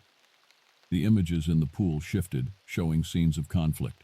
Spanish conquistadors, then American soldiers, forcing indigenous people from their lands. But interspersed were stranger images, massive beings matching the cave pictographs fighting alongside the native forces, using strength and knowledge of the land against the invaders. "The old alliance," I whispered, remembering stories my grandmother had told, tales I'd dismissed as fantasy. "Your blood remembers, even if your mind forgets." The woman approached, moving silently despite anklets of bone and shell that should have rattled with each step. You were drawn here for a reason, Thomas Begay. The guardian does not just hunt you, it tests you. Tests me for what? The old ways are fading. The guardian grows lonely, confused. It needs a new purpose. She reached out, pressing cold fingers against my forehead. As do you. Images flooded my mind. My wife Sarah in a hospital bed, doctors shaking their heads, my children crying. The future I feared most. You have a choice to make, the woman said, withdrawing her hand. Continue deeper. Find your way back to the world above with knowledge that could make you wealthy but hunted. Or become a new kind of guardian, walking between worlds, protecting what remains of the ancient magic. I couldn't process what she was suggesting. I have responsibilities. Family. The seeing pool shows many paths. In one, you return to find your wife already gone, your children scattered in their grief. In another, she gestured, and the pool showed Sarah, healthy and smiling, surrounded by our children and grandchildren I'd never seen. You're saying you can cure her cancer? That's impossible. Not cure, prevent. Time moves differently here. What was yesterday above could be tomorrow below. She stepped back. Choose quickly. The guardian approaches, and it will demand an answer. As if summoned by her words, a roar echoed through the chamber, closer than before. The woman didn't flinch. What would I have to do? I asked, the impossible choice bearing down on me like a physical weight. Learn the old ways, walk the tunnels, keep the balance. She pointed to the clay figurine the old man had given me. That token marks you as worthy of consideration. Few receive such honor. The sound of massive footsteps grew louder, accompanied by the smell of musk and pine. Time was up. I had to choose. The guardian entered the chamber like a living shadow, its massive frame blocking the passage I'd used to descend. In the crystal refracted light, I could see it clearly for the first time. Over 8 feet tall, covered in dark reddish-brown hair, with a face that mixed simian features with disturbingly human intelligence. Its eyes, amber with vertical pupils, fixed on me with predatory focus, but it didn't attack. Instead, it lowered itself to a crouch, still towering over me, and extended one massive hand, palm up. A gesture of, what, demand? Offering? The woman spoke to it in a language that sounded like flowing water and cracking ice. The creature responded in kind, its voice deep enough to vibrate the stone beneath my feet. It recognizes the blood of the old agreements in you, she translated. Your great-grandmother's mother was a keeper of the ways before your people were forced onto the reservations. I thought of my family history, the gaps in our knowledge, the stories that survived only as fragments. My grandmother had mentioned a female ancestor who disappeared for 7 years, returning with knowledge of plants and healing that saved our family during a devastating illness. Could this be connected? What does it want from me?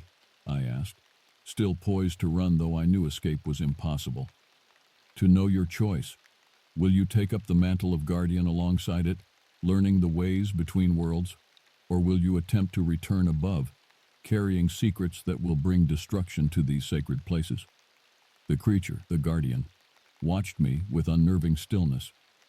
I realized it wasn't just evaluating my answer, but how I gave it, reading my intentions beyond words. If I stay, what happens to my family? My voice caught. My wife is dying. The woman's expression softened slightly. Time flows differently here, as I said. You could emerge in what would be your past with knowledge to prevent her illness. Or you could bring her here, to the healing waters, though few outsiders survive such transition. And if I choose to leave? Then leave you shall, with no memory of what you've witnessed. The guardian will ensure you find your way to the surface, but these caves will be closed to you forever. Neither option felt real. Both required abandoning everything I thought I knew about the world, about reality itself. But Sarah's face floated in my mind, pale and drawn with pain despite her brave smile. I want to help her, I said finally, but I need proof this isn't some hallucination, that what you're offering is real. The guardian made a sound like grinding stone, then approached the pool. It dipped one massive finger into the water, stirring it counterclockwise. The surface rippled, then showed an image of my wife in her hospital room, not as I'd left her 2 weeks ago, but as she appeared right now. A timestamp in the corner matched the current date and time. She was awake, speaking to our oldest daughter. A doctor stood nearby, reviewing charts with a puzzled expression. I couldn't hear their words, but Sarah's body language showed something unexpected. Hope. "What's happening?" I asked, leaning closer. "The waters have already begun their work," the woman said. "Your presence here, your blood connection to the old ways, creates a bridge, but it is temporary, unless you commit fully." The guardian withdrew its hand, and the image faded. It then extended something toward me, a necklace made of carved bone and turquoise, identical to one my grandmother had worn until her death. My hands trembled as I took it. The bone was warm to the touch, alive in some impossible way. "This belongs to your bloodline," the woman explained. "It was left here generations ago as a promise of return. The guardian has kept it safe, waiting." Everything I'd been taught in the modern world, science, reason, the laws of nature, screamed that this was impossible. But the military had sent me here for a reason. Perhaps they knew more than they'd shared about what existed beneath these mountains. My fingers closed around the necklace as I made my decision. "I'll stay," I said. "Teach me what I need to know to help my family and protect this place." The guardian's response was immediate, a sound halfway between a purr and a growl, approval rumbling through its massive chest. It extended one hand again, this time clearly offering something, partnership. I reached out and placed my palm against its much larger one. The contact sent a jolt through my body like static electricity, but warmer, deeper, connecting me to something ancient and vast. The woman nodded once, satisfied. "The covenant is renewed. Now we begin your training, Thomas Begay, the first of the new guardians." The crystal light seemed to intensify around us, catching in the guardian's amber eyes and the still surface of the pool. I felt something shift inside me, not just mentally but physically, as if my very cells were awakening to forgotten possibilities. I thought of Sarah, of my children, of the life I'd known. I would see them again, but I would never be the same. None of us would. The guardian turned, gesturing for me to follow deeper into the cave system, into my new life between worlds. As we moved through passages that seemed to shift and change around us, I realized with startling clarity, this wasn't the end of my story. It was only the beginning. 1 year has passed since I made my choice in the crystal chamber. 1 year in the tunnels between worlds, learning secrets forgotten by modern humanity. 1 year as apprentice guardian alongside the being I now know by its true name, Tsudzil, named for the sacred mountain above us. Time moves differently here, as the woman, who I now know as Changing Water, promised. My perception has expanded to track its strange flow, to feel the moments when the barriers between worlds grow thin enough to cross. In the surface world, only 2 weeks have passed since my disappearance. My training has been rigorous, often dangerous. Tsudzil is not a gentle teacher. I bear new scars, both physical and otherwise, but I've learned to move silently despite my human limitations, to track by scent and sound, to speak the old language that commands certain elements of this place. My body has changed, becoming leaner but stronger, adapting to the perpetual darkness and mineral-rich diet of underground living. Today is the day I've worked toward, my first solo journey back to the surface world, to my family. Changing Water has prepared the seeing pool, showing me the exact moment when I must emerge to alter Sarah's fate. 3 days before my original deployment, when the first cancer cells began to divide but remained vulnerable to intervention. I carry with me 3 things: a vial of water from the deeper healing pools, essence of a fungus that grows only in the crystal chamber, and knowledge of a ceremony that will bind these elements to Sarah's body, redirecting her own immune system to identify and destroy the mutation before it spreads. Tsudzil accompanies me to the threshold, a narrow passage that will, if I've learned correctly, open not just where but when I need it to. The guardian's massive hand rests briefly on my shoulder, a gesture of respect between allies now, not predator and prey. Remember, Changing Water reminds me, you have until the moon reaches its zenith. Then the path closes, and you must return or remain above forever, severed from what you've learned here. I nod, fingering the bone and turquoise necklace that now feels like part of me. I'll return. The choice will be harder than you imagine, she warns. Seeing them healthy and whole, you may question your commitment to the tunnels. She's right, of course. Despite everything I've gained here, I still dream of sunlight on my face, of my children's laughter, of Sarah's touch. The human world calls to the human part of me that remains. But I've glimpsed the larger truth now. The network of ancient settlements extending beneath much of the Southwest, the other beings that share these hidden spaces, the knowledge preserved here that could either save or destroy the surface world depending on who controls it. I understand now why my mission was so vaguely defined, why certain government agencies take such interest in these remote areas. We are not the first civilization to inhabit this continent. We may not be the last. The Guardians maintain the balance between worlds, protecting each from the other.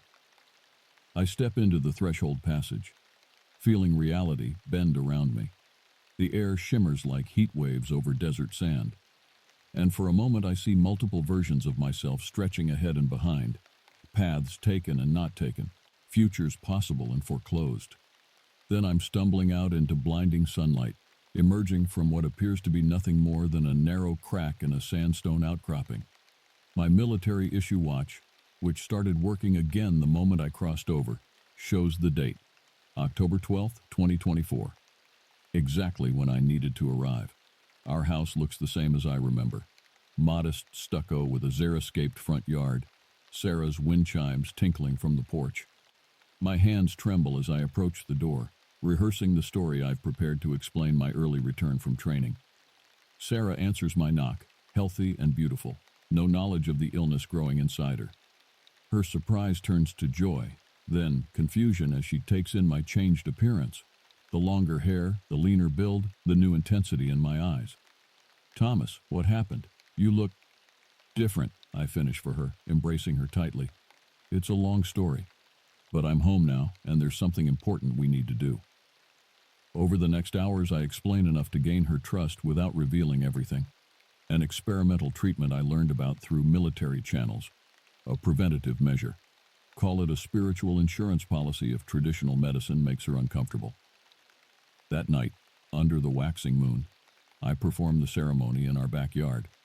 Sarah watches with a mixture of humor and concern as I mix the fungal essence with the water from the deeper pools, speaking words in a language she doesn't recognize, but that resonates with something in her DNA, the same ancestral memory that called to me. When she drinks the mixture, her eyes widen. It tastes like something I've been missing my whole life without knowing it. I complete the ritual by placing my hands over her abdomen, feeling the subtle wrongness there, directing the energies we've awakened to seek and destroy. There's a moment of warmth, a brief flash of blue light visible only to my enhanced perception, and then it's done. The cancer that would have taken her life is gone before it truly began. We spend the remaining hours until midnight together as a family. Our children, summoned home with no explanation they would believe, gather around us. We eat, laugh, share stories. I memorize their faces, their voices, knowing what my choice must be.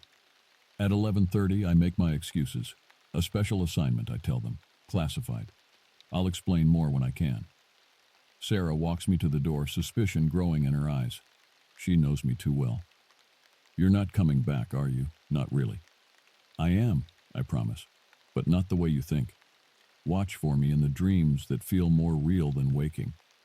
Listen for me in the stories that seem to tell themselves. Feel me in the moments when the world seems more alive than it should be." She doesn't understand, not yet, but someday she will. Part of my training includes learning to walk in dreams, to visit loved ones during the moments when human consciousness dips closest to the in-between spaces. I kiss her goodbye and walk into the desert night, feeling the pull of the threshold growing stronger as the moon climbs higher. Behind me is everything I've ever loved. Ahead is everything I'm becoming. The crack in the sandstone glimmers with invitation as I approach. Standing at the boundary between worlds, I look back one last time at the lights of the human world, at my former life. Then I step through, returning to the tunnels and my fellow guardian waiting in the shadows beyond, to the responsibility I've chosen and the ancient power now flowing through my veins. I am Thomas Begay, Army Ranger, husband, father. I am also something else now, something older than nations, newer than tomorrow. I am guardian of the threshold, keeper of the balance, walker between worlds. And this story, like the tunnels themselves, has no true ending, only passages leading deeper into mystery.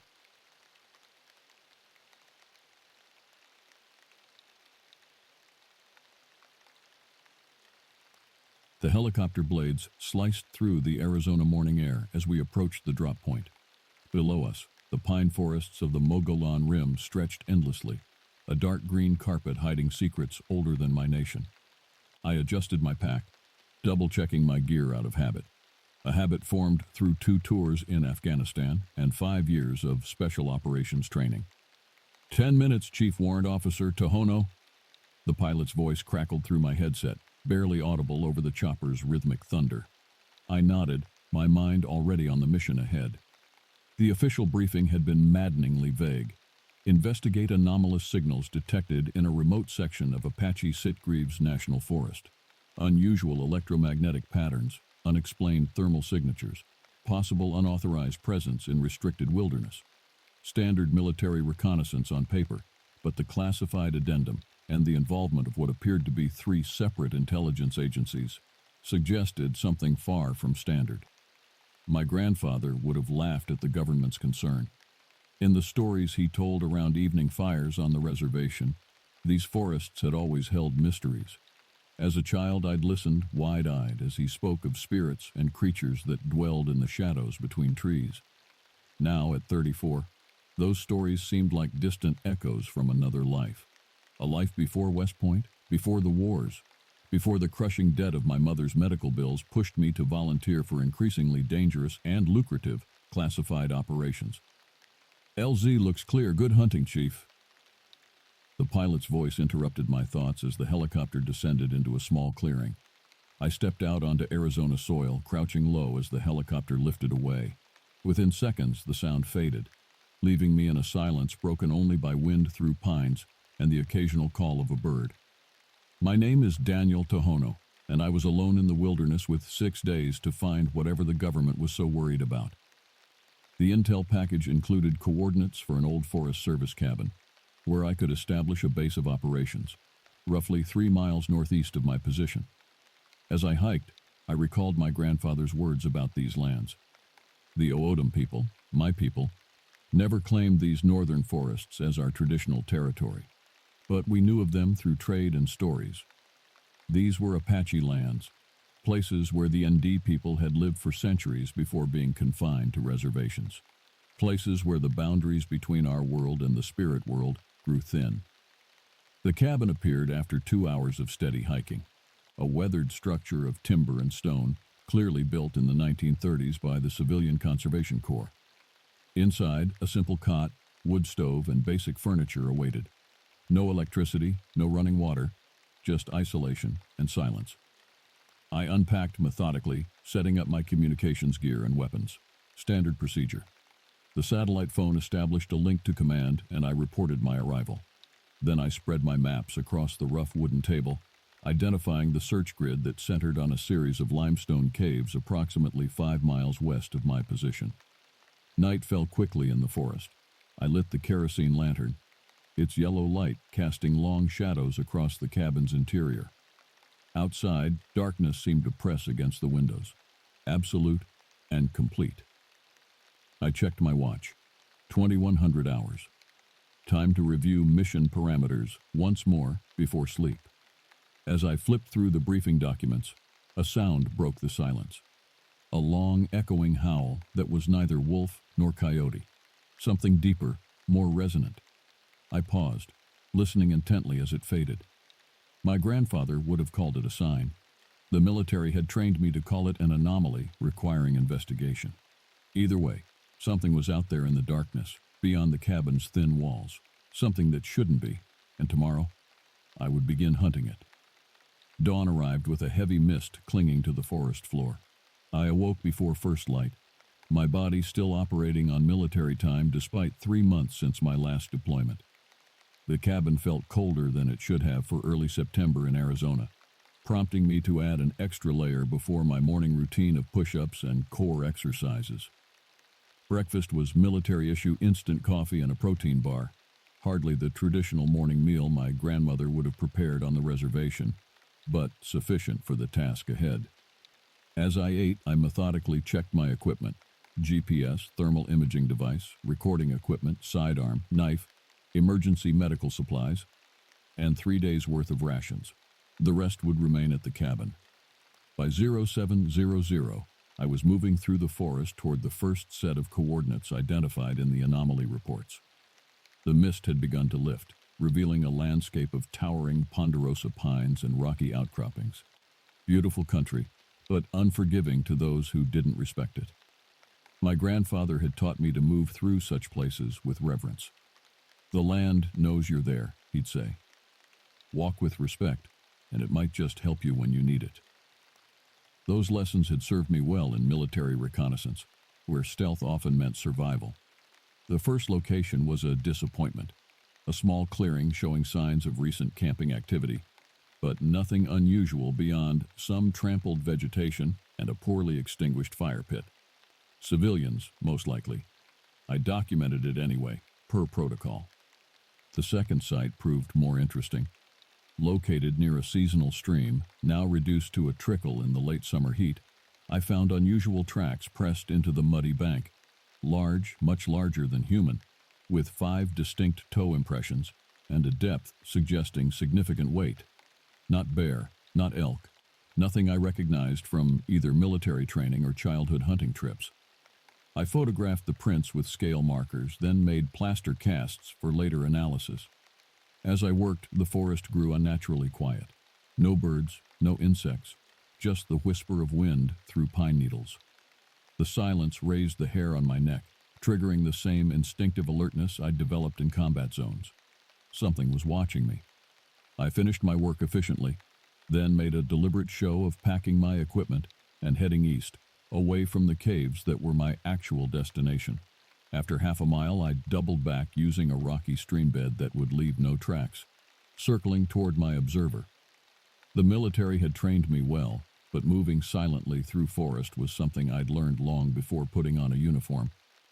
My grandfather had shown me how to place each foot, how to distribute my weight, how to become part of the forest rather than an intruder within it. I caught a glimpse of it through the trees, a large, dark figure moving with surprising grace for its size. It stayed just at the edge of visibility, using the forest's shadows with the skill of a veteran soldier. But no soldier stood over 7 feet tall, with shoulders that broad. My heart hammered against my ribs as childhood stories collided with present reality. The hairy man, Sasquatch, Bigfoot, names from campfire tales and conspiracy websites. Yet there it was, moving with purpose and intelligence through terrain it clearly knew intimately. I tracked it for nearly 2 hours, maintaining distance while gathering what intelligence I could. It seemed to be patrolling a perimeter, always circling back toward the limestone cave system noted in my briefing. The creature moved with purpose, occasionally stopping to examine the ground or break branches in patterns that seemed deliberate rather than random. Late afternoon brought unexpected rain, a brief but intense downpour that obliterated tracks, and forced me to take shelter beneath a rocky overhang. When visibility improved, the creature was gone. I used the remaining daylight to approach the cave entrance marked in my coordinates. The opening was larger than expected, easily 15 feet high and twice as wide. Limestone formations framed the entrance like ancient pillars, and faded red pictographs covered the surrounding rock face. Apache symbols, some I recognized from anthropology courses, warning signs, territorial markers, and spirit guardians. Darkness approached too quickly to risk entering the cave system. I marked the location and began the 5-mile trek back to the cabin, moving swiftly through the gathering shadows. Behind me, that same howl from the previous night echoed through the trees, closer now, and somehow more urgent. Something had found its way into these mountains, something government sensors had detected but couldn't identify, something that knew I was here, and tomorrow I would enter its domain. The night at the cabin was restless. Dreams of pursuit through endless forest corridors left me waking repeatedly, reaching for my sidearm before reality reasserted itself. Outside, something circled the cabin intermittently, heavy footfalls that paused occasionally near the windows but never approached the door. I reported my initial findings to command at first light, careful to stick to observable facts rather than speculation. The tracks, the figure's height and movement patterns, the territorial behavior. I omitted my grandfather's stories and the cold fear they stirred in my chest. Military intelligence had no category for ancestral warnings. Proceed with cave exploration as planned, came the terse reply. Reinforcements unavailable for 72 hours minimum. Maintain regular check-ins. I packed my extended gear, climbing equipment, additional light sources, emergency rations, first aid supplies, and extra ammunition. The standard loadout for cave operations, though nothing about this felt standard. The journey back to the cave entrance took longer than expected. Twice I had to alter my route to avoid signs of recent activity, broken branches and disturbed undergrowth that indicated something large had passed through. Not random movements, but deliberate attempts to intercept my approach. It was being hunted, but with intelligence rather than mere animal instinct. The cave entrance appeared different in morning light, darker somehow despite the sun's illumination. The pictographs seemed to shift under my gaze, ancient warnings becoming more prominent. My grandfather would have made offerings before entering such a place: tobacco, corn pollen, prayers. I compromised, leaving a small pouch of tobacco at the threshold while checking my headlamp and weapon. The initial passage descended gradually, the limestone walls cool and damp beneath my fingers. Archaeological surveys mentioned in my briefing indicated this cave system had been used ceremonially by indigenous peoples for at least 3,000 years, though the deeper sections remained largely unexplored due to dangerous conditions and tribal objections. After 200 yards, the passage opened into a large chamber with a ceiling that disappeared into darkness above. My light caught glimpses of more pictographs, these more elaborate than those outside: hunting scenes, celestial patterns, and anthropomorphic figures with elongated limbs and oversized heads.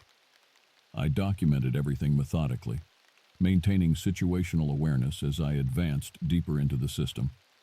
The temperature dropped noticeably, my breath fogging in the beam of my headlamp. The familiar weight of my sidearm against my hip provided little comfort against the growing sense of trespassing in a place humans weren't meant to enter.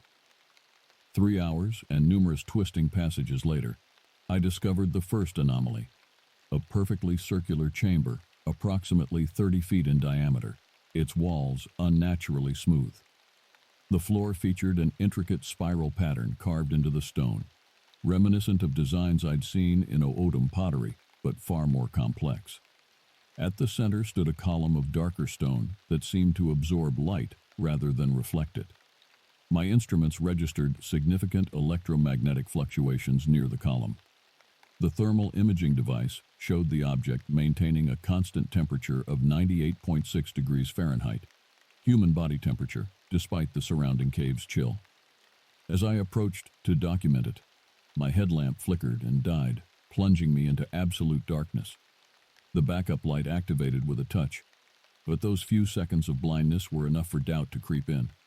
In the darkness, I'd heard something, a drawn-out exhalation that wasn't mine, followed by movement along the chamber's perimeter. I was not alone. My training took over. I positioned myself with my back to the wall, weapon drawn, scanning methodically with my light. Nothing visible, yet the sense of presence remained overwhelming. The air felt charged, as if before a lightning strike. A low, rhythmic sound began to fill the chamber, not quite speech, not quite singing, but something between. It seemed to come from the stone itself, vibrating through my boots and into my bones. The words, if they were words, felt almost familiar, like a language heard in childhood but long forgotten. Then I saw it. Not the creature from the forest, but something else entirely. A figure stepped from behind the central column, humanoid but wrong in proportion and movement. Its skin, if it was skin, rippled like water reflecting firelight. Its face shifted continuously, features rearranging themselves in patterns that hurt to look at directly. My weapon was up instantly, years of training overwhelming the paralytic fear that gripped my mind. U.S. Army, identify yourself. My voice echoed strangely, the acoustics of the chamber distorting the words. The figure made no threatening move but extended a hand, too long, too thin, palm upward, in what might have been a universal gesture of peace. From its mouth came sounds that defied categorization, yet somehow conveyed meaning. Brother of the people. You walk two worlds as we once did. The tall ones protect. The doorway weakens. You must leave. Then it was gone, not retreating or fading, but simply no longer present, as if it had stepped sideways out of reality itself. The central column pulsed once with bluish light, then returned to its light-absorbing darkness. I backed carefully toward the passage I'd entered through, unwilling to turn my back on the chamber. The electromagnetic readings had spiked dramatically during the encounter, then flatlined completely, as if my instruments had temporarily died. The journey back through the cave system seemed faster, though my watch indicated the same elapsed time. Twice I heard heavy footsteps pacing me from connecting passages, and once caught a glimpse of matted, dark fur disappearing around a corner. The forest creature, the tall one, was in the caves as well, moving with surprising confidence through the darkness. When I finally emerged into late afternoon sunlight, my relief was physical, a weight lifting from my chest that I hadn't fully acknowledged. I checked my recording equipment, only to find corrupted data and drained batteries. The only evidence remaining was the plaster casts of footprints, my hastily scribbled notes, and the cold certainty that I'd encountered something beyond conventional explanation. The return to the cabin was a blur of hypervigilance and exhaustion. Something followed at a distance, audible but never visible, maintaining a parallel course through the forest. Not threatening, but escorting. Back at the cabin, I secured the perimeter and attempted contact with command. The satellite phone returned only static. I was alone with what I'd seen and what I now suspected. That this mission had never been about reconnaissance at all. They had sent me here as bait. Sleep came in fitful bursts that night, dreams tangling with memories of the cave chamber. The entity's words, if they were words, echoed in my mind. The doorway weakens. You must leave. Outside, multiple creatures now moved around the cabin, heavy footfalls from different directions, suggesting at least 3 distinct individuals. Occasionally, wood creaked as something substantial leaned against the outer walls. Not threatening actions, but monitoring ones. I rose before dawn, reviewing my options while heating water for coffee on the wood stove. The mission parameters suddenly made more sense. A solo operator with indigenous heritage, sent to investigate without clear directives or support. Deniability built into the operation from the start. My financial situation had made me an ideal candidate.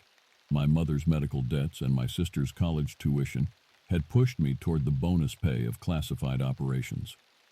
The government had counted on my desperation, and I had delivered myself directly into this situation. With communications down, protocol dictated maintaining position and continuing the mission until extraction or the established emergency window. 3 more days before command would consider me missing. I spent the morning organizing my notes and evidence, creating a comprehensive record of what I'd encountered. If nothing else, there would be documentation of whatever was happening in these mountains. The plaster casts showed details I'd missed in the field. Dermal ridges, similar to fingerprints across the toe impressions, suggesting a level of evolution closer to primates than bears or other known wildlife. By midday, I'd formulated a plan, established contact with the forest creatures, the tall ones the entity had mentioned. If they were protective rather than hostile, they might provide answers about what exactly was happening in the cave system.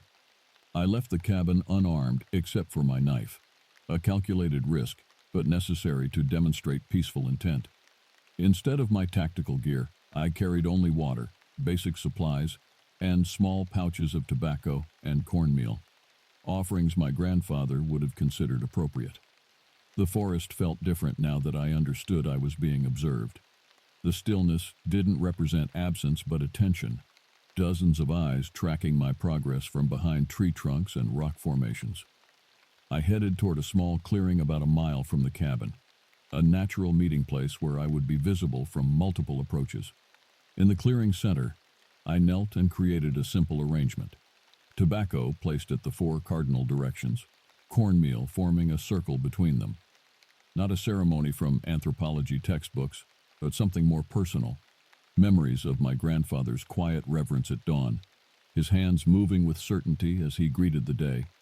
Then I waited, seated cross-legged in the center of the circle, empty hands resting palm up on my knees. An hour passed. The forest's normal sounds gradually returned. Birds calling, squirrels chattering, the rustle of wind through pine needles. I remained motionless, controlling my breathing as I'd been taught both by military instructors and by my grandfather. The first sign of approach was subtle, a deliberate snap of a branch that no forest creature would have made accidentally, then another from a different direction. They were announcing themselves, establishing a perimeter around the clearing. "I come with respect," I said, speaking clearly but not loudly. "I seek understanding, not conflict." Silence followed, but the weight of observation intensified. Then, from the northern edge of the clearing, a figure emerged. The same tall, broad-shouldered silhouette I'd glimpsed through the trees. In full daylight, details became clearer. Dark brown fur covering a powerfully built, upright body, a face with distinctly non-human proportions, yet expressive eyes that held unmistakable intelligence. Hands with opposable thumbs and long fingers currently empty and visible at its sides. It stood at the clearing's edge, assessing me with the careful consideration of a sentinel. Behind it, partially obscured by trees, two more figures waited, one noticeably smaller, possibly female or adolescent.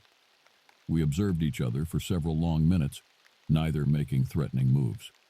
Then the creature did something unexpected. It knelt, mirroring my posture, and produced something from a crude pouch at its side. With deliberate movements, it placed an object on the ground before it, a small, intricately carved stone tablet that caught the sunlight with an almost metallic sheen. The message was clear, an exchange of gifts, an acknowledgement of communication. I nodded slowly, then reached into my pack and retrieved my grandfather's medicine pouch, a small leather bag containing personal items of spiritual significance I'd carried through 2 war zones. I placed it on the ground before me, then slid it forward halfway between us. The creature considered this, then similarly moved the stone tablet forward. We were establishing a dialogue without language, creating a bridge between profoundly different worlds. What followed was a remarkable hour of nonverbal communication. The creature, which I began to think of as the sentinel, used elaborate hand gestures, occasional vocalizations, and drawings scratched into the dirt to convey information. I responded similarly, establishing simple protocols for yes-no questions and directional indicators. Through this improvised system, I began to understand fragments of a startling reality. These beings had inhabited the mountains for millennia, living alongside but separate from human development. They served as guardians of certain places, particularly the cave system, where boundaries between dimensions had grown thin. The entity I'd encountered underground was neither human nor like the forest beings, but something else entirely. A visitor from somewhere the sentinel indicated was beyond/beneath/within, through a complex gesture I couldn't fully interpret. The pictographs in the caves were warnings, not decorations, markers of doorways that should remain closed. Most importantly, something had changed recently. The sentinel conveyed urgency when pointing toward the cave system, making a gesture like something pushing through a barrier. Whatever separated our world from elsewhere was failing, and my presence, specifically my military role, suggested others knew this too. Our exchange ended as abruptly as it had begun. The sentinel rose suddenly, head tilted as if listening to something beyond my perception. With a final gesture toward the tablet, now mine, it retreated into the forest with remarkable speed, the others following instantly. Moments later, I heard what had alerted them, the distant sound of helicopter rotors approaching from the east. Not my scheduled extraction, but someone else entirely. I gathered the stone tablet and my remaining supplies, then moved quickly into the forest's cover. Whatever was happening in these mountains, it had just become more complicated. The government agency that had sent me clearly wasn't the only interest in whatever was emerging from beneath the Arizona wilderness. And now I had to decide where my true allegiance lay, with my mission or with a truth far older than any military objective. The helicopter didn't land, but circled the area methodically, its spotlight sweeping the forest canopy despite the afternoon sun. Military design, but without clear markings, the hallmark of classified operations. I remained concealed within a dense thicket, observing through a gap in the foliage as it completed several passes over the cave entrance before banking sharply eastward. Once the sound faded, I examined the stone tablet the sentinel had given me. Approximately 6 inches square and half an inch thick, its surface featured intricate carvings that seemed to shift slightly when viewed from different angles. The symbols resembled the cave pictographs, but with greater complexity, mathematical precision underlying what initially appeared to be primitive art. Most striking was a central design, concentric circles surrounding a spiraling pattern that matched exactly the floor carving in the underground chamber. This wasn't coincidence or shared cultural imagery, it was a map. I needed to return to the cabin to retrieve my full gear before nightfall, but the helicopter's presence had changed the operational landscape. If another agency was involved, the cabin might already be compromised. Moving with the stealth techniques honed through special operations training, I approached from the cabin's blind side, using a shallow ravine that offered cover to within 50 yards of the structure. The signs were subtle but unmistakable to trained eyes.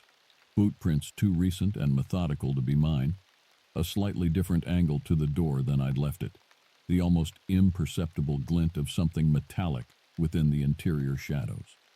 My instincts were confirmed when a figure emerged briefly to scan the perimeter.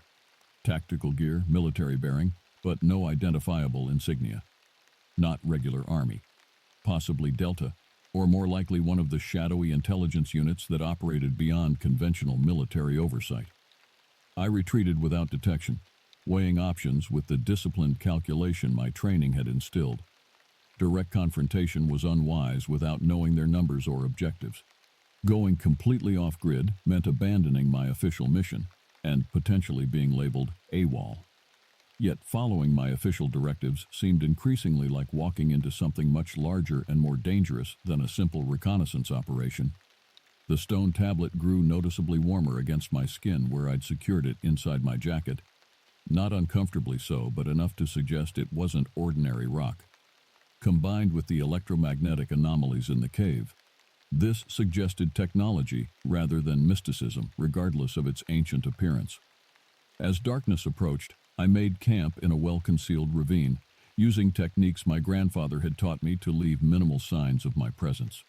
The forest around me maintained an unusual calm. No calls from nocturnal predators, no movement beyond necessary wildlife activity. The sentinels were creating a perimeter of protection, though whether for my benefit or theirs remained unclear. I studied the tablet by firelight, tracing the carved patterns with my fingertips. Certain sequences triggered faint luminescence in the stone, blue-green light briefly outlining complex geometric shapes before fading. Not random reactions, but specific responses to specific touches. An interface of some kind, thousands of years old yet still functioning. Sleep came fitfully, dreams filled with underground chambers and beings that shifted between forms. In one particularly vivid sequence, I stood before the central column in the cave while it opened like an iris, revealing a vertical tunnel filled with pulsing blue light. From below came voices speaking my grandfather's language, not the broken phrases I remembered from childhood, but fluid and ancient, calling me by names I'd never heard yet somehow recognized. I awoke suddenly to complete stillness. The fire had burned to embers, and the forest around me held its breath. Something had changed. The tablet glowed steadily now, the central spiral pattern pulsing with internal light. Against my chest, my grandfather's medicine pouch, which I'd recovered before leaving the clearing, felt similarly warm. Two technologies separated by millennia, responding to the same signal.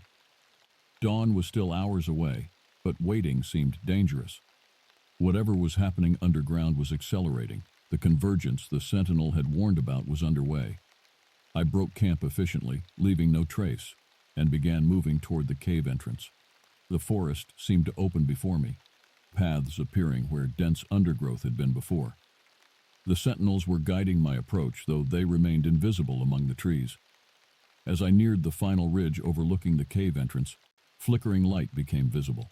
Not firelight, but the cold blue illumination I'd seen underground, now spilling from the opening like liquid. More concerning were the vehicles parked in the clearing. 2 black SUVs and a modified Humvee, featuring equipment I didn't recognize. Armed figures moved with military precision, establishing a perimeter around the cave entrance. They had beaten me here, but their body language suggested they were as unprepared for what was emerging as I had been. Their weapons were raised, faces showing the tension of soldiers confronting the unknown. From my concealed position, I watched as one of the cave's limestone pillars suddenly cracked, blue light pouring from the fissure. The armed men retreated several steps, weapons trained on the opening. Something was forcing its way through, not from inside the cave, but from inside the stone itself. The forest around me came alive with movement, as dozens of the tall, fur-covered sentinels materialized from the shadows, moving with silent coordination toward strategic positions overlooking the clearing. They carried no weapons I could recognize, but moved with the unmistakable purpose of warriors preparing for conflict. Between 2 worlds about to collide, I found myself holding the tablet in one hand and my grandfather's pouch in the other, symbols of ancient knowledge and personal heritage.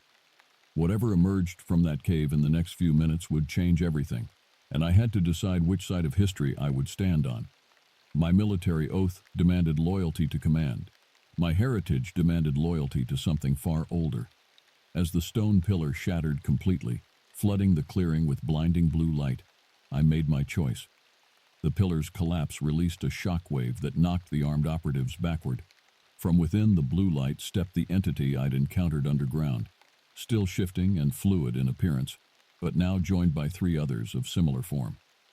Behind them, visible through a tear in what appeared to be reality itself, stretched a landscape of impossible geometry and colors that hurt to look at directly.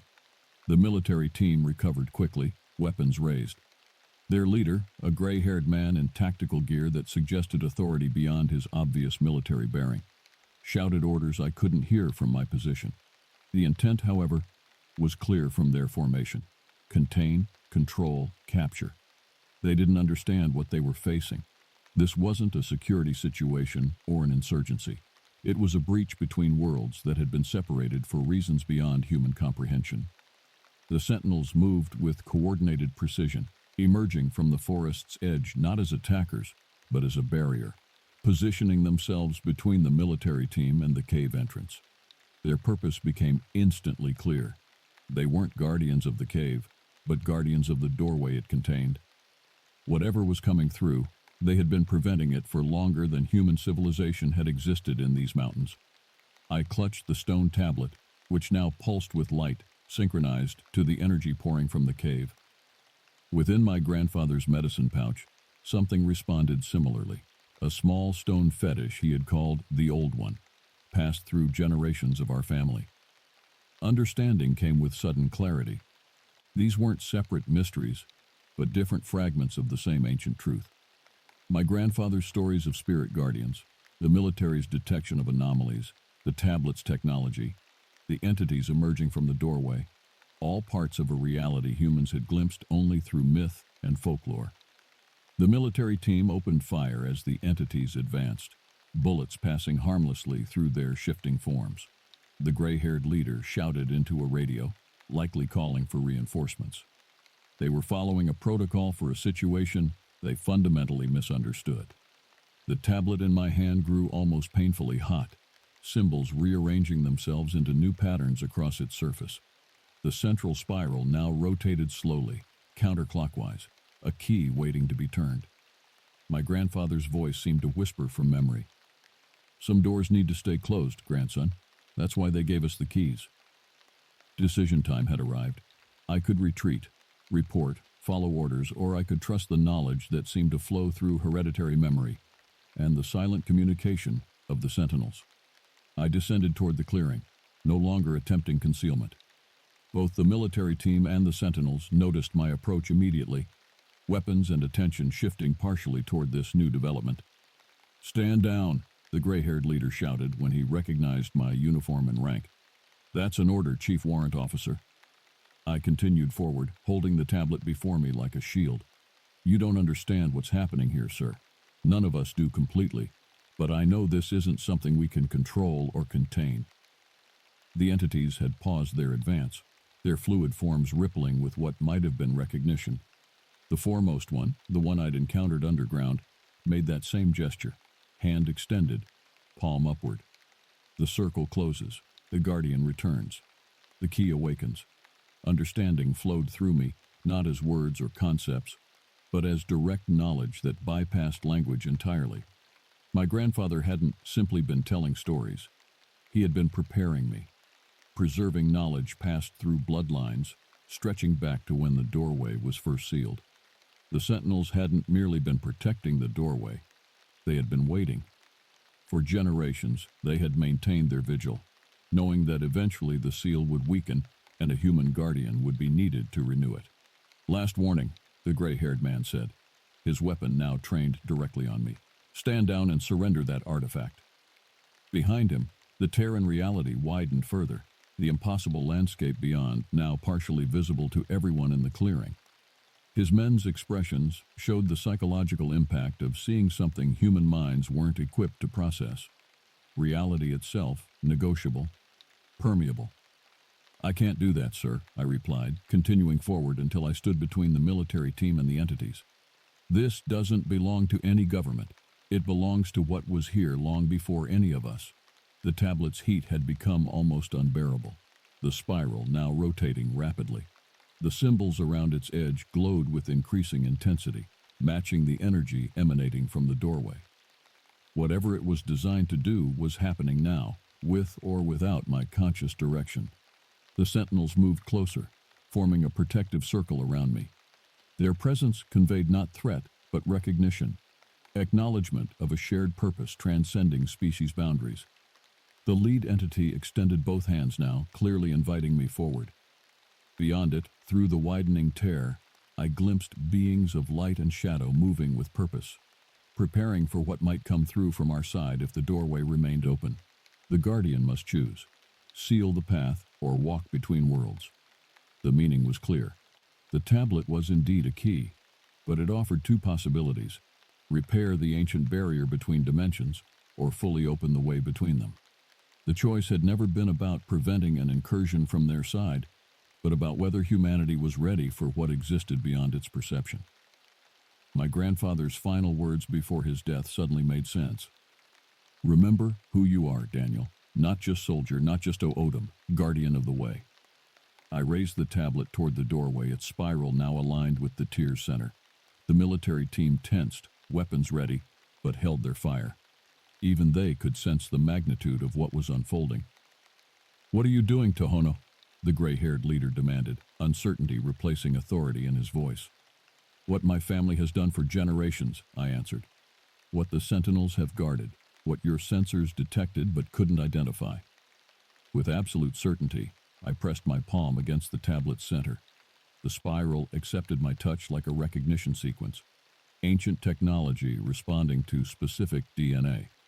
Blue energy cascaded from the stone through my body, momentarily lifting me from the ground as knowledge poured directly into my consciousness. The true history of this place, the nature of the barrier, the responsibilities of guardianship. The tear began to close, its edges pulling inward as the tablet's energy counteracted whatever had weakened the dimensional boundary. The entities retreated toward their own reality, not fleeing but returning home as the pathway sealed. Their final communication reached me not as words but as pure understanding. "Until the next awakening, Guardian. The key remains with your bloodline. The watchers remain in the forest." The gray-haired man watched in undisguised awe as the tier sealed completely, leaving only the natural cave entrance and ordinary stone where the pillar had stood. The tablet in my hands cooled, its symbols fading to dormancy but not disappearing. A key returned to sleep until needed again. The sentinels began melting back into the forest, their protective circle opening to release me. They had completed their vigil for this cycle. The next time the boundary weakened, perhaps decades or centuries from now, they would watch for another guardian carrying the knowledge passed through my family line. "What just happened here?" the military leader asked, his weapon now lowered, voice stripped of command presence. I looked at the tablet, then at the medicine pouch containing its ancient counterpart, understanding now that my grandfather had known exactly what he was preserving and why my path had led me here. "Something that's happened before," I answered, "and will happen again." Behind us, the forest had returned to normal. Birds calling, insects buzzing, the natural rhythm of life continuing undisturbed by the momentary intersection of realities. To most observers, nothing unusual had occurred in these mountains, just as it had been after previous cycles, when guardians and watchers had maintained the balance between worlds. I turned toward the forest path, the tablet secure in my pack, knowing my military career had ended, but a far older responsibility had begun. The gray-haired man called after me, demanding explanations, threatening consequences. His words faded as I walked between the trees, where the sentinels waited to escort the newest guardian home. "My name is Daniel Tohono, grandson of Joseph Tohono, descendant of guardians whose names history never recorded. I walk between worlds now, as my ancestors did before me, protecting a boundary most will never know exists. In the remote forests of Arizona, ancient doors remain closed, not because what lies beyond them is evil, but because understanding must come before opening. Until humanity is ready for that understanding, the watchers will remain in the woods, and guardians will carry the keys. Some mysteries are protected for a reason. Some doors are meant to stay closed, at least for now."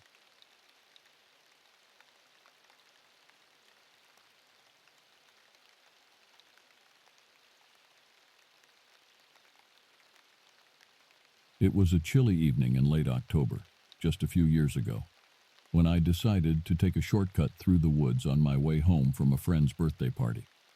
The celebration had been held at a grill hut deep in the forest near our village, a typical spot for gatherings like this, as we always enjoyed the peace and quiet of the woods. The night had been filled with laughter and the lingering aroma of grilled meat, which still hung in the cool air as I bid my farewells and set off towards home.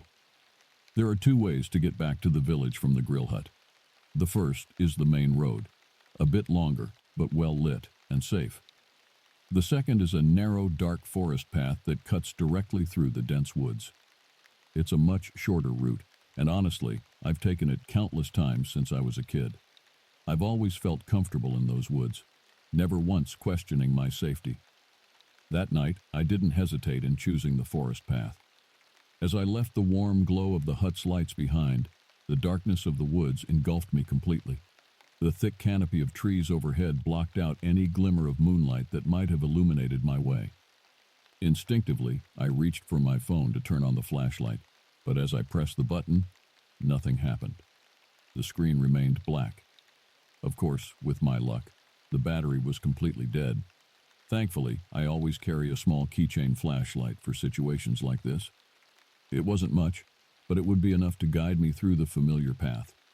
I switched it on, the thin beam of light cutting through the oppressive darkness, and began to walk. With each step, the path seemed to narrow, the trees crowding in around me as their branches swayed ominously in the wind. The woods were unnaturally quiet, the only sound the occasional gust of wind rustling through the leaves. Something about the stillness made the hairs on the back of my neck stand up. There had been talk recently down at the local pub. One of the farmers had mentioned seeing strange, large footprints in the forest. Footprints that looked like they belonged to a dog, but much bigger. Some folks speculated it might be a wolf, but wolves are a rarity in these parts. At the time, I hadn't given the rumors much thought. But now, as I walked alone through the dark forest, I found myself unconsciously quickening my pace. I told myself it was just because of the chance of rain, but deep down, a seed of unease had taken root in my mind. The path winds close to some old castle ruins that overlooked the village. It was when I reached this point that I realized just how utterly silent the forest had become. The wind had died down completely, and even the usual sounds of chirping insects and rustling nocturnal creatures were absent. The only noise was the echo of my own footsteps and the pounding of my heart, which seemed to grow louder with each passing second. The silence was oppressive, almost tangible, and it filled me with a deep sense of unease. I paused for a moment, straining my ears in an attempt to catch any hint of life in the woods around me.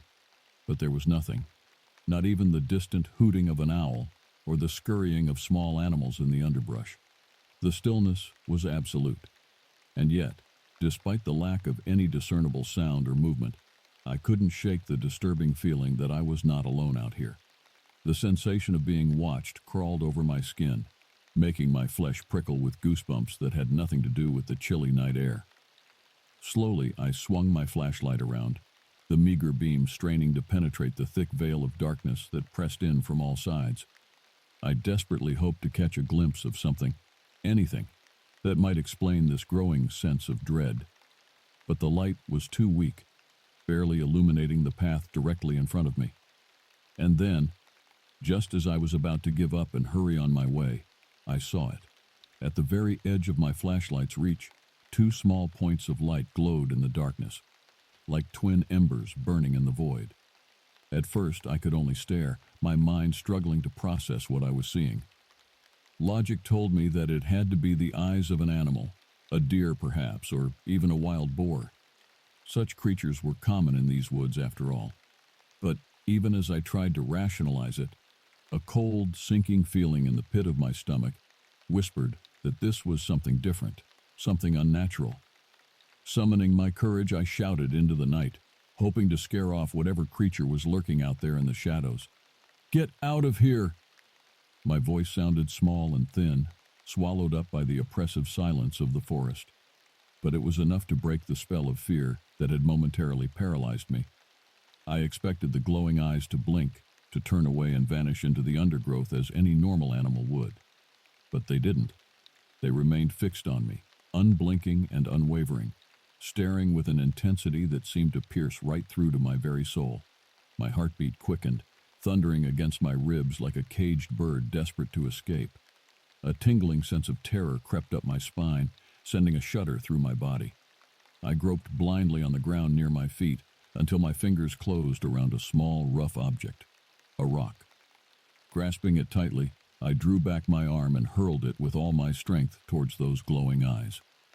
I held my breath, waiting for the sound of the rock crashing through the brush, for the eyes to vanish as the creature fled. But there was nothing.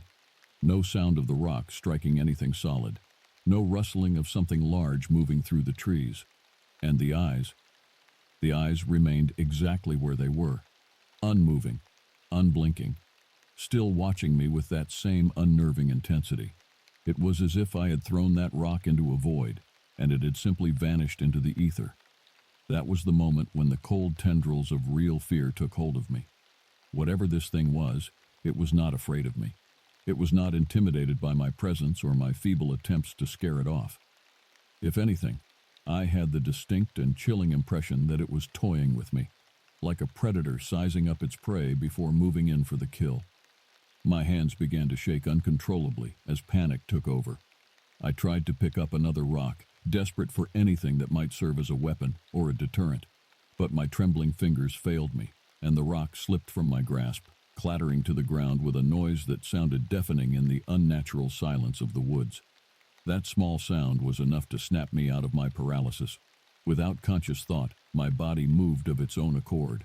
I turned and ran, fueled by a primal instinct for survival that overrode any semblance of rational thought. I sprinted down the path, my flashlight bouncing wildly in my hand, the thin beam of light barely keeping me from stumbling over the uneven ground. Branches whipped at my face and snagged at my clothing as I plunged headlong through the undergrowth, heedless of the small cuts and scratches they left behind. All I could think about was getting away, putting as much distance as possible between myself and those glowing, watchful eyes.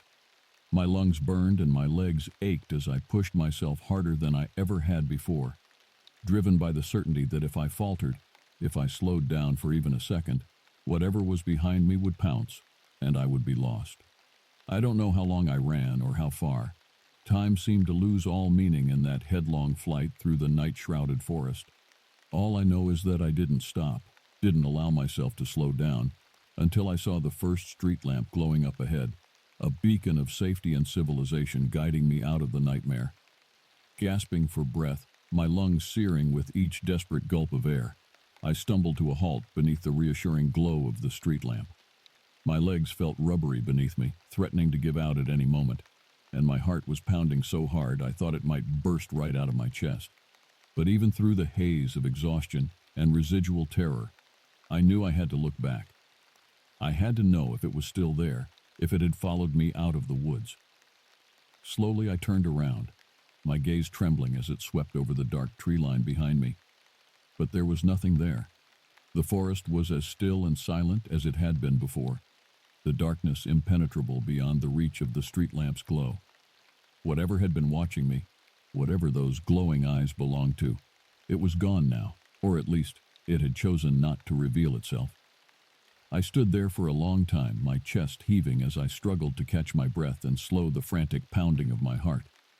I tried to make sense of what had just happened, to rationalize the sheer primal terror that had gripped me in those woods. But no matter how I turned it over in my mind, I couldn't come up with a logical explanation. The eyes had been too high off the ground to belong to any normal animal, too steady and unblinking to be anything I had ever encountered before. And the way they had watched me, the way they had seemed to stare right into my soul, it was like nothing I had ever experienced. It was as if, in that moment, I had been face to face with something that defied the natural order, something that didn't belong in this world. As I stood there, lost in those chilling thoughts, the first drops of rain began to fall from the sky. The cold wetness on my skin helped to ground me, to bring me back to reality after the surreal nightmare of my flight through the forest. But even as the rain picked up, drenching my hair and clothes, I couldn't shake the image of those glowing eyes from my mind. I stared into the darkness between the trees, half expecting to see them appear again, to watch that unnatural gaze emerge from the shadows and fix upon me once more. But there was nothing, only the steady patter of the rain and the soft rustling of the wind through the leaves.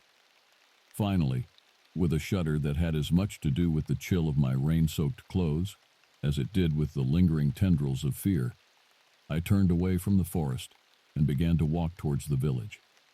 Each step was an effort, my exhausted legs protesting the movement, but I forced myself to keep going. I needed to get home, to get inside and lock the door behind me, to surround myself with the comforting familiarity of my own space. But even as I walked, I couldn't escape the feeling that something had changed, that the world I thought I knew was not quite what it seemed. Those glowing eyes had pierced the veil of my comfortable reality, had hinted at something lurking in the shadows that I couldn't explain, couldn't understand.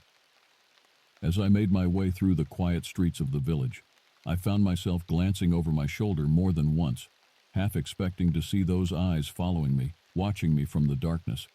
But there was never anything there, just the empty street and the steady fall of the rain. By the time I reached my house, I was shivering uncontrollably, my rain-soaked clothes clinging to my skin like icy tendrils.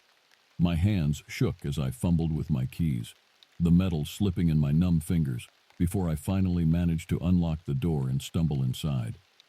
The familiar warmth and light of my home enveloped me, but even as I closed and locked the door behind me, I couldn't shake the feeling of unease that had settled over me like a shroud.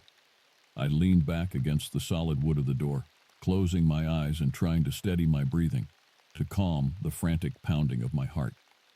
But every time I closed my eyes, I saw them again, those glowing, unblinking eyes, staring at me from the darkness of the forest. The memory sent a fresh shudder down my spine, and I quickly opened my eyes again, staring around the comforting familiarity of my living room as if to reassure myself that I was safe, that the nightmare was over. I forced myself to move, to peel off my wet clothes and leave them in a sodden heap by the door. I wrapped myself in a thick, warm robe and made my way to the kitchen. my hand still trembling slightly as I filled the kettle and set it to boil. The routine of making tea, of going through the familiar motions, helped to calm my frayed nerves, to ground me in the reality of the present. But even as I sat at the kitchen table, cradling the steaming mug between my hands, I couldn't stop my mind from wandering back to the forest, to those glowing eyes and the unnatural silence that had surrounded them. I tried to rationalize it, to come up with some logical explanation for what I had seen, but no matter how I turned it over in my mind, I couldn't shake the feeling that I had encountered something truly otherworldly out there in the darkness. I thought about the rumors I had heard at the pub, about the strange footprints that had been found in the forest. Could those glowing eyes have belonged to the same creature that left those tracks? And if so, what kind of animal could it be? The eyes had been too high off the ground to belong to a wolf or any other predator I knew of. And the way they had watched me, the intelligence and malevolence that had seemed to lurk behind that gaze, it was like nothing I had ever encountered before. As the night wore on and the rain continued to beat against the windows, I found myself jumping at every small noise, every creak and groan of the old house settling around me. I couldn't shake the feeling that something was out there, watching me still, waiting for the moment when I would let my guard down. Finally, I forced myself to go to bed, to try and get some rest despite the fear that still thrummed through my veins. But even as I lay there in the darkness, staring up at the ceiling, I couldn't escape the memory of those eyes. They seemed to hover in the shadows of my room, watching me, waiting for me to fall asleep so that they could emerge from the darkness and claim me as their own. It was a long, sleepless night, filled with tossing and turning, and the constant, gnawing fear that something was lurking just beyond the edge of my perception. And when morning finally came, pale and wan through the rain-streaked windows, I felt as if I had aged a decade in the span of a few short hours. The days that followed were a blur of exhaustion and unease. I went through the motions of my daily life, but my mind was never far from the forest, from the memory of those glowing eyes, and the unnatural silence that had surrounded them. I found myself jumping at shadows, my heart racing at the slightest unexpected noise. It was as if that one moment of terror had shattered my sense of safety, had made me realize how fragile the illusion of security really was. I tried to tell myself that it was just my imagination, that the stress and the darkness and the strange rumors had combined to play tricks on my mind. But no matter how much I tried to rationalize it, I couldn't shake the feeling that what I had seen was real, that there was something out there in the forest that defied explanation. I found myself avoiding the woods, taking the long way around whenever I had to leave the village. Even the thought of stepping foot on that narrow path again filled me with a sickening sense of dread. I knew that it was irrational, that whatever I had seen that night couldn't possibly be waiting for me, watching for me to return. But the fear was too deep, too visceral to ignore. As the days turned into weeks, I started to hear other stories. Whispered rumors passed from neighbor to neighbor. People spoke of strange noises in the night, of the feeling of being watched when they were alone in their homes. Some even claimed to have seen something lurking in the shadows, something large and dark and vaguely canine in shape. But whenever I tried to press for more details, people would grow quiet, their eyes darting away as if they were afraid to speak the words out loud. It was as if the entire village was gripped by the same unspoken fear, the same sense that something dark and unnatural had taken up residence in the forest that bordered our homes. I couldn't help but wonder if I was the only one who had seen those glowing eyes, the only one who had come face to face with the creature that lurked in the darkness. But even if I was, I knew that I couldn't keep silent forever. I had to tell someone, had to share the burden of what I had seen before it drove me mad. And so, on a gray and overcast day, I found myself sitting in the village pub, my hands wrapped around a pint of ale as I stared into the depths of the amber liquid. The pub was nearly empty, just a few old-timers nursing their drinks in the corners, and the bartender wiping down the counter with a practiced hand. I took a deep breath, steeling myself for the conversation to come. And then, with a voice that shook only slightly, I began to speak. "I saw something in the forest," I said. my words sounding hollow and small in the quiet of the pub. Something that shouldn't be there. Something unnatural. The bartender paused in his cleaning, his eyes meeting mine with a look of wary understanding. You too?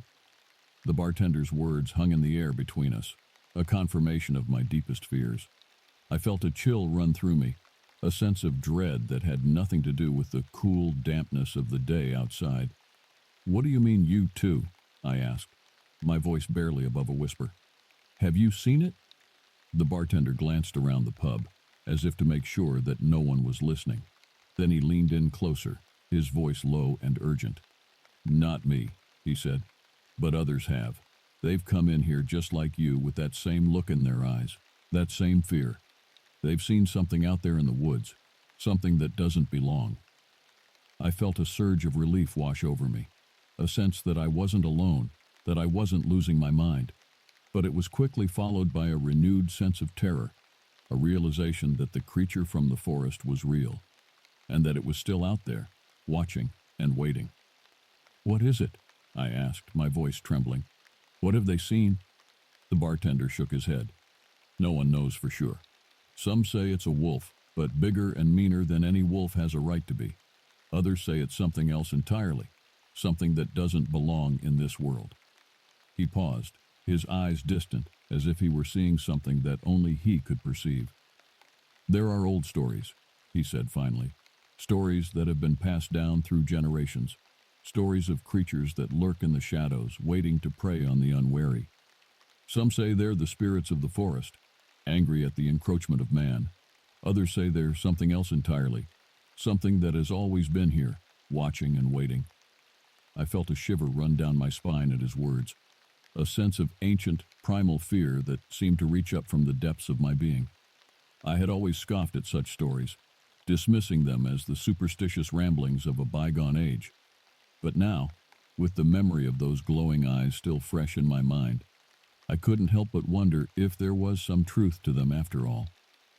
What do we do? I asked, my voice small and lost in the quiet of the pub. How do we stop it? The bartender shook his head again. I don't know, he said. No one does. All we can do is be careful and hope that it stays in the forest where it belongs. I nodded, my throat tight with fear and uncertainty. I knew that I couldn't hide forever, that I would have to face my fears eventually. But for now, the thought of venturing back into those woods, of coming face to face with those glowing eyes again, was more than I could bear. I finished my drink in silence, the weight of the bartender's words hanging heavy on my shoulders. And then, with a final nod of thanks, I stepped out into the gray and drizzling day, my mind churning with the implications of what I had learned. The days turned into weeks, and the weeks into months, and still the fear lingered. I couldn't shake the memory of those glowing eyes, or the sense that something dark and unnatural was lurking just beyond the edge of my perception. I found myself jumping at shadows, my heart racing at the slightest unexpected noise. But as time passed, the fear began to fade, replaced by a growing sense of unease and uncertainty. I started to hear other stories, whispered rumors of strange happenings in the village and the surrounding countryside. People spoke of livestock going missing in the night, of strange tracks found in the mud and the snow. Some even claimed to have seen the creature themselves, a glimpse of something large and dark moving through the trees. I tried to tell myself that it was just talk, that people were letting their imaginations run wild in the face of the unknown. But I couldn't shake the feeling that something was happening, that the creature from the forest was growing bolder, more brazen in its movements. And then, on a cold and moonless night, it happened. I was awakened by a sound, a low and mournful howl that seemed to echo through the village like the cry of a damned soul. I sat up in bed, my heart pounding in my chest, and listened as the howl was joined by others, a chorus of unearthly voices that sent shivers down my spine.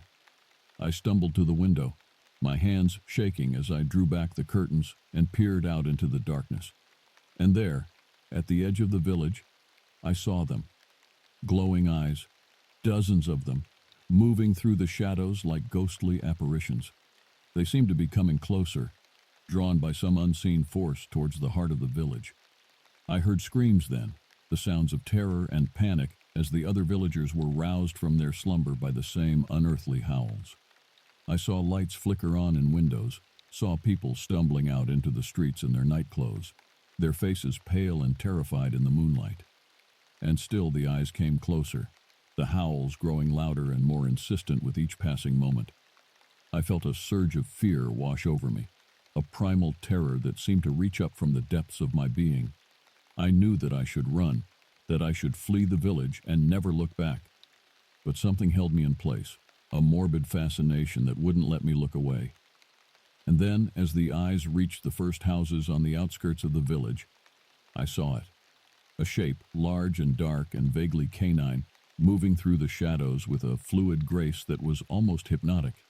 It was larger than any wolf I had ever seen, its fur a deep, inky black that seemed to absorb the light around it. As I watched, transfixed by horror, the creature emerged from the shadows and into the moonlight. And then I saw its face, saw the glowing eyes that had haunted my dreams for so long. But it was the other features that sent a fresh wave of terror washing over me. The creature's muzzle was too long, too narrow to be that of any natural wolf, and its teeth, bared in a snarl of hunger and rage, were jagged and sharp, like broken glass. I stumbled back from the window, my heart pounding in my chest. I knew that I had to do something, had to warn the others before it was too late. But even as I reached for the door, I heard a sound that froze the blood in my veins. It was a scream, high and piercing, cut off abruptly by a wet, tearing sound that could only be the rending of flesh. And then the screaming began in earnest, a chorus of terror and agony that echoed through the village like the cries of the damned. I felt a surge of panic wash over me, a desperate need to run, to hide, to do anything to escape the horror that had descended upon us. But even as I stumbled towards the door, I knew that it was too late. The creature was here, in the village, and there was nowhere left to run. All I could do was pray that my end would be quick, and that the darkness would take me before I had to witness the full extent of the horror that had been unleashed upon us. In the end, it was the silence that was the most unnerving. After the initial chaos and carnage, after the screams had faded and the snarls had quieted, an eerie stillness settled over the village. It was as if the world itself was holding its breath, waiting to see what fresh horrors the night would bring. I huddled in my house, too terrified to move, too numb with shock to even cry. I could hear the sounds of movement outside, the soft padding of paws on the cobblestones, the occasional crunch of bone and gristle. I knew that the creatures were still out there, still hunting, still feeding on the remains of my friends and neighbors. As the night wore on, I found myself slipping into a kind of waking nightmare, my mind replaying the horrors I had witnessed over and over again. I saw the glowing eyes, the jagged teeth, the blood-soaked fur. I heard the screams, the tearing of flesh, the wet, gnashing sounds of feeding. And through it all, one thought kept echoing in my mind, a question that I couldn't shake no matter how hard I tried. What had brought these creatures here? What had drawn them to our village, to our homes and our loved ones? Was it something we had done, some sin or transgression that had brought this horror down upon us? Or was it something else, something older and darker and more primal than anything we could imagine? Had we simply been unlucky enough to catch the attention of something that had always been there, lurking in the shadows, waiting for the right moment to strike? I didn't know, and as the hours dragged on and the night grew deeper, I began to realize that I probably never would. All I could do was sit there in the darkness, listening to the sounds of the creatures outside and waiting for the end to come. And when it did, when the door to my house finally splintered and the glowing eyes appeared in the shadows, I didn't even try to fight. I simply closed my eyes and let the darkness take me, grateful for the release from the nightmare that had become my reality. In the end, there were no survivors, no witnesses to the horror that had befallen our village.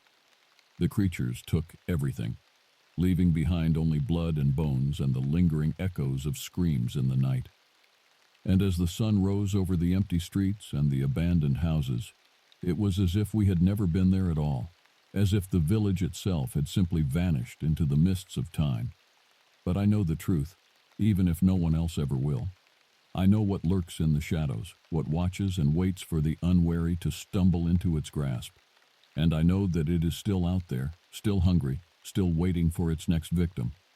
For in the end, the forest will always win, and the creatures that call it home will always be there, watching and waiting for the right moment to strike.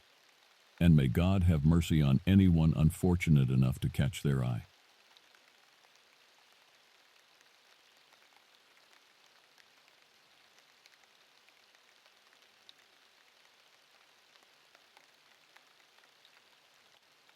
It was a warm summer day in June 2019 when my dad suggested we go fishing at a new spot along the river. I was 10 years old at the time and always looked forward to our fishing trips. Even though I wasn't particularly skilled or interested in the actual fishing, I just enjoyed being outdoors and spending time with my dad. We arrived at the riverbank and I was immediately struck by how different this location was from our usual tranquil ponds. The river surged past, churning with a powerful current that sent a light spray into the air. Dad seemed unfazed as he confidently cast his line into the turbulent waters. After watching him for a bit, restlessness overtook me, and I wandered over to the rocky shore. The stones were slick with river spray as I clambered over them, my 10-year-old imagination dreaming up adventures. In my mind, I transformed into a fearless explorer, leaping nimbly from rock to rock. That's when I first noticed the man standing downstream. He wore old-fashioned fishing attire that seemed like it belonged in a vintage photograph. Garbed in waders, a faded plaid flannel shirt, and a weathered canvas hat, he stood completely still, facing the rushing current. I found it odd that he was positioned several yards behind my dad, yet neither of them acknowledged each other. My father was usually so friendly, eager to strike up a conversation with anyone. But he continued fishing, seemingly oblivious to the stranger's presence. As if sensing my gaze, the man by the river suddenly turned in my direction. With a solemn expression, he gestured for me to come over to where he stood at the water's edge. I hesitated briefly, but seeing as he was only a short distance from my dad, I figured it was safe to approach. The man crouched down as I drew near, bringing his face level with mine. What I saw in his eyes made my breath catch in my throat. They were filled with a profound, almost tangible sadness, the kind of melancholy that spoke of tragedies I couldn't begin to fathom at my young age. Those haunted eyes bore into mine with startling intensity. In a grave whisper, he cautioned, "You mustn't play so close to the river, child. The rocks are treacherous and the current unforgiving. It would pull you under in an instant, stealing the breath from your lungs. Steer clear of the water's edge." A shiver ran through me despite the warm day. Something about his words, spoken with such heavy sorrow, unnerved me deeply. I mutely nodded my agreement to stay away from the rocks and hurried to find a patch of wildflowers to pick instead, putting some distance between myself and the unsettling stranger. When my dad came looking for me later, puzzled by my change in activity, I recounted my interaction with the grim-faced fisherman. Dad's forehead creased in bewilderment as he scanned the area. "I don't see any other fishermen around, honey. Are you sure you didn't imagine it? We've been the only ones out here all day." I insisted that the man had been there, that we had spoken, but my father just shook his head as he pointed out our lone vehicle in the empty parking lot. An inexplicable tenseness had settled over him. He hastily gathered up our gear, mumbling that it was best we cut our trip short and head to the donut shop instead. As we pulled out onto the road, I twisted in my seat, peering out the rear window at the receding riverbank. The mysterious stranger was nowhere to be seen. I could almost convince myself I had imagined the whole exchange. Almost, but not quite. For even at 10 years old, I knew the biting chill that had seeped into my bones as those desolate eyes met mine was no figment of a childish imagination. It would haunt me in the years to come, that inscrutable gaze heavy with unspoken tragedy. And though I couldn't grasp it then, a disquieting certainty grew in me that our paths had crossed for a reason. The man by the river lingered at the edges of my thoughts in the days following our aborted fishing trip. I replayed our encounter repeatedly in my mind, the way he seemed to materialize out of nowhere, the weight of his words, the intensity of his sorrow. It felt too real. too visceral to be a mere trick of the mind. Though I was young, I had an inkling that I had brushed up against something beyond the ordinary realm of my experience. A ghost? A guardian spirit? I couldn't say for certain. All I knew was that his presence had been as tangible as the clammy rocks beneath my feet that day. At night I'd startle awake, heart pounding, the stranger's mournful eyes boring into me from the shadows. In the light of day, I tried my best to push the unsettling memory to the back of my mind. But it was always there, an itch I couldn't quite scratch. As the summer wore on, I found myself increasingly drawn to the river, despite my dad's reluctance to return. I would beg and plead until he finally relented, though never to the same spot. We'd set up further downstream or pick a different bend in the waterway.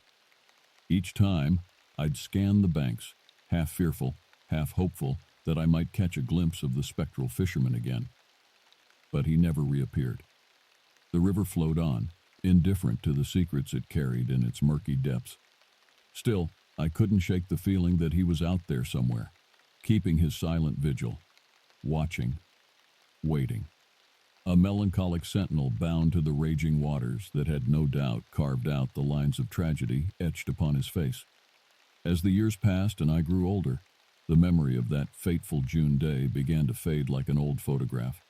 Edges worn soft, details blurred by time. I came to doubt myself, to wonder, as my dad had, if it had simply been a flight of childhood fancy, a lonely ghost conjured up by an overactive imagination. But every so often I'd find myself back at the river's edge, drawn by a pull I couldn't quite define. And in the hushed whisper of the churning current, I'd swear I could almost hear his voice on the wind, a spectral echo of that long-ago warning. Even as an adult, I'd feel a shiver dance up my spine as I dipped my toes into those frothing waters. The stranger's words would come back to me then, his mournful admonition against the river's deadly embrace, and I'd hastily scramble back to shore, pulse thrumming in my veins. For deep down, in a place untouched by logic or the passage of time, I knew the truth of what I had seen that day. Knew it in my bones with the same unshakable certainty that had gripped me as a child staring into those fathomless, haunted eyes. The river kept its secrets, and somewhere out there, a lost soul kept watch. Two mysteries inextricably intertwined, bound together by currents far deeper and more powerful than the turbulent waters that separated them. And though I had no way of knowing the stranger's story, the depths of tragedy that anchored him to that lonely spot, I carried a piece of it with me always, a splinter of someone else's sorrow lodged in my heart, unshakable, unforgettable, the ghost by the river, forever watching, and me, the girl who couldn't look away, forever bound to the memory, a shared haunting that spanned the gulf between the living and the dead. As I entered my teenage years, I found myself increasingly consumed by the mystery of the spectral fisherman. The memory of our encounter had calcified into something solid and unignorable inside me, a kernel of the inexplicable that I couldn't simply disregard as childish fancy. I began to spend hours at the local library, combing through old newspapers and historical records, searching for any scrap of information that might shed light on the stranger's identity. I pored over grainy black and white photos of the town's early settlers, hoping to spot a familiar face among the stern, sepia-toned visages. But the man by the river remained as elusive in the annals of history as he had been in life, or rather, death. Frustrated by the lack of concrete leads, I turned to the internet, scouring paranormal forums and message boards for stories similar to mine. And while I found plenty of tales of ghostly encounters and restless spirits, none quite matched the specifics of what I had experienced that June day. Still, I couldn't help but be drawn in by the accounts of others who had brushed up against the veil between worlds. People who had looked into the eyes of the dead and caught a glimpse of the great, yawning chasm of sorrow and loss that lay beyond. In their words, I found a strange sort of kinship, a validation of the bone-deep certainty that had taken root in me all those years ago. As my obsession grew, so too did my isolation. I withdrew from my friends, from the normal teenage rites of passage and preoccupations. I became a ghost myself in a way, haunting the edges of the living world, consumed by a quest for answers that, always seemed to dangle just out of reach. My parents watched with growing concern as I retreated further into myself. They urged me to let go of what they saw as an unhealthy fixation, to rejoin the land of the living. But I couldn't make them understand the depth of the connection I felt to the sad-eyed shade by the river, the way his story, even unknown, had become inexorably tangled with my own.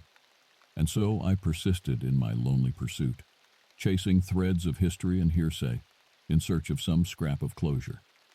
Though the specter himself remained frustratingly out of reach, I began to piece together fragments of the river's dark past, whispers of tragedy and loss that seemed to cling to the water's edge like a miasma. Drownings, accidents, lives cut short by the current's merciless grasp. The more I uncovered, the more I came to understand the stranger's solemn mission. He was a sentinel, a watchman appointed by death itself to stand guard over the treacherous waters that had claimed him. A melancholy gatekeeper tasked with warning the living away from the river's fatal embrace. And though I had no proof beyond the certitude of my own youthful encounter, I knew in my marrow that his post was a penance, a price exacted for some tragedy he couldn't avert in life. A eternal duty born of drowning sorrow, forever bound to the currents that had shaped his fate. With each new fragment of knowledge, each whispered tale of lives lost to the river's churning depths, I felt the weight of the mystery settling more heavily upon my shoulders. It became a second skin I wore beneath the facade of ordinary teenage life, a secret burden that set me apart from my peers even as it consumed me from within. In the stranger's haunted eyes, I had glimpsed a sorrow beyond words, beyond comprehension. And now, with every new piece of the puzzle I uncovered, I felt myself being drawn deeper into the shadows of that grief, a threnody of loss, echoing across time, calling me further into the river's darkest reaches. The weight of the mystery I carried began to take its toll as the years slipped by. The once vibrant curiosity that had fueled my search for answers slowly calcified into something harder, sharper, an obsession that cut me off from the world of the living even as it bound me more tightly to the dead. I withdrew from my few remaining friends. My grades slipped as I lost myself in the labyrinthine threads of history and hearsay. The concerns of ordinary teenage life, crushes, social drama, college applications, all felt distant and unreal compared to the dark, inexorable pull of the river's secrets. My parents, once merely concerned, grew frightened by the change in me. I overheard them whispering in the kitchen late at night, hushed, urgent exchanges punctuated by my mother's muffled sobs. They spoke of therapy, of medication, of sending me away somewhere to get help. But I knew with grim certainty that no psychiatrist's couch or prescription could untangle the knot of obsession that had taken root in my soul. And so I learned to hide the depths of my preoccupation, to paste on a brittle smile and go through the motions of normal life. But inside, I was unraveling, coming apart at the seams as the river's dark history seeped into the marrow of my bones. I spent long, lonely hours walking along the riverbank, retracing the steps of that long-ago June day.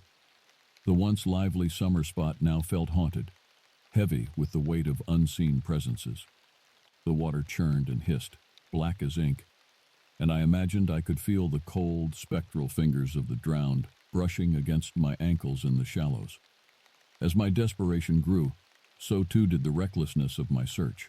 I began to take risks, venturing out to the river alone at night, when the inky water seemed to pulse with a malevolent energy.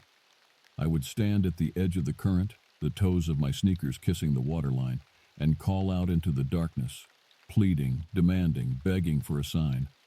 But the river kept its secrets, and the sad-eyed shade remained stubbornly out of reach. It all came to a head one moonless night in late October, the air sharp with the first bite of winter.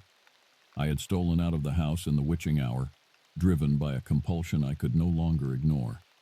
The river was a black ribbon in the darkness, its surface broken only by the jagged reflection of stars. I picked my way down the rocky embankment, heart hammering against my ribs. The water seemed to reach out for me as I drew closer, tendrils of mist curling around my ankles like spectral hands. And then, I was at the edge, the current lapping hungrily at my feet. "Please," I whispered into the night, my voice cracking under the strain of my desperation. I need to know. I need to understand. For a long, breathless moment, there was nothing but the rush of the water and the high, keening cry of the wind. And then, out of the depths of the mist, a figure began to take shape. A man, achingly familiar, his form wavering and translucent at the edges. He stood before me, those fathomless eyes boring into mine, and in their depths I saw the answer I had been seeking all along. A tragedy, a life cut short, a restless spirit bound by guilt and grief to the scene of his own demise. In that moment I understood with searing clarity the price of the knowledge I had so relentlessly pursued. The river's secrets were not meant for the living, and in my hunger to unravel them, I had entangled myself in a skein of sorrow beyond mortal reckoning. I stumbled back from the water's edge, suddenly terrified in a way I had never been before. The specter watched me go, his expression inscrutable, and as I fled up the embankment, I swore I could hear the echo of his long-ago warning chasing at my heels. That night marked a turning point, a reckoning with the abyss I had been skirting for so long, and though it would take years to untangle myself from the river's dark pull, I knew I'd finally glimpsed the true cost of the secrets I had sought to uncover. In the stranger's haunted gaze, I had seen my own fate reflected back at me, a lifetime spent chasing ghosts, forever haunted by the siren song of tragedy. And I knew, with a certainty that echoed in the marrow of my bones, that if I didn't find a way to break free, the river would claim me too in the end. After that fateful October night, I knew I could no longer continue down the path I had been relentlessly pursuing. The river's darkness had sunk its claws deep into my psyche, threatening to drag me under the same way it had claimed the life of the spectral fisherman all those years ago. I realized, with a clarity born of sheer terror, that I had been teetering on the edge of an abyss from which there might be no return.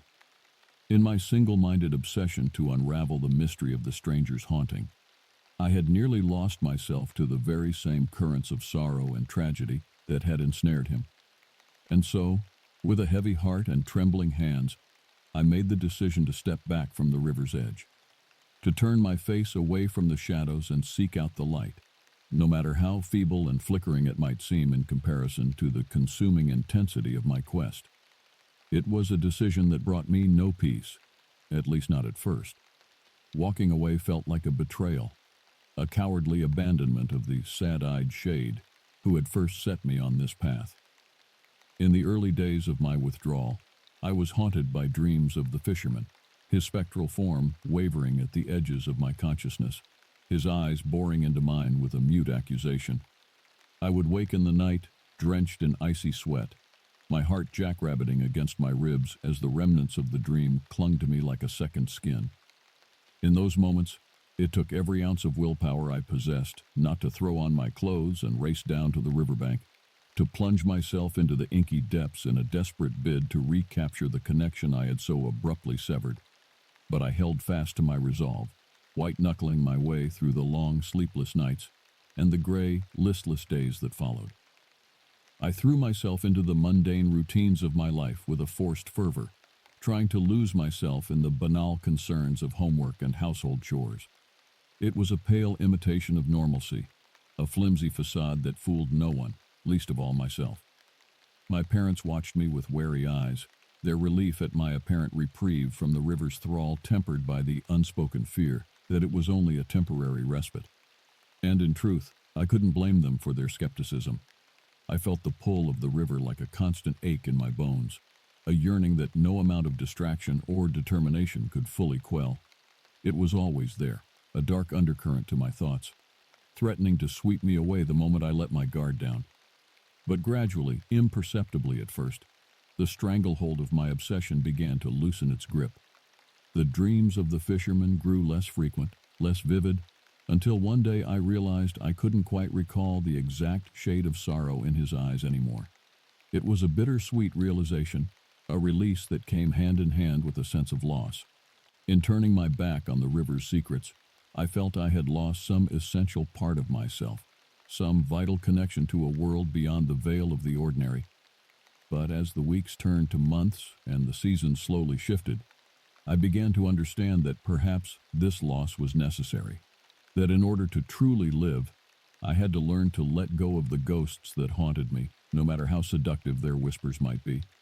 And so, with each passing day, I learned to rebuild myself, piece by fragile piece.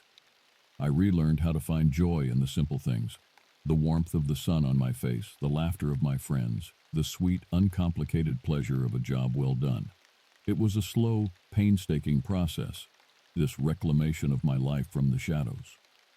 There were still moments when the call of the river would rise up like a siren song, threatening to lure me back into the depths of my obsession. But each time, I found the strength to resist, to turn my face resolutely towards the light.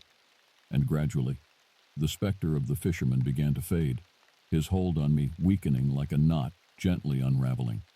Though I knew I would carry the memory of him with me always, a strange, secret weight in the chambers of my heart. I no longer felt bound by the sorrow that had once threatened to consume me. In the end, I like to think that my decision to step back from the abyss was not just a choice for myself, but for him as well. A way of honoring the tragic mystery of his existence by living my own life to the fullest, untethered by the chains of the past. And though I never saw him again, I like to imagine that somewhere, in some liminal space between the worlds, he had found his own measure of peace, that the river's dark currents had finally released their hold on his restless spirit, allowing him to drift free into the light. It was a comforting thought, a small flicker of hope amidst the lingering shadows of all I had seen and experienced.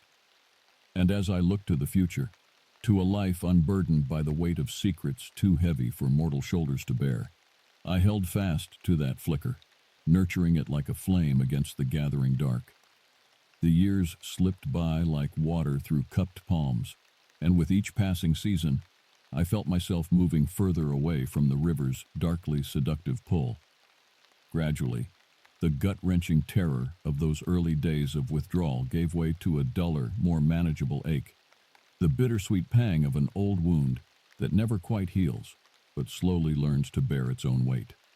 I finished high school in a haze of determined normalcy, my once consuming obsession with the spectral fisherman fading into a secret, shadowy corner of my psyche. To the outside world, I was just another teenage girl, navigating the turbulent waters of adolescence, worrying about prom dates and college applications, not the restless ghosts of the long dead.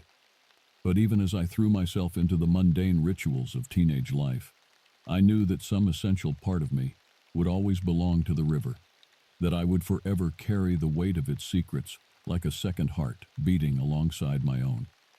And so, when it came time to choose a path for myself, I found myself drawn inexorably towards a field that might allow me to grapple with the strange, haunting mysteries that had so long consumed me. Not directly, but obliquely, through the lens of science and reason.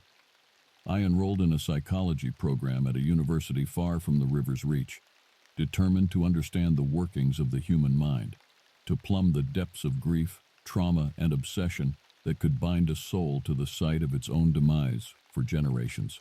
It was a strange, bittersweet irony, using the tools of logic and empiricism to try to make sense of an experience that defied all rational explanation.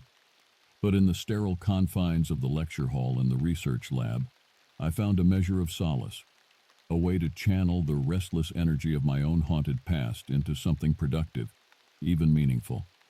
And yet, even as I immersed myself in the world of academic rigor and scientific inquiry, I never quite shook the feeling that the river was watching me, that the sad-eyed specter of the fisherman was lurking just beyond the edges of my consciousness, a silent guardian and a grim reminder of the abyss I had so narrowly escaped. There were still nights when I would wake in a cold sweat, my dreams haunted by visions of dark water and spectral eyes. And in those moments, I would feel the old pull, the siren song of secrets left untold and mysteries left unsolved. But I had learned, through bitter experience and hard-won wisdom, not to heed that call, to acknowledge the shadows that clung to me like cobwebs, but not to let them consume me as they once had. And so I pressed on, pouring myself into my studies with the same single-minded intensity I had once devoted to unraveling the river's dark history.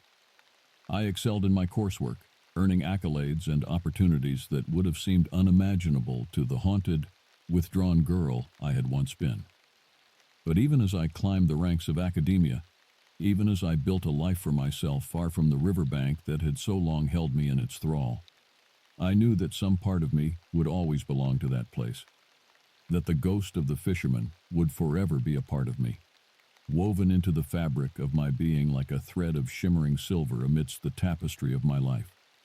And in a strange way, that knowledge brought me a measure of peace, a sense that even in turning my back on the river's secrets, I had not abandoned the spectral guardian who had first set me on this path, that by living my life to the fullest, by chasing knowledge and understanding with the same fervor I had once pursued the mysteries of the drowned and the damned, I was honoring his memory in the only way I knew how.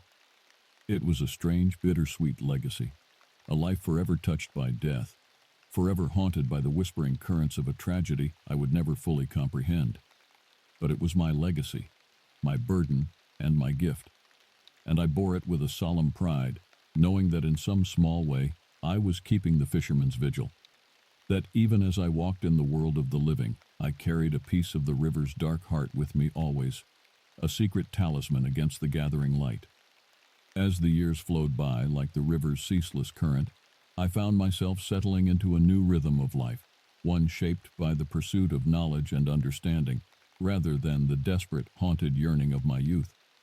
The study of the human mind became my anchor, a way to channel the restless energy that had once driven me to the brink of obsession into something productive, even healing. I threw myself into my work with a fervor that bordered on the religious, pouring countless hours into research and clinical practice. I sought out the darkest, most troubled corners of the psyche, the realms of grief, trauma, and obsession that had once threatened to consume me, and tried to shed light on their shadowy depths. It was a strange, often harrowing journey, one that brought me face to face with the very abyss I had once skirted so perilously.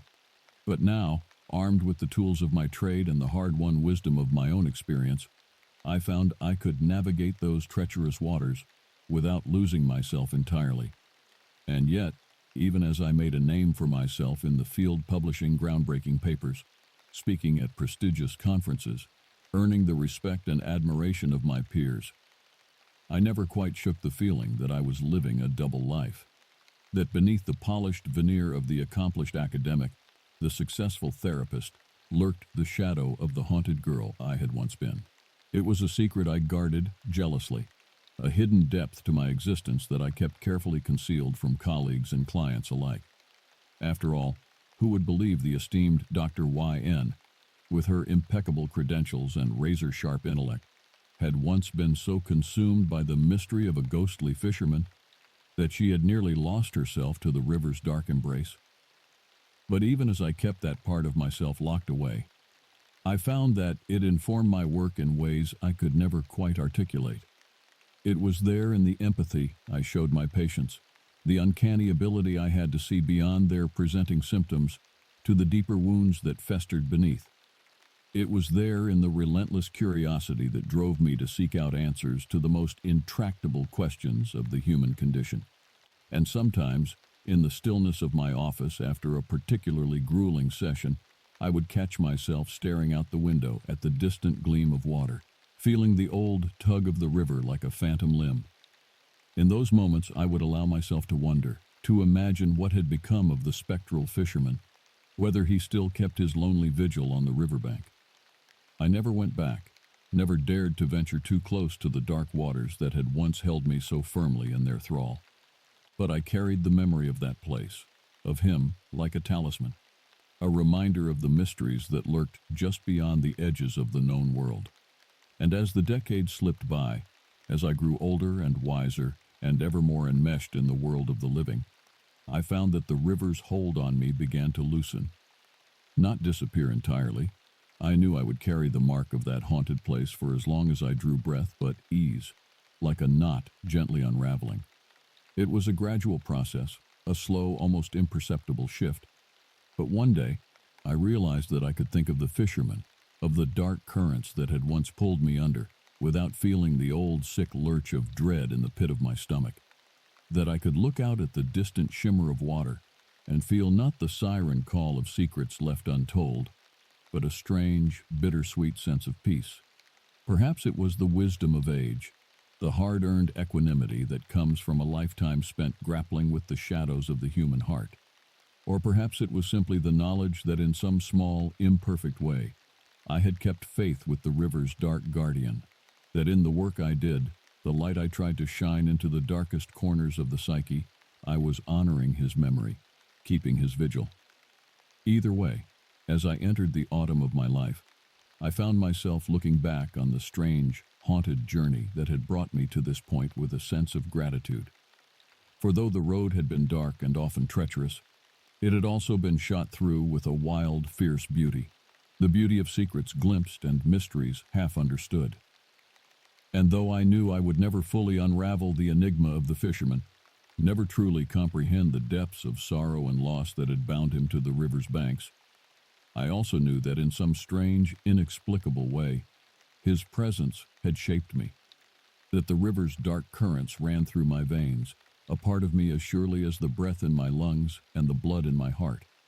It was a strange legacy, a haunting inheritance, but one I had learned to bear with a kind of solemn grace. And as I looked out at the world through eyes tempered by time and shadowed by the memory of the abyss, I knew that I would carry that legacy with me always, a secret talisman, a reminder of the mysteries that lurked just beyond the veil. In the end, it was the river that called me home. After a lifetime spent chasing knowledge and understanding in the bright, sterile halls of academia, I found myself longing for the dark, fathomless depths that had so long haunted my dreams. It was a yearning I had thought long buried, a ghost of my younger self that I had assumed laid to rest along with so many other shadows of my troubled past. But as I entered the twilight of my years, I could no longer deny the pull of that haunted place. It was as if some deep primal part of me knew that my journey would never be complete until I returned to the riverbank where it had all begun, until I looked once more into the eyes of the spectral fisherman and confronted the enigma that had shaped the course of my entire life.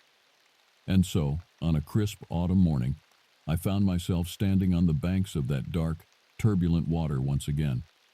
The years had changed me, etched lines of wisdom and sorrow into my once youthful face, but the river remained as timeless and inscrutable as ever. As I stared out at the churning currents, I felt a strange sense of homecoming, a feeling that I had been away on a long, strange journey and had finally returned to the place where I truly belonged. It was a bittersweet realization, tinged with the knowledge of all I had lost and gained in the intervening years. But there was no fear in me now, no sense of the old, paralyzing dread that had once threatened to pull me under. Instead, I felt a quiet acceptance, a deep, abiding peace that seemed to emanate from the very marrow of my bones. I closed my eyes, breathing in the damp, earthy scent of the riverbank, and allowed my mind to drift back to that long-ago summer day when I had first encountered the fisherman. I could see him still, his sad, haunted eyes boring into mine, his spectral form flickering at the edges of my vision. But now, with the wisdom of a lifetime spent grappling with the shadows of the human heart, I understood him in a way I never could have as a child. I saw the tragedy that had bound him to this place, the unimaginable loss that had tethered his restless spirit to the dark waters that had claimed him. And in that moment, I knew that I had been right to walk away all those years ago, to turn my back on the abyss that had threatened to consume me and seek out the light. But I also knew that the fisherman's legacy would forever be a part of me, woven into the fabric of my being like a thread of silver amidst the tapestry of my life. As I stood there on the riverbank, the autumn breeze whispering through my hair like a ghostly caress, I felt a sudden, overwhelming sense of gratitude. For though the path I had walked had been dark and often treacherous, it had also been shot through with moments of startling beauty, with glimpses of mystery and wonder that had enriched my life in ways I could never fully articulate. And now, as I prepared to take my leave of this haunted place once and for all, I knew that I would carry those moments with me always, a secret talisman against the gathering dark. I had learned to live in the world of the living, to find joy and purpose amidst the shadows of my own haunted past. But I had also learned to honor the dead, to keep faith with the restless spirits that lingered at the edges of the known world. And in that strange liminal space between the realms of light and shadow, I had found a kind of peace, a sense of belonging that transcended the boundaries of life and death. And so, with a final silent nod to the dark waters that had so long held me in their thrall, I turned my face towards the sun. I knew I would never forget the fisherman, never lose the imprint of his haunted gaze upon my soul. But I also knew that it was time to let him go, to release him to the currents of eternity and trust that he had found his own measure of peace. As I walked away from the riverbank, my footsteps carrying me back towards the world of the living, I felt a strange, fierce joy welling up within me. For though I had been marked by death, haunted by the specter of loss and tragedy, I had also been granted a rare and precious gift. I had learned to see the world through the eyes of the dead, to glimpse the mysteries that lurked just beyond the veil of mortal understanding. And in the end, that gift had been my salvation, a strange, haunting blessing that had guided me through the darkest reaches of my own soul and brought me out the other side. As I stepped out into the bright, bustling world beyond the river's reach, I knew that I would carry that blessing with me always, in the faces of my patients, in the quiet moments of introspection and self-discovery, in the tiny, inexplicable miracles that punctuated even the most ordinary of days. I had walked in the shadow of death, danced with the specters of my own darkest fears and deepest sorrows. But I had emerged from that crucible stronger, wiser, more alive than I had ever been before. And though I knew the scars of my long, strange journey would never fully fade, I wore them now with a fierce, defiant pride, a testament to all I had seen and learned and overcome. And so I walked on into the waiting embrace of the world, my heart full of gratitude, and my eyes wide open to the wonders that lurked just beyond the horizon. I had been to the edge of the abyss and back again, had known the seductive pull of secrets too dark and deep for mortal minds to fathom. But I had also known the fierce, unquenchable joy of a life fully lived, a life shot through with mystery and magic, with moments of impossible beauty and transcendent grace. And it was that joy, that wild, defiant hope, that I carried with me now, a flame against the gathering dark. I knew there would be other rivers to cross, other shadows to brave in the years to come. But I also knew that I would meet them with the same courage, the same fierce, unbending determination that had carried me through the darkest reaches of my own haunted past. For I was a child of the river, a woman shaped by the currents of loss and longing, of sorrow and secret grace. And though the waters of my life might run dark and deep, I knew now that there was always a light waiting on the other side, a glimmer of hope, of possibility, of redemption. And so I stepped out into the waiting world, my heart full of wonder and my eyes fixed on the distant horizon. I had walked through the valley of the shadow, had known the icy touch of death and the fiery baptism of rebirth, and now, armed with the wisdom of the ages and the fierce, unshakable strength of a survivor, I was ready to embrace whatever lay ahead, to meet my destiny with open arms and a heart full of wild, unquenchable hope. The river would always be a part of me, a haunting refrain echoing through the chambers of my soul. But it no longer held dominion over me, no longer pulled me down into its dark, fathomless depths. I had learned to swim in those treacherous waters, to navigate the currents of my own heart with grace and skill and fierce, unyielding courage. And though I knew there would be other ghosts to lay to rest, other mysteries to unravel in the years to come, I also knew that I was equal to the task. For I had seen beyond the veil, had known the touch of the infinite and the ineffable, and that knowledge, that strange, haunting wisdom, would guide me through whatever lay ahead, a beacon in the darkness, a light to steer by. And so I walked on, into the bright, beckoning world, my heart full of hope, and my eyes fixed on the shimmering horizon. The river had taught me the meaning of life and death, of sorrow and secret grace. And now, Armed with that knowledge and the fierce, unshakable strength it had bestowed upon me, I was ready to embrace my destiny, to meet the future with courage and compassion and wild, unquenchable joy. For I was a child of the river, a woman forged in the crucible of loss and longing. And though the waters of my life might run deep and dark, I knew now that I had the strength to swim them, to emerge from their depths stronger, wiser, and more alive than ever before. And with that knowledge, that fierce, unshakable faith, I stepped out into the waiting world, ready to meet whatever lay ahead with open arms and a heart full of infinite possibility.